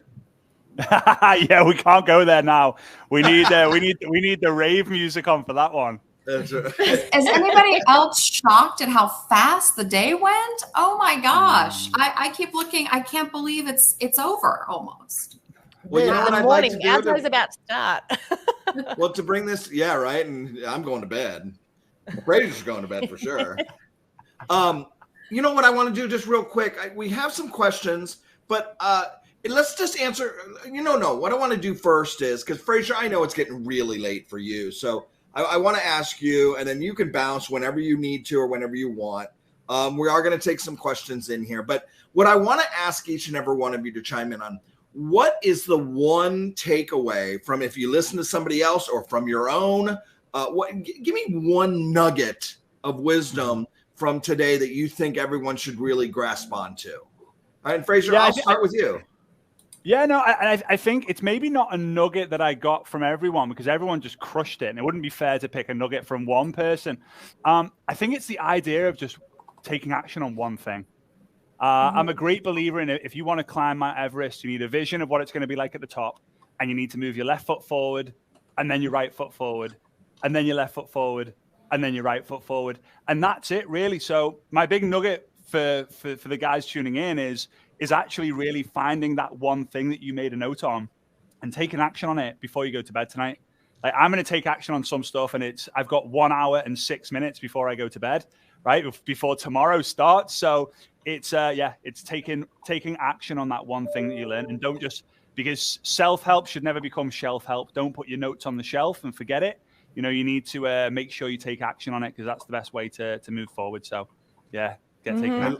I love your one-liners. You are the king of one-liners. Perfect. I love them. They're so good. Well, Fraser, I know it is late for you, so we're going to let you go. I mean, feel free to stay, but I know you got to go on to some other things as well. Thank you again for all your contributions to Social Media Day and being here with us. We had such a blast. I got so many great comments. Thank you so much. I appreciate you guys, and you all were just incredible. I've learned so much. So big love to you all, and I'll see you soon. All right. Take care, Fraser. All right. How about you, Dr. Sharman? Yes. Thank you so much. It's so nice to be here and to hear all of you speak. It was such a joy. And to talk about my favorite topic, right? Social media. So that was really nice to be amongst all of you. So I think one of the things that I always try to tell people is that idea of the way that we communicate in person and the values that are important to us on that one-to-one basis when we're connecting with, a stranger, meeting someone new. Like I gave the analogy of the party, right? Or, in our business, a friend, a group we meet, whatever it is, just try to take those best practices from your in-person interactions, take those online, right? And not see online as this foreign, strange place that acts completely different. It's the same. It's that, like you were saying, Sam, putting the social back into social media is how can we be ourselves, be our authentic selves online, because that really builds that trust. It builds that community. It builds that credibility. And really fosters engagement so that we can have long-lasting relationships, right? And loyal customers in the end. So I think it's really probably the most important thing I'd like to share. Love it. Thank you. Aaron, how about you? One good takeaway.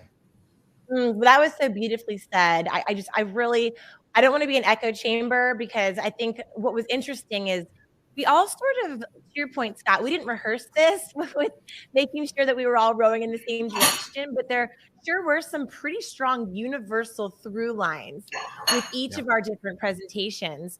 And I think what I'm hoping that our attendees today stand up and walk away feeling is that they can authorize themselves to say no to all the social media things. They can authorize themselves to release this pressure to be everywhere at all times, to be everything to all people.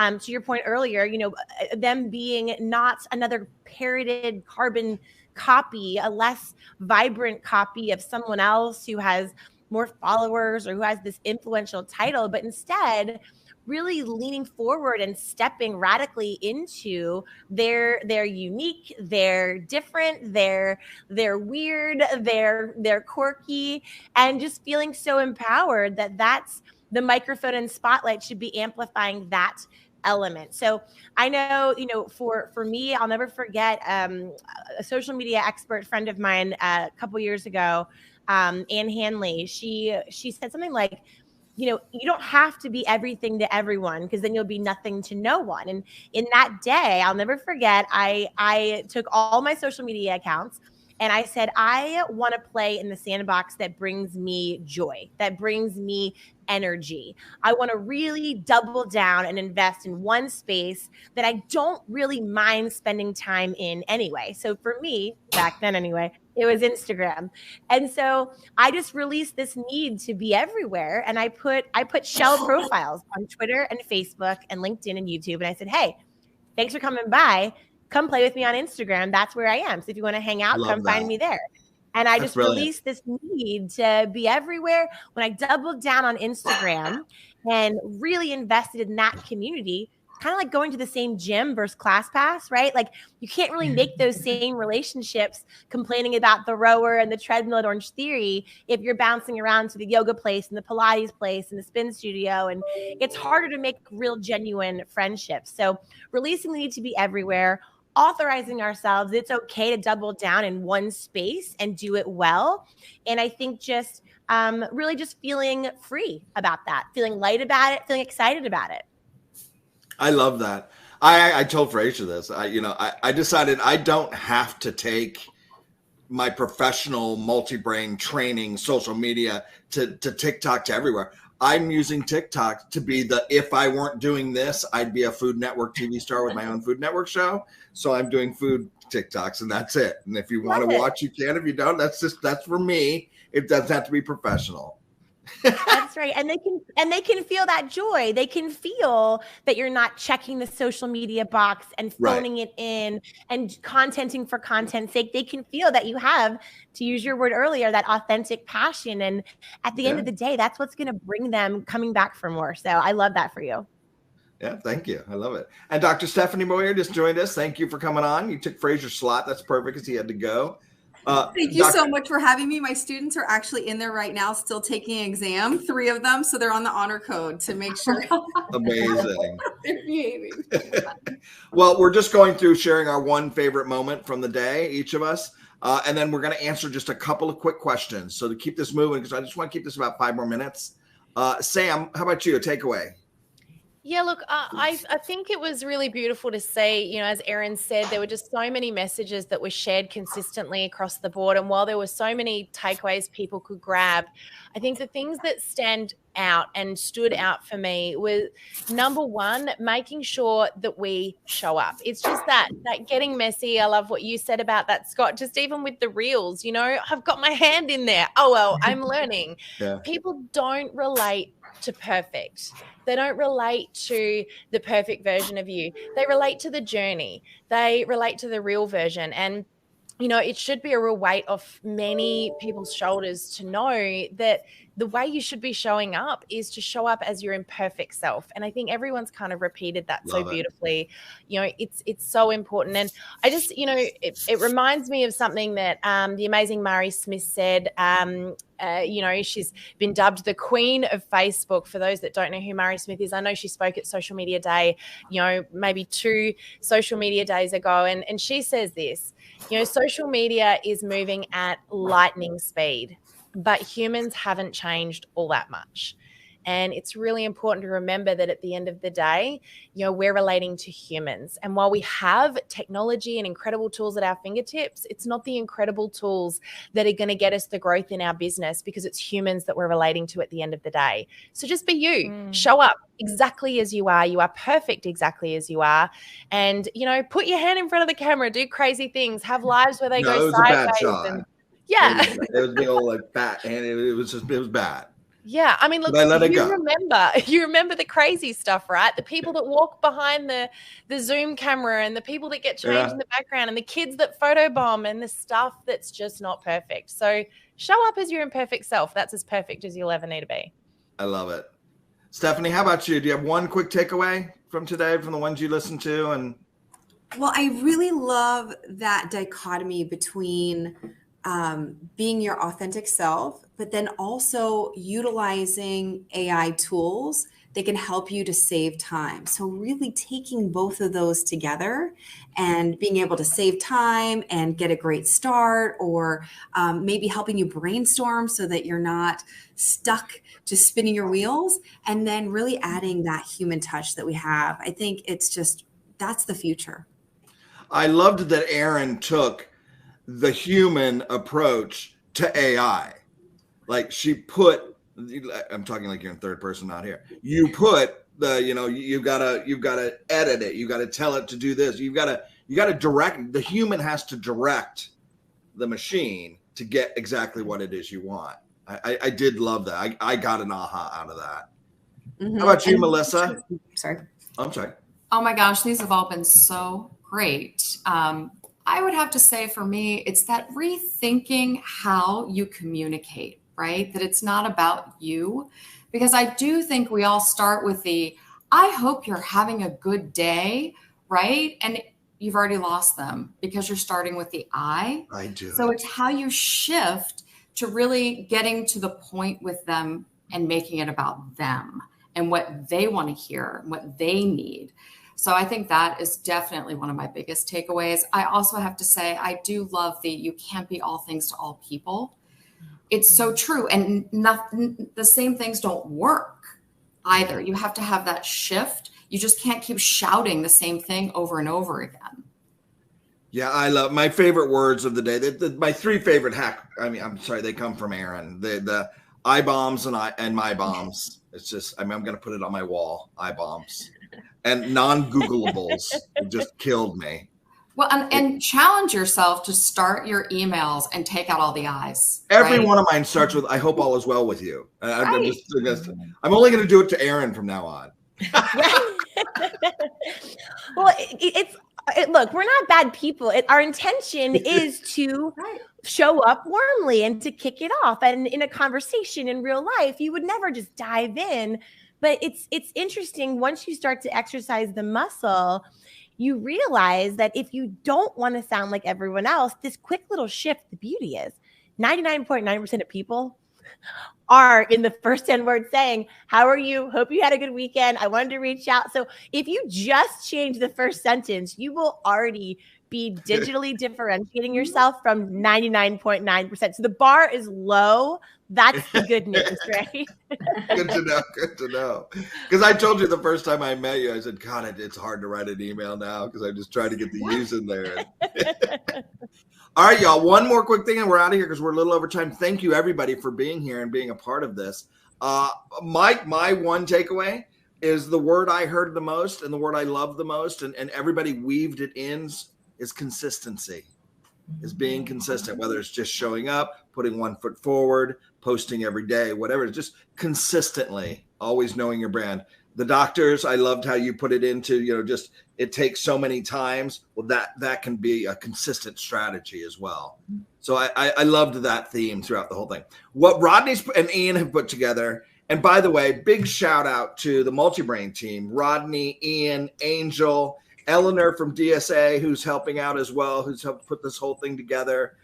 We've got Davi, we've got Chris, who built all the sites, Dan the man, Amira, everyone on the team behind the scenes producing this. Thank you guys, every one of you. This was flawless. No big technical glitches. So that's fantastic. What I want to end with, this is going to be quick fire. There's going to be 4 or 5 questions that are going to come across the bottom. Each one of you, you can choose to dive in or not, but I'm talking 1-sentence answers. Okay, you ready? Okay. So here we go. Ronnie, you can put the first one up, or Ian. Do I really have to use video to grow? Go. Yes. Yes. Absolutely. Totally. Yes, you do. Is video? Doesn't everyone love to watch a short video? Yeah. Super engaging. What I've always said is if you don't like the way you look on video, turn the camera around and show what you see. Oh, I love that. That's That's good. Whoa, mic drop. All right, next question. Feeling How much that is one. too much outreach? Oh, Go. I would say outreach that is not on par with the person. Any of that. Who else? I would have said anything that's not appropriate. It needs to be appropriate outreach. Okay, appropriate outreach. Anyone? All right, next one. How do we know if our contacts want to engage? Oh, this is so good. How do we know if our contacts want to engage? They respond on social.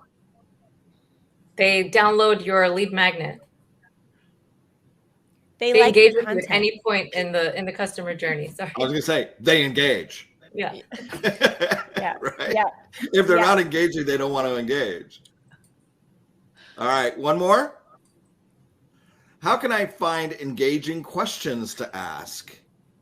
Ask ChatGPT. Right? Ask Chat. Use those keywords and put them into each social platform. It's also a big search engine. Right? Any search engine, you put that topic in and it'll list all the most popular questions people are asking. I love that. I saw that in a training once where it was, if you're in such and such a business, go in and your product has this to say, what are the top most requested questions on this topic? And you get a whole list of them. Well, and Yeah, I just loved, was it Google will give you Aaron? that. Was it Aaron that said, make sure you're figuring out what they care about? That I love that. So true, right? You don't want to ask them something if they don't play tennis, right? Right. And Well, that's like everyone- what so Sam you said. have- I'm sorry. Sam said, you don't take a steak in for a, so you gotta know. Go ahead, Aaron. Yeah. Oh, sorry, Aaron. Go ahead. I was going to say it's really funny because we actually created a cheat sheet on this and I nearly provided it in the workbook. So we've actually created a whole lot of engagement questions. So maybe let me know how we can get this to people and we can just give you like 100 engagement questions we've already put together. But for me, this would be about what do you want to know about your audience and what are some of the common conversations you're already having? You already have a lot of those questions in your head. So just think about what do those conversations look like and be real. It's just ask human questions. Right. Yep. Yep. Go and I ahead. also would just add to that, ask human questions that aren't typically asked, because what we're trying to do is interrupt those patterns, right? We're trying to interrupt predictable patterns. So for example, my rule of thumb at a cocktail party or a networking event is I refuse to ask anyone, what do you do for work? I refuse to ask that question because I sound like every other human in that room. So to take the lens and think to yourself, what is a different take on this? So what I ask people is, when you aren't working and money doesn't matter, where are you? Yeah, that's a good one. And so Wow, I thinking love that through, one. like, what is another version of, instead of saying like, so, tell us more about your biggest customer problem. It looks like one of your customer problems might be that, but could it be this instead? Or is it more this? Like, don't be afraid to have them even push back strong and say, oh, no. Because at least you're eliciting an emotional response. At least you're eliciting a tell me more moment. And so I think most asked questions are fantastic. I think radically real human questions are fantastic. But just taking like 0.01 seconds to think to yourself, what is a little funky, weird, different twist? Just a scotch of a lens click. That if I pose it in this way, they're going to remember me or answer me as opposed to everyone else that's sort of doing the carbon copy parrot performance. Can I And add one more? Oh, sorry. Go Yeah. ahead. So one more is just asking why. If they say something to you, why is that important to you? Why did you do that? Right? So just a follow-up question to something that they said is incredibly engaging. Yeah. And just make sure they're really easy to answer as well. Remember, on social media, you've got like 3 seconds to get someone's attention. Asking a question like, why do you love your mum? Is, someone could write an essay about that. So think about how you could reword what you're saying to make it really easy to answer. Use one word to describe your mum. It would be a way to do that lens click that Erin was talking about, and in my way of not necessarily making it more interesting, but making it easier for people to answer really quickly on the fly. Just remember, it's social media, it's fast paced. So don't make your questions really difficult for people to answer. Okay, last That's question. a great point, Sam. That's a great point because there are not enough characters in Twitter to deal with mom issues. I think that is a great point. All right, the last question, and everyone's literally one word answers or a couple of words, and we're out of here. Ready? When you aren't working and money doesn't matter, where are you? Go. With the my pool. family. Camping. Doctors, answer. Eating. Eating. The doctors are eating. You're where, Melissa? In the pool. In the pool. Nice. Sam, Nice. I'm camping. you're camping. And where are you, Aaron? You're with family. Family, cocktail, mom and dad, good tunes, just hanging. Yeah. I'm at the pool overlooking the ocean. Wow. Ooh, you gotta take One that up a upper. notch for You me, win. Scott. Scott wins. Good That's a job, one Scott. upper. You win. I was going to say it before Melissa said pool because I want the ocean view. Too funny. You guys have Well, been amazing. I have to say a huge thank you to all of you on behalf of all of us in the direct selling industry. Thank you all for your wonderful content today, Scott and the Multi-Brain team. Thank you all for the amazing technology and helping us bring this to life. So can't thank you all enough. I think that everyone's really probably enjoyed this day as much as we all have, right? Or more. Thank you so much. Thanks for the Thanks, opportunity. everybody. And thanks to all of you. You guys have a great rest of your Thank day. you so much. Thank you. Bye, everybody. Bye. Bye.